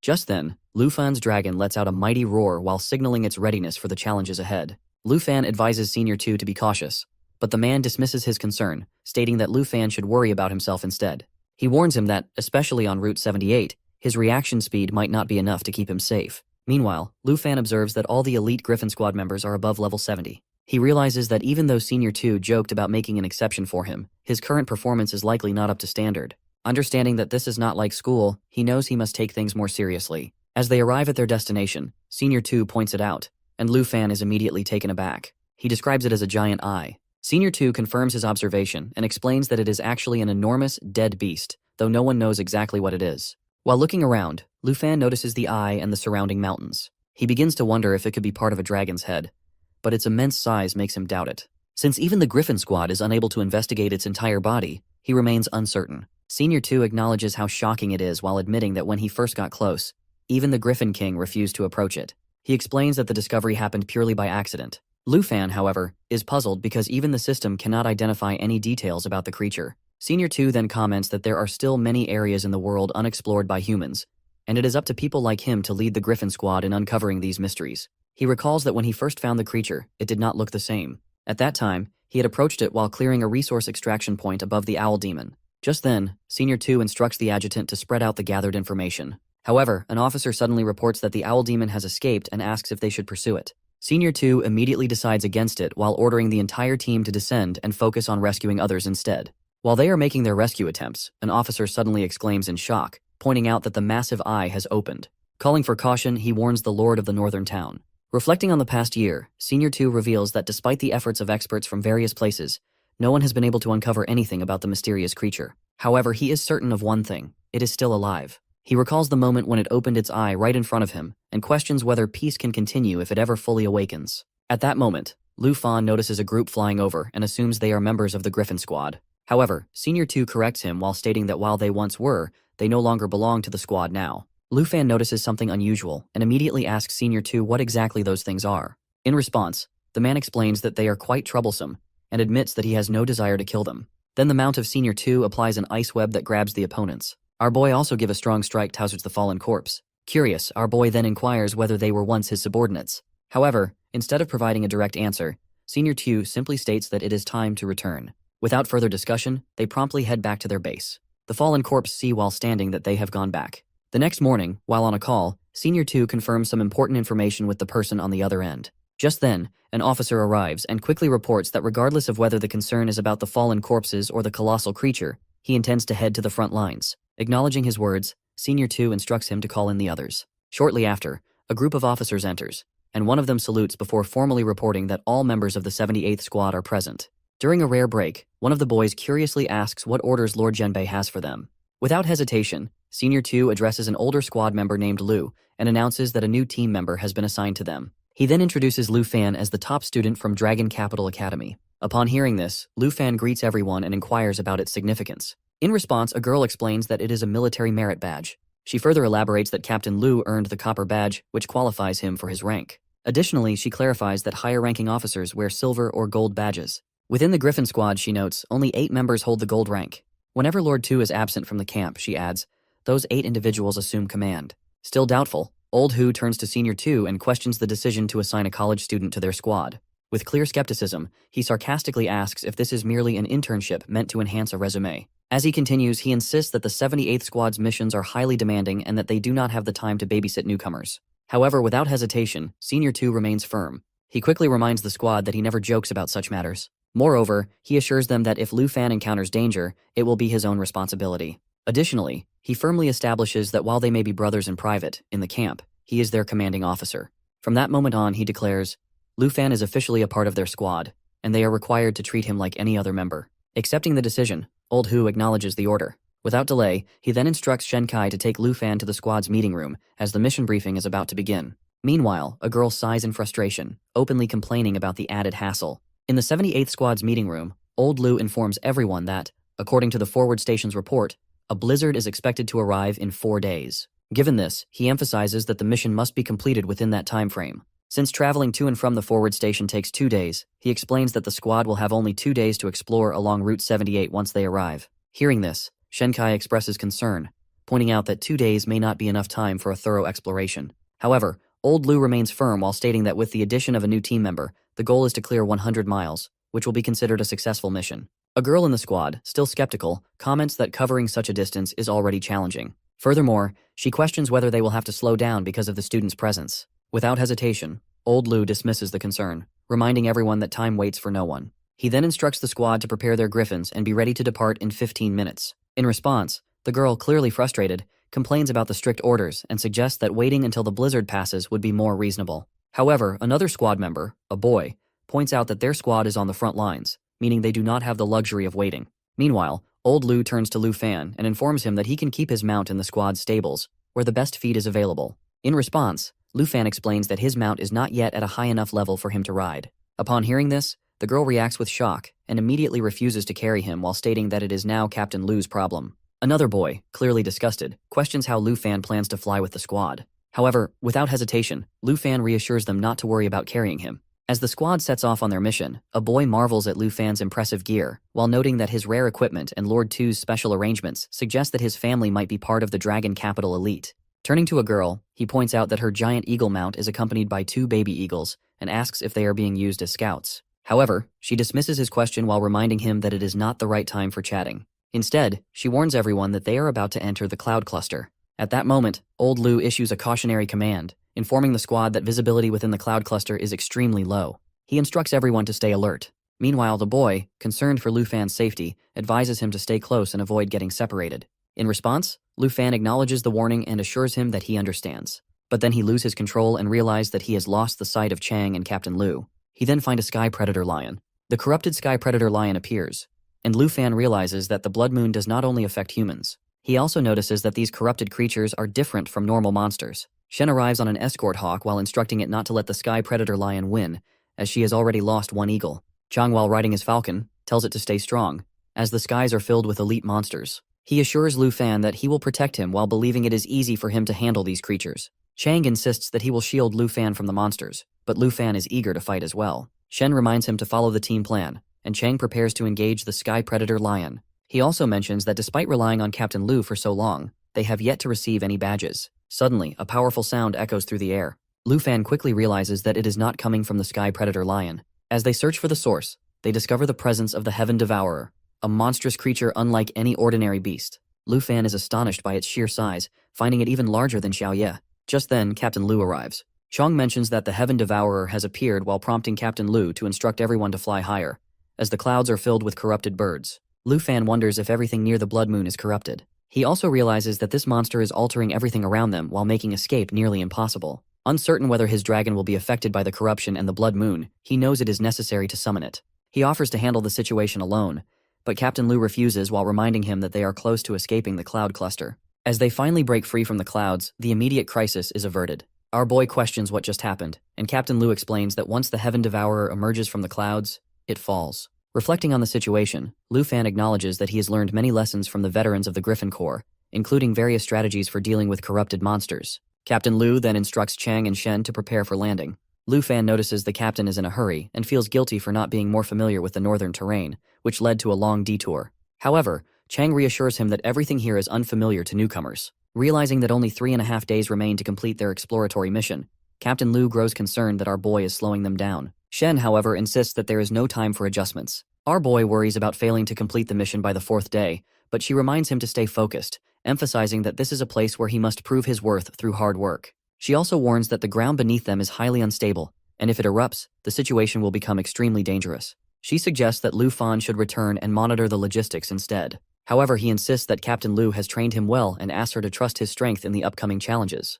Captain Lu reassures them that if Senior 2 has made this decision, it will be beneficial for everyone. With that, he urges them to hurry and move forward. Shen hopes that Lu Fan does not make the situation worse, but Captain Lu assures her not to worry and instructs Lu Fan to focus only on protecting himself. Suddenly, the falcon lets out a sharp cry while prompting Shen to recognize it as an alarm signal indicating danger. She wonders what the threat could be, but before she can react, Captain Lu orders everyone to scatter and evade. He also instructs Chang to activate the shield of protection. As the chaos unfolds, Chang realizes that he has been separated from our boy, which deeply unsettles him. Meanwhile, Lu Fan suspects that another corrupted monster may be approaching. Captain Lu quickly calls for a status report while confirming that both he and Shen are unharmed. He then asks Lu Fan to respond. However, at that moment, Lu Fan finds himself completely surrounded by level 80 elite monsters. Captain Lu calls out to Lu Fan again, but Shen urges him to lower his voice while warning that loud noises could attract more monsters. The captain fears that Lu Fan may already be finished. However, as he scans the surroundings, he spots a group of 20 to 30 ice-field yetis. Realizing the overwhelming numbers, he prepares to retreat, but Shen quickly suggests using her falcon for a feint attack. Agreeing with her strategy, the captain instructs her to launch the feint while he retrieves Chang. As they move forward, Captain Lu suddenly changes the plan. He decides to engage the icefield yetis himself, while Shen is tasked with finding Chang. Without hesitation, she heads off in search of him. Standing his ground, Captain Lu unsheathes his sword and confronts the approaching monsters. Meanwhile, Shen navigates through the horde, knowing she must expose herself to locate Chang. She blows a whistle as a signal. While the captain battles the yetis, she continues her search. On the other hand, Lu Fan has already found Chang. He checks on his condition, but before Chang can respond, Lu Fan instructs him to remain quiet and wait. He is here to rescue him. Assuring Chang that he will treat him after dealing with the 3 large monsters, Lu Fan prepares for battle. However, Chang warns that he cannot heal him, and insists that he should not fight against level 80 elite monsters. Ignoring the warning, Lu Fan activates his dragon aura and readies his sword for combat. Lu Fan delivers a powerful blow with his sword, leaving Chang in shock. He finds it impossible, but Lu Fan insists that nothing is beyond reach. He is a dragon knight and a top dragon tamer from the southern province. As he battles the beasts, he seamlessly switches between different forms. Chang is astonished to realize that Lu Fan, despite being only level 32, can fight against level 80 monsters with ease. He is about to ask something when Shen and Captain Lu arrive. Shen is horrified to see Chang's injuries, while Captain Lu is equally surprised to find Lu Fan still alive. Chang quickly informs them that Lu Fan not only found him but also healed his wounds. Suddenly, Captain Lu shouts a warning, and Lu Fan swiftly lands a powerful strike on a monster attacking from behind. Without hesitation, the captain gathers everyone and lays out a plan. Shen offers her giant eagle, stating that it can carry 2 people to safety. However, Lu Fan suggests an alternative. If they manage to eliminate all the icefield yetis, the problem will be solved. Shen initially thinks he is joking, but he is completely serious. He insists on healing everyone before continuing the fight. Shen urges him to stop worrying about others and focus on himself. But Lu Fan argues that time is running out and prioritizes evacuating the wounded first. Captain Lu watches as Lu Fan insists on retreating with the wounded from the kingdom, then hands him a bow. He recalls that Senior 2 always used a bow to strike precisely at the head of the Southern Kingdom's enemies. Sheen begins to wonder if Senior 2 has entrusted Lu Fan with a special weapon. Lu Fan reassures them not to worry and urges them to escape while he handles the Icefield Yetis alone. Captain Lu, though concerned, tells him to be careful. Determined, Lu Fan prepares to test Senior 2's bow for the first time. Meanwhile, Shen reflects on Lu Fan's insistence on evacuating everyone, while realizing that he is not just an ordinary warrior. Chang, now fully aware of Lu Fan's strength, acknowledges that he is an exceptional dragon knight. He tells Shen that Lu Fan is a dragon tamer from the southern province, while reinforcing the growing admiration for his remarkable abilities. The Yeti hurls ice blocks toward our boy, attempting to freeze him, but he manages to break them. Surprised by their persistence, he unleashes the arrow of the dark serpent. Calling Xiaoye and Xingchen, he directs their attention to the fallen corpses. As the Yeti's health declines, they grow more ferocious. Lu Fan signals Xingchen to prepare his skills and initiates Shattered Star. However, he abruptly halts him while deciding to detonate the stars himself. Using the serpent arrow, he shatters them while causing massive destruction. The force sends everyone flying through the air before a falcon swoops in and carries off Captain Lu. Meanwhile, Chang struggles with his wounds, the pain intensifying. The captain wonders if Lu Fan's power is tied to a dragon's potential. Acknowledging Xingchen's efforts, he tells him to rest while instructing Xiaoye to continue working. He instructs her to check the fallen corpses and, if none remain, to proceed with the squad. Just then, he notices Captain Lu returning. Curious about his reappearance, he questions him. and the captain inquires whether the explosion was his doing. He also asks about the figure standing behind him while prompting the dragon to roar. Lu Fan quickly calms her while assuring that they are his companions. He then commands her to shift into the black dragon devastating dragon form. Sensing her unease, he advises her to clear the area if she is not feeling well. She applies the cataclysm technique, swiftly eliminating all threats. Chang and Shen are astonished, while realizing that he is a dragon tamer from the South Province. The captain, equally intrigued, questions whether the dragon is his pet. Lu Fan confirms while identifying her as his black dragon. The captain then mentions that Senior 2 has often spoken about a dragon tamer, finally understanding that Lu Fan is the legendary pet dragon tamer, regarded as the best in Senior 2's eyes. Shen admits to knowing little about him, but acknowledges his value to their team. However, Lu Fan humbly responds while explaining that his lack of knowledge about the area has only caused them trouble. He finds it exhausting that they constantly need to guide him. However, Captain Lu reassures him while acknowledging that he is the most responsible warrior he has ever trained. Expressing gratitude, he thanks him for saving them.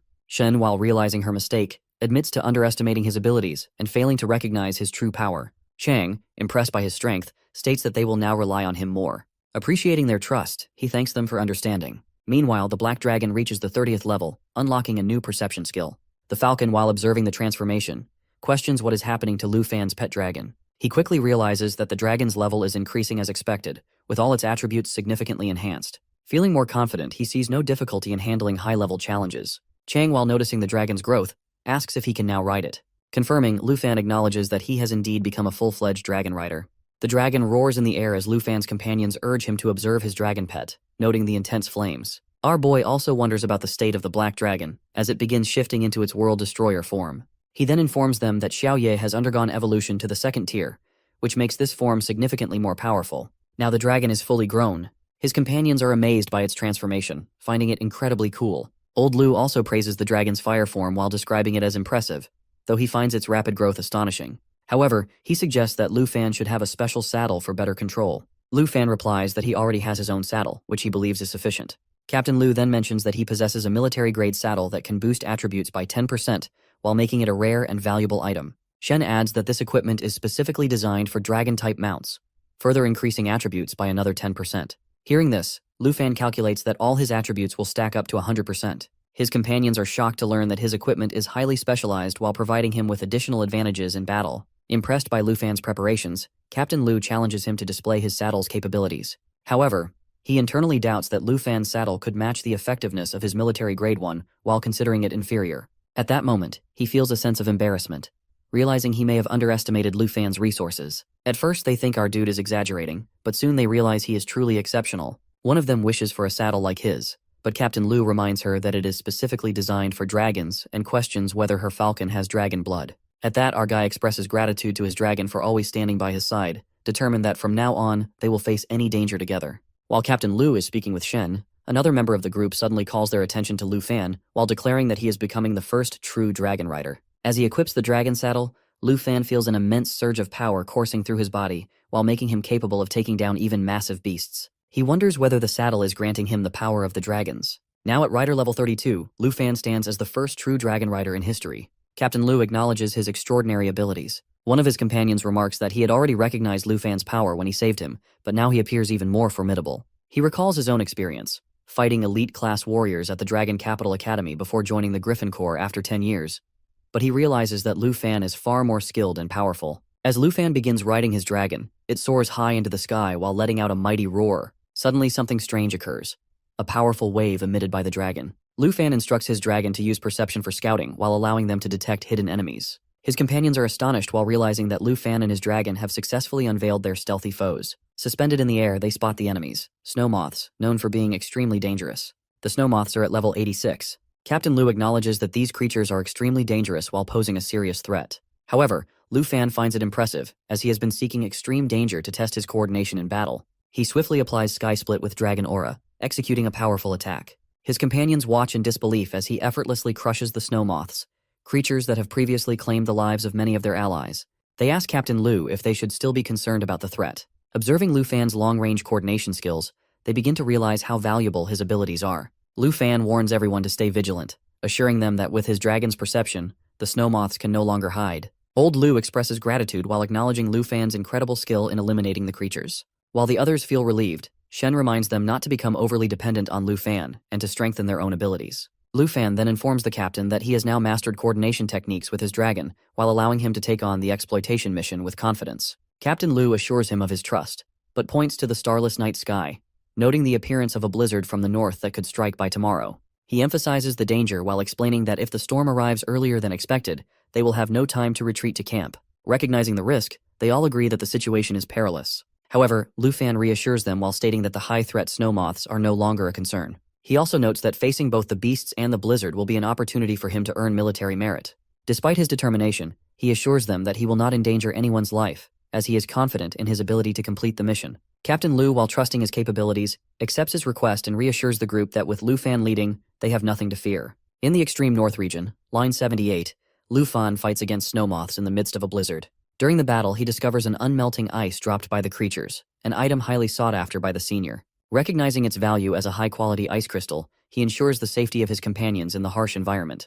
Captain Lu instructs Lu Fan to continue fighting and complete the mission, though the cold is making them all shiver. Lu Fan, while feeling numb after battling the snow moths, presses on. One of his companions questions whether he truly intends to take down level 85 monsters while still at level 32. He remarks that if Lu Fan possesses such strength, he will undoubtedly earn the gold badge by defeating the blizzard. Shen suggests that they should have called Senior Tu to assist in handling the situation. Captain Lu then informs our dude that they have successfully advanced 100 miles, but their supplies are running low, so they should return to the barracks. His companions agree while expressing their exhaustion from the cold and their need for rest. Lu Fan also decides to head back, as Xiao Ye is in need of food and rest. Captain Lu instructs Shen to set a landmark signal in preparation for their return to camp. She complies and activates the signal.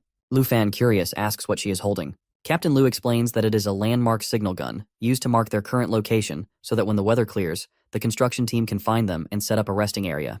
They then realize that the Griffin must have already returned to the camp on its own. The next day, at the extreme north region barracks, Captain Lu instructs everyone to disperse while he reports to Senior Tu. However, Lu Fan stops Shen and asks if there is anyone who can help process the unmelting ice. Surprised by the question, she informs him that old Ju, the blacksmith at the supply office, can assist him. Curious, she asks if he plans to give it to his girlfriend, but he clarifies that she is only a friend. Deciding to visit the blacksmith, Lu Fan heads back to the supply office. Meanwhile, Shen realizes that she also possesses an unmelting ice necklace, which is extremely valuable to her. Upon reaching the blacksmith shop, Lu Fan speaks with old Ju, who assures him that he will craft a remarkable gift from the unmelting ice, one that any girl would cherish. Grateful for his help, Lu Fan thanks him. Suddenly, Senior Tu appears while searching for Lu Fan. He informs him that Captain Lu has spoken highly of his actions while praising him for saving everyone during the first mission and successfully leading them through the blizzard mission. Acknowledging his strength and exceptional performance, Senior Tu rewards him with a copper badge. Lu Fan expresses his gratitude as he receives the Griffin Copper Military Merit Medal.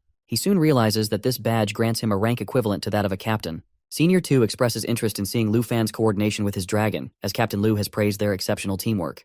Lu Fan then realizes that as they move closer to the Blood Moon, more creatures turn into undead. However, he also notices that Shen's giant eagle and his own dragon remain unaffected by this phenomenon. Senior Tu observes Lu Fan's dragon and remarks on its unique and powerful presence. He provides the dragon with plenty of meat, and Lu Fan realizes that Xiao Ye is extremely hungry. Senior Tu insists that the dragon should eat first before they proceed. Meanwhile, he shares intelligence gathered from the Star-Spangled Nation. He explains that their national trial representative, Morgan, has been tasked with exploring the mountain ruins, and his intelligence team has been tracking him closely. Senior Tu then presents photographs obtained through communication with Morgan's family while revealing a massive humanoid skeleton. Lu Fan immediately recognizes its resemblance to the giant creatures associated with the Blood Moon. However, Senior Tu points out that, in comparison, the figure in the image is minuscule, almost insignificant. He then leads Lu Fan to another room and plays a video sent by his intelligence team. The footage features the Morgan family and the sacred mountain ruins, which, according to Senior Tu, could hold the key to uncovering a significant secret. Senior Tu shows him a video in which his intelligence personnel arrive at a location and encounter a creature resembling a six-winged angel. They send a team while including an expert from the fourth transformation to explore a temple. As they proceed, a strange sound echoes, and a woman identifies it as a holy mountain puppet. The golden light emanating from the temple alters the nearby creatures while mutating them into stronger beasts. Suddenly, a man notices someone approaching. The woman assumes it is the expert from their team returning, but he quickly realizes something is wrong due to the figure's wings. Panicked, he urges her to run, realizing that their teammate has transformed into a holy mountain thrall. The video ends, and Senior Tu explains that his professional team managed to escape while allowing them to obtain this footage. At that, our dude contemplates the nature of this creature while prompting Senior Tu to clarify that it is far more dangerous than the holy mountain puppet. He further explains that both the puppets and the mountain thralls have mutated due to the temple's influence and the presence of giant skeletons. Lu Fan compares this phenomenon to the fallen corpses affected by the blood moon, which alters everything around them. Senior 2 confirms his suspicion while adding that the video has already been shared with the top scholars of Dragon City. He then speculates that other mysterious creatures might exist while remaining untraceable due to their ancient origins. Now, they are referred to as ancient gods. Lu Fan wonders about their origins and abilities, recognizing that little is known about them. The name itself suggests something extraordinary. Senior 2 acknowledges the mystery surrounding these beings while suggesting that history itself is beginning to unfold. He explains that creatures transformed by the holy mountains included mountain puppets and mountain thralls, while those affected by the blood moon become puppet fallen corpses and thrall fallen corpses. He advises Lu Fan to remain cautious, along with Captain Lu. Curious about the aftermath of the thrall attack, Lu Fan inquires further. Senior 2 reveals that Charles Morgan killed members of the Morgan family while sparing only one person. When Lu Fan questions whether Charles participated in the Star-Spangled Nation, Senior 2 explains that his informants witnessed Charles encountering the thrall in front of the temple. Strangely, the thrall spared Charles and even granted him the essence of the holy mountain. Lu Fan, puzzled by this, listens as Senior 2 explains that Charles accepted the essence, which allowed him to change his hidden profession to a holy priest. With no previous records of this profession, informants are actively searching for more information. Senior 2 warns him to be careful during the national trial, as Charles has now acquired the power of the ancient gods. However, our boy remains confident while believing in his own strength to face even the toughest opponents. 2 days later, at the military supply blacksmith shop, the blacksmith presents Lu Fan with a necklace crafted from ice. He estimates its price to be at least 10,000 dragon coins, impressing Lu Fan with his craftsmanship. Satisfied, he offers the blacksmith a bottle of liquor as a token of appreciation. Master Ju initially refuses but then realizes that Lu Fan knows exactly what he likes. Suddenly, Shen arrives while urging Lu Fan to leave, as a new exploratory mission awaits them. Master Ju encourages him to go and assures him of any future assistance. Meanwhile, Chang notices Lu Fan's copper badge and feels surprised while realizing that despite fighting for a long time, he has yet to earn a single badge. The next morning, the team prepares to embark on their mission while having packed enough supplies for 15 days. As they begin, Lu Fan finds it odd that the signal pole is missing. Shen quickly points it out, but something about the situation feels strange. A sense of unease settles over them, and Lu Fan suspects that danger lurks nearby. Just as Chang suggests starting the mission, Lu Fan stops him while warning that it could be an ambush. He quickly realizes they are surrounded by monsters. Observing their behavior, he deduces that the creatures watching them without attacking are likely puppet fallen corpses. He also suspects the presence of thrall fallen corpses while controlling them from the shadows. Captain confirms the theory, explaining that thrall fallen corpses serve the ancient gods. He then inquires about another presence nearby while revealing Li Luo. Acknowledging his arrival, Lu Fan remarks to Shen that it has been a long time since they last met. At that, our dude asks the captain if he knows Li Luo. The captain explains that Li Luo is a silver officer of the Griffin Regiment and Shen's fiancé.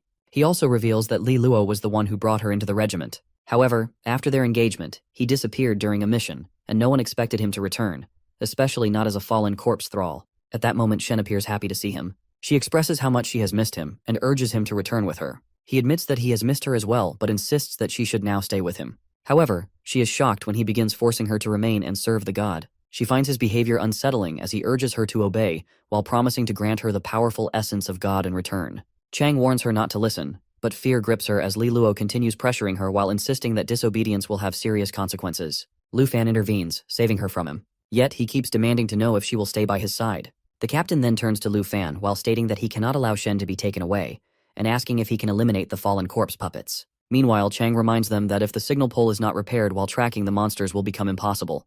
However, the captain reassures him that they can escape whenever necessary. Lu Fan, on the other hand, argues that fleeing is not the best course of action. Chang asks if he is planning to fight another monster. Our boy sees this as a great opportunity to earn military merit. Li Luo, angered by their defiance, declares that they should die and become fallen corpse puppets for refusing to follow the orders of God. In response, Lu Fan prepares to cast the Shield of Sanctuary while stating that everything else will depend on him. He then launches a powerful attack using his Shadow Snake arrow while delivering a strong blow. Chang warns that the shield will only last for 10 seconds, but Lu Fan assures him that it will be enough. As the shield's remaining time continues to decrease, he calls on Xiao Ye to unleash her Dragon of Destruction form. Meanwhile, the captain watches while anticipating Lu Fan's victory. With determination, Lu Fan commands his dragon to attack alongside him. The Black Dragon unleashes Cataclysm while leaving everyone in shock at the sheer force of its power. The companions realize that there is strong coordination between the Dragon Rider and his dragon, while allowing Lu Fan to defeat the beast effortlessly. Li Luo is equally shocked by this display of power. As the 10 seconds of the Shield of Sanctuary come to an end,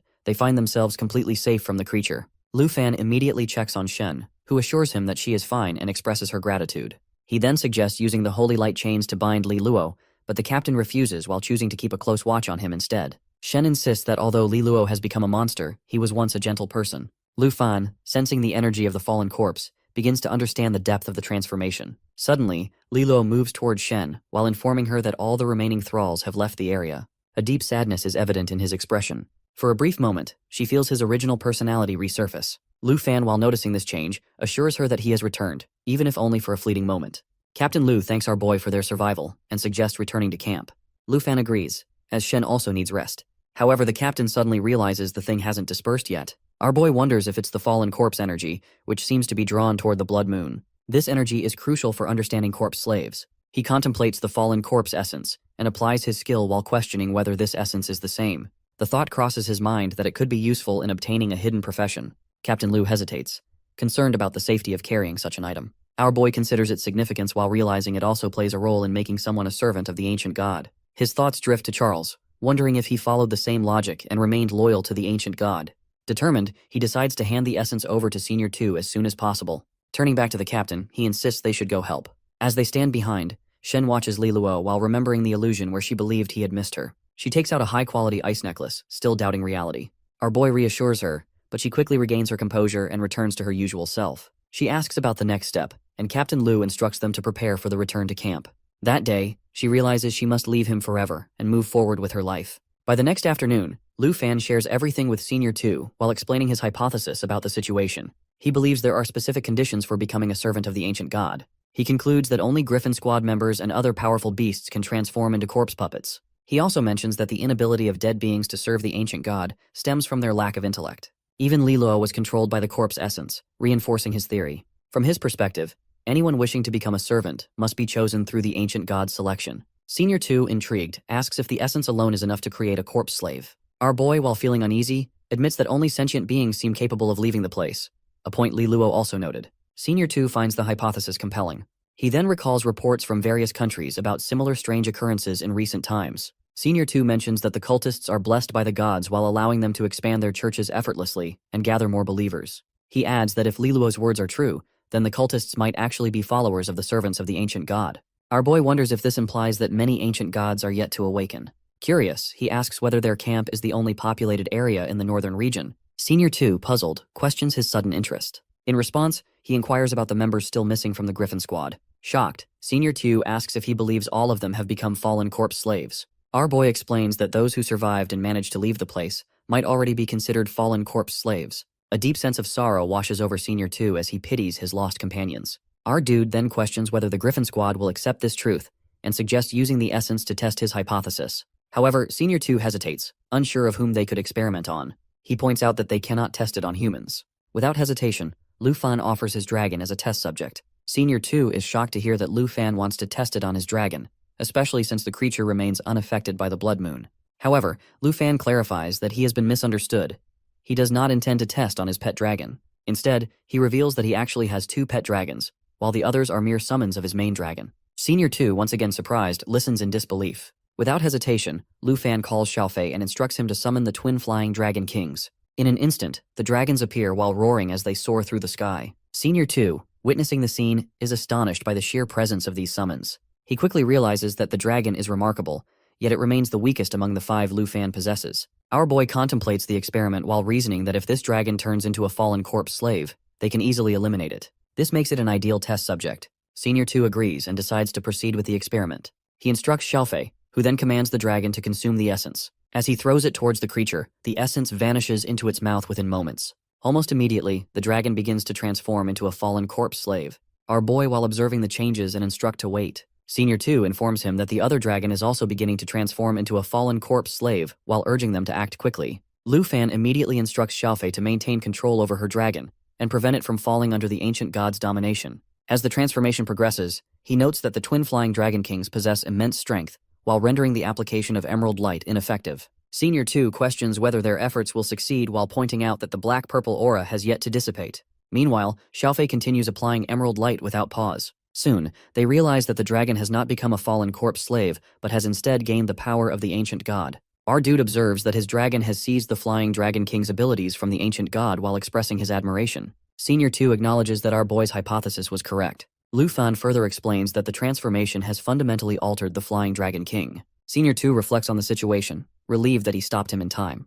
Otherwise, both dragons would have been killed. Eager to explore the fallen corpse demon dragon's abilities, Lu Fan asks if the mission can proceed. However, Senior 2 reminds him that while they have confirmed the essence and minions of the ancient god, the temple itself remains unexplored. By the next morning, Chang raises the question of whether what lies ahead is truly a temple or merely ruins. Lu Fan realizes that the Golden Light Temple and the ruins are the same while confirming that they must explore this place to understand the awakening of the ancient god. He also wonders if the divine treasure map is nearby. Meanwhile, Shen grows frustrated as she searches for anything left behind. She notes that they are close to leaving the blizzard zone and finds the landscape unexpectedly beautiful. Lu Fan also notices a vast lake stretching before them. Chang observes that the sky has cleared while suggesting they have finally left the northern region. Captain Lu decides they should settle down and rest for a while. As they take in their surroundings, they spot massive chains beneath the ice, while sparking curiosity about what they might be connected to. Lu Fan speculates whether these chains could lead them to the ruins. While examining the area, he unexpectedly discovers a dragon egg, which is now his fourth one. Lu Fan picks up the egg, but his attention quickly shifts to the spot where it was kept. Something is buried in the snow which appears to be a box. He reaches down, lifts it, and examines it closely, confirming his suspicion. When he opens the box, surprise flashes across his face. Inside, he finds the Dragon Language Echo skillbook, classified as epic quality, requiring level 35 to use. Excitement builds within him, because if he masters Dragon Language magic, his power will increase by 100%. Not only this, once he conquers the Blue Dragon, his skills will rival the roar of the Blue Dragon King. With Dragonic Resonance, his Blue Dragon magic will double in strength. However, he realizes he must wait until level 35 before he can wield its power. The thought reminds him that he needs to contact Miss Du from the Tianhua auction house to use his monthly special rights and obtain a pet slot expansion scroll. While the group moves forward, Lu Fan lags behind, fixated on the egg. Shenkai and Chang Kong soon notice and come looking for him. As they approach, Lu Fan quickly hides the skillbook and the egg before greeting them with a casual smile. To divert their attention, he shares a thought that has been lingering in his mind. Since they have reached the edge of the far north, there might be an unexplored region beyond the glacial lake. Captain Lu, listening carefully, agrees. He explains that even though they have crossed the snowstorm, the far north is vast, possibly stretching further inland. He mentions that the Blood Moon mountain range extends for over 1,000 miles and does not end here. Instead, this could be the tail tip of an ancient god. Chang Kong, taken aback, questions whether the ancient god's body is miles long. The group collectively turns to the vast icy landscape, trying to comprehend the captain's words. However, despite various theories, the ancient gods remain a mystery, their true forms undiscovered.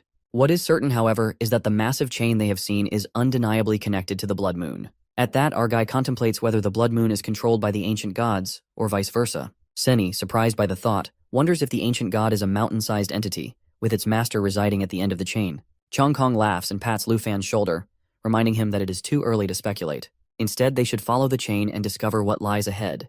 There might be ruins or temples on the other side of the lake. Captain Lu, however, remains cautious. He warns the group that the unknown lake could be extremely dangerous, reminding Chang Kong of the serious injury he suffered last time. Chang Kong, regretful, apologizes. Lu Fan steps forward, raising his hand confidently. He assures the captain that he will scout ahead and return with a signal. Captain Lu, though initially hesitant, recognizes Lu Fan's strength and allows him to proceed. Our boy calls out to Xiaoye, ordering her to activate her destroyer form.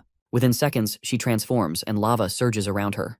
The group, reassured by her presence, prepares to wait at camp.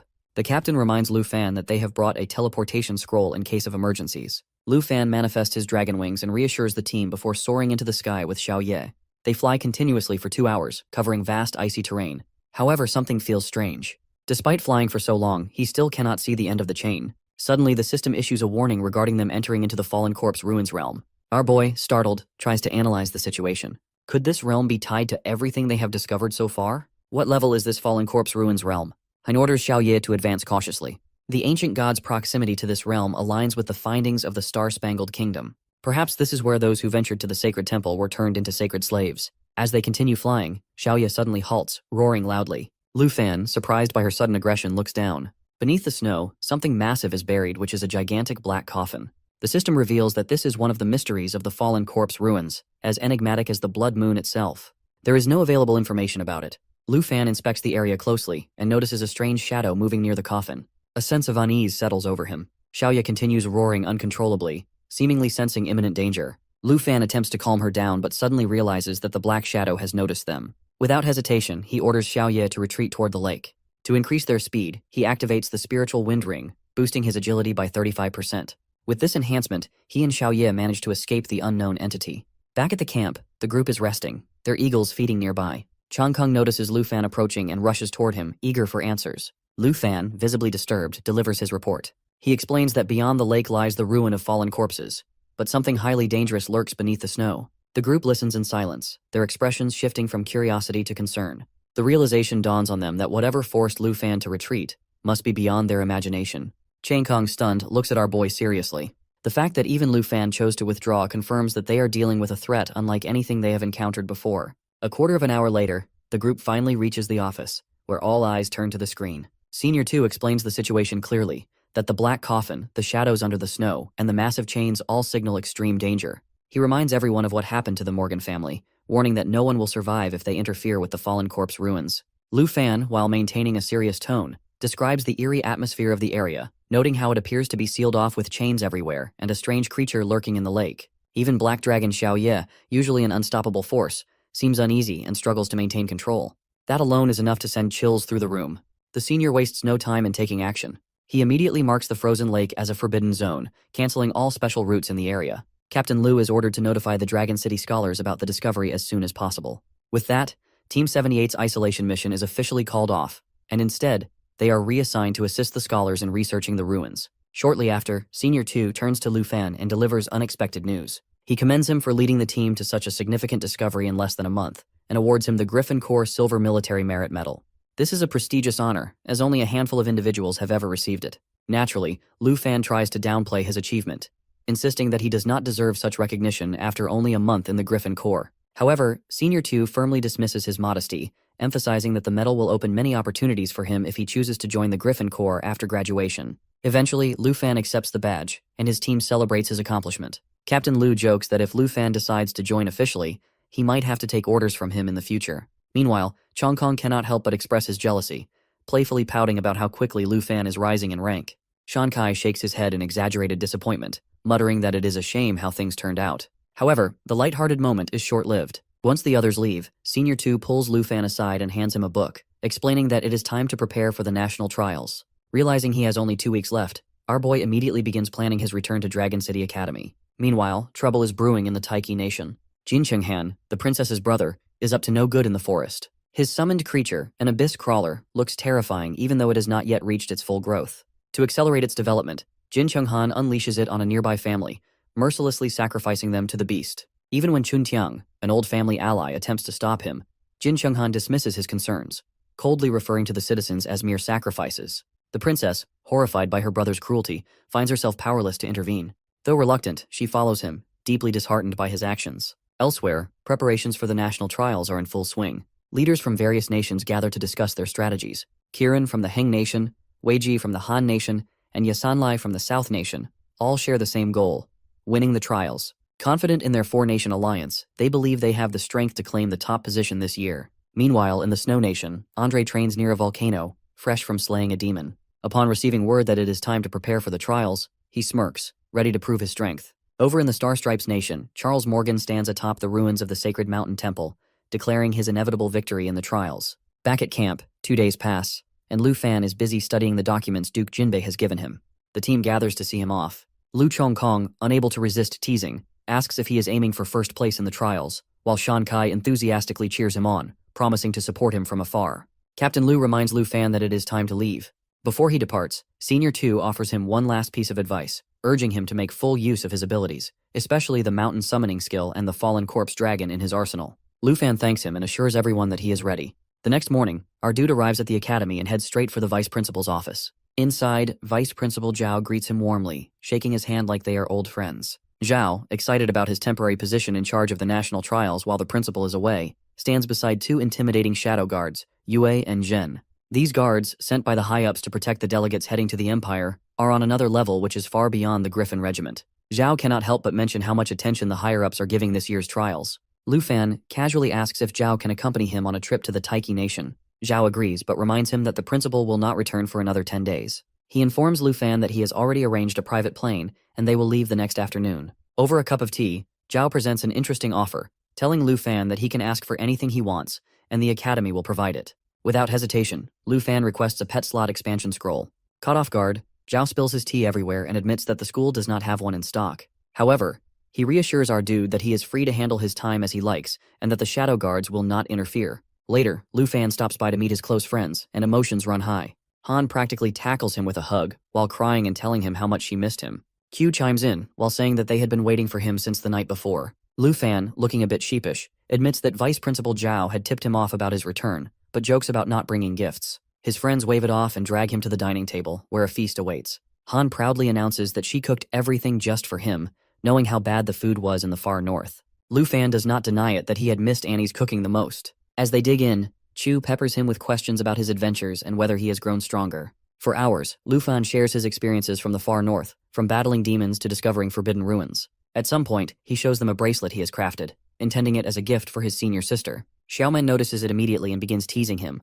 while wondering who the lucky recipient is. Flustered, Lu Fan hides the bracelet and stammers something incoherent. Kim rolls her eyes and jokes that it is obviously for his senior sister.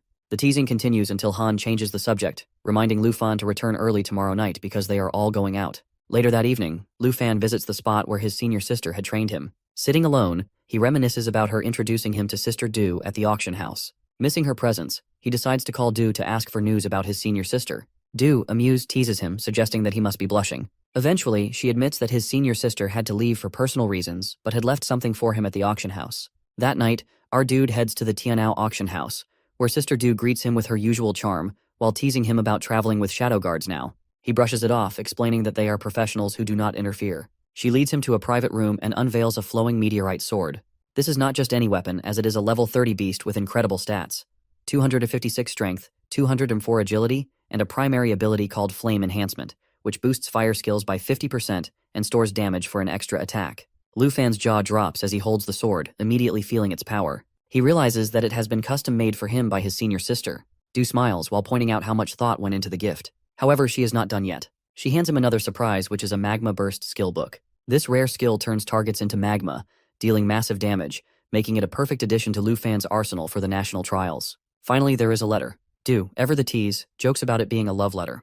Lu Fan reads it and cannot help but smile. His senior sister writes that she had to leave unexpectedly, but left these gifts as encouragement for the trials. She reminds him of his promise to give her something that will not melt the ice. Touched by the thoughtful gifts, Lu Fan thanks Sister Du. As he is leaving, he casually asks if the auction house has a pet slot expansion scroll. Sister Du explains that unfortunately the market for these scrolls is pretty small, and only hunters, summoners, and the like are interested, so they aren't kept around. Our guy takes it in stride, thinking to himself that since there are no scrolls for now, he will focus on leveling up Xingchen and wait to hatch the blue dragon egg later. She reassures him, while saying that she will keep an eye out for any scrolls or dragon spellbooks that come in and notify him right away. With that, Lu Fan bids her farewell and heads back home, his trusty shadow guards trailing behind.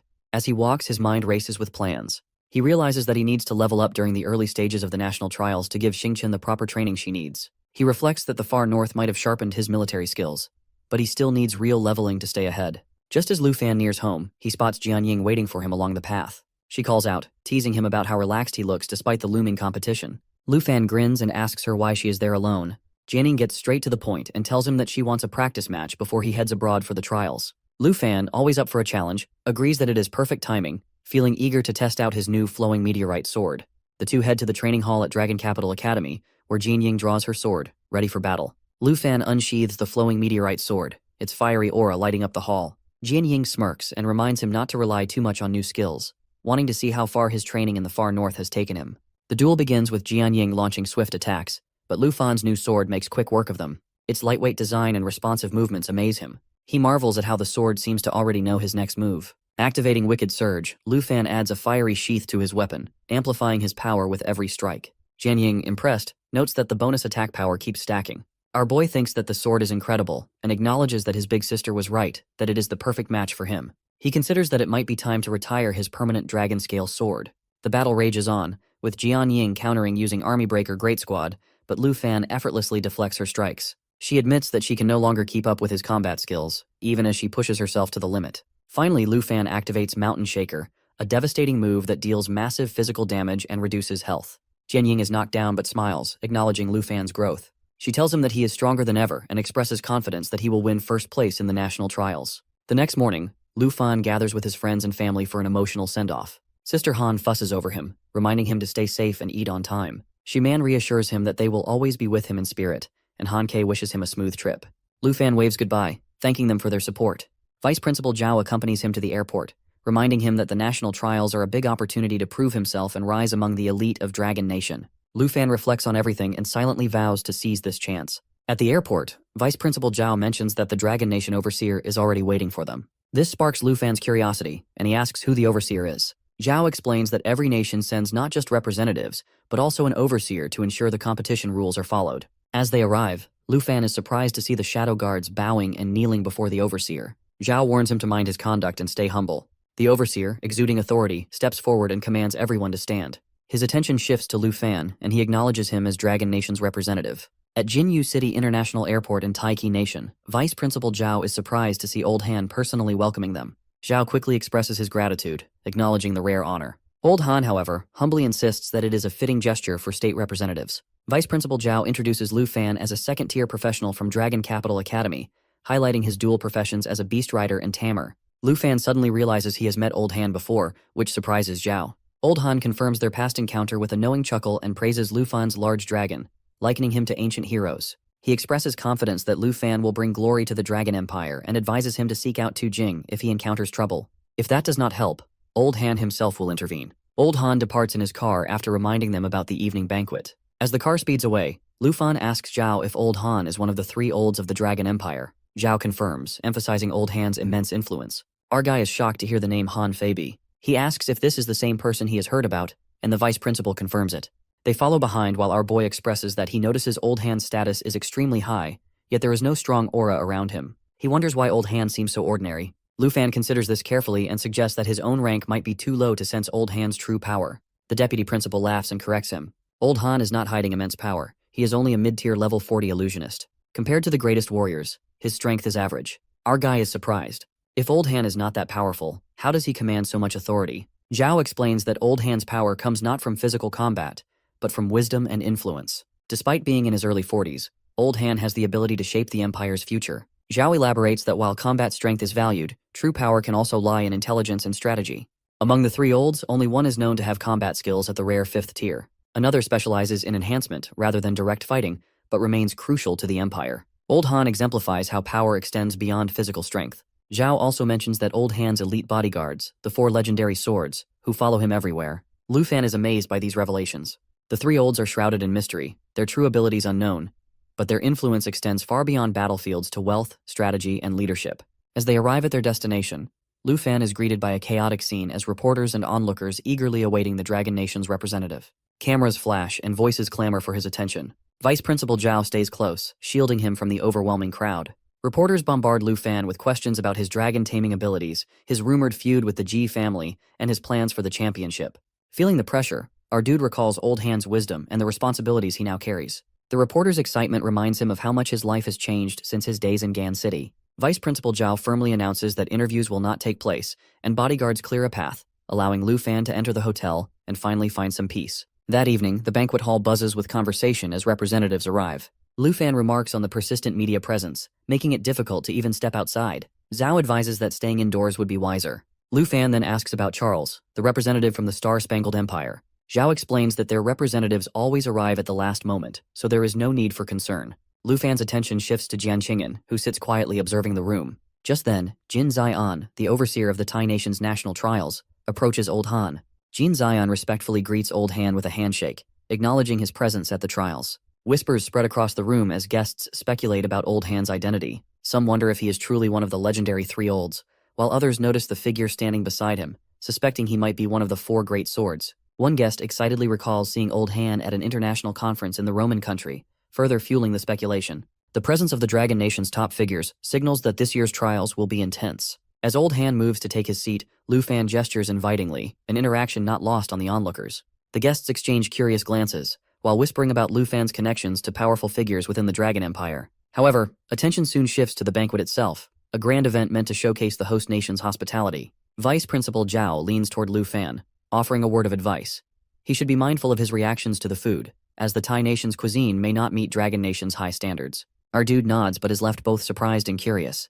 When the first dishes are served, Lu Fan struggles to hide his disappointment. The food is simple and modest, far from the lavish banquets he had anticipated. He quietly wonders what kind of state banquet this could possibly be. He expected something more elaborate. Old Han notices his reaction and explains that the Taiki Nation has minimal resources to spare for a banquet.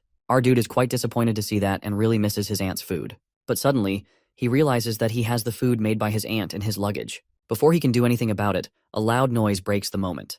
A burly man, Andre, slams his fist onto the table, glaring at the hosts and questioning whether this is how they treat their guests. Jin Chunghan calmly tells him to starve himself if he can't appreciate the food served by them. After hearing this, Andre's aura flares violently, flames licking the air around him as he challenges Jin Chunghan to repeat himself. People around them try to calm both of them. However, Andre threatens Jin Chunghan, warning him not to show his face during the trial, which is scoffed at by the arrogant prince. Andre's companion tries to stop him, but he orders him to throw the awful food away. However, he suddenly stops as a good smell catches his attention, and he notices the food in front of Old Han. Looking at the food brought by our boy, Zhao asks why he is carrying so much of it. He nervously answers that his aunt packed it because she thinks he won't get used to Taiki Nation's food.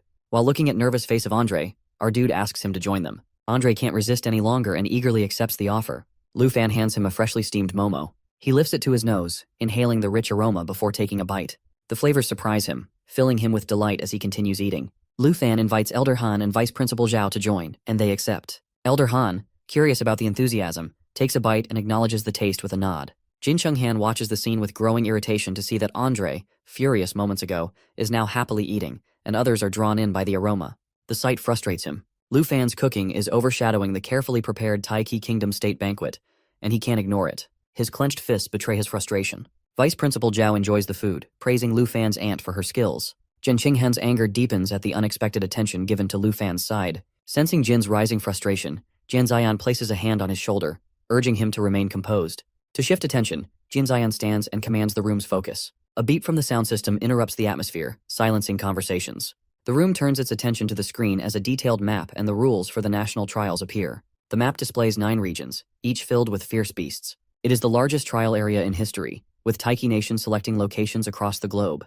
Beasts range from levels 50 to 80, with points awarded based on strength and rarity. The new addition of mission points introduces further complexity. Participants can take on special missions for additional rewards, but each mission is assigned randomly and must be completed before accepting another. Lu Fan analyzes the map carefully. While the missions provide an opportunity for more points, they also create a dangerous situation where participants may eliminate each other to gain an advantage. The competition has shifted from a test of skill to a struggle for survival. Old Han, sitting nearby, processes the implications. A participant raises a question about a peculiar skull symbol marked on the map. Jin Zion explains its significance as the Dark Towers, a new challenge in the trials. The screen shifts, displaying the ominous structure towering over the map.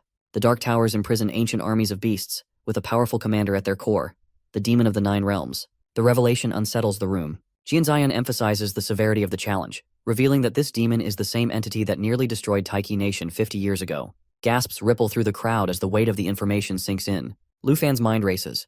The idea that a being from decades past still instills such fear is unsettling. Vice Principal Zhao elaborates, explaining that the demon was an unimaginably powerful entity that pushed Taiki Nation to the brink of destruction. It took 5 fourth-stage experts to seal it away, and they are now revered as national heroes. A participant asks whether the demon has been weakened for the trial, as is typical in such challenges. Jin Zion's response sends a shockwave through the room.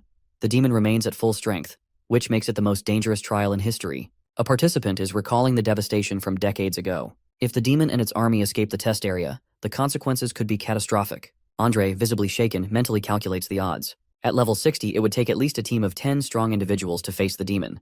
But with 23 representatives competing and scheming against each other, forming such a team seems nearly impossible. Breaking the tension, Lu Fan raises his hand and asks whether defeating the Demon of the 9 Realms would yield a significant number of points. The room falls silent. Some glance at him in disbelief, while others wonder if he truly understands the magnitude of the task. Jin Zion, wearing a wry smile, confirms that points will be awarded for all beasts defeated. The reward for taking down the demon is beyond anything previously offered. With that, he concludes the session, signaling the end of the meeting. Participants rise slowly, processing the daunting information. As the crowd disperses, Elder Han turns to Vice Principal Zhao, suggesting that Lu Fan should get some rest. Tomorrow they will meet again. Later that night, Lu Fan lies in his room, his thoughts spinning. The challenge ahead is far more perilous than he anticipated. The presence of ancient beasts and the rule allowing participants to eliminate each other for points weigh heavily on him. The stakes have shifted from glory to survival. Seeking clarity, he checks the trial rankings. As he scrolls through the national predictions, his name stands out under Dragon Nation. Next to T1, his name shines back at him. Our boy, while sitting on his bed, thinks of linking him with Jin Chunghan. The claim is absurd, but something about it makes him pause. He looks at the screen, where profiles of notable competitors appear. His eyes stop on a name from Sakura Nation. Morning arrives, and the long-awaited national trials begins. The arena is filled with energy as the crowd cheers. The competitors from different nations stand under the spotlight.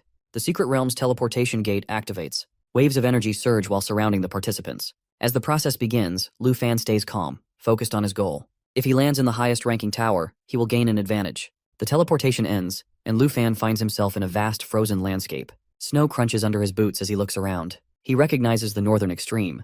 This place is familiar, which means opportunity. His wrist device activates while projecting a holographic map of the frozen plains. His location is marked at the center, and there were no points yet. He studies the map and sees a mission at the far right corner. He must move quickly to secure his first advantage. He summons his elemental powers. Flames flicker in one hand, frost coats the other. The trial system displays real-time rankings while allowing everyone to see the strongest competitors. This means others will target him, but he prefers this kind of challenge. Above him, Xiaoye appears from a burst of energy. The dragon's dark scales shimmer, and its crimson eyes glow. Lu Fan climbs onto its back and gives a command. He asks Xingqian to team up with the Xiaoye and then level up together. With a powerful push, the dragon ascends while leaving a fiery trail behind. Then, in the secret realm of the National Trial Desert, a dark glowing orb pulses with strange energy. Shadowy entities rise from the sands.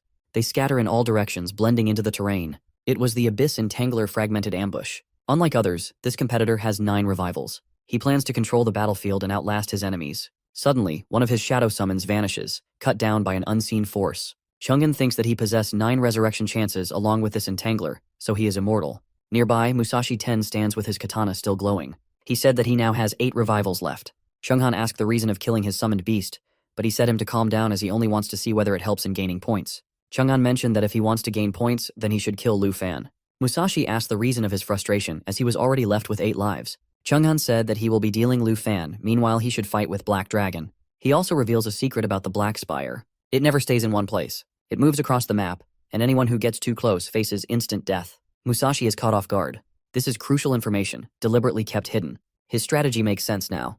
Their conversation shifts to the 9-realm demon spires. These legendary structures hold immense power.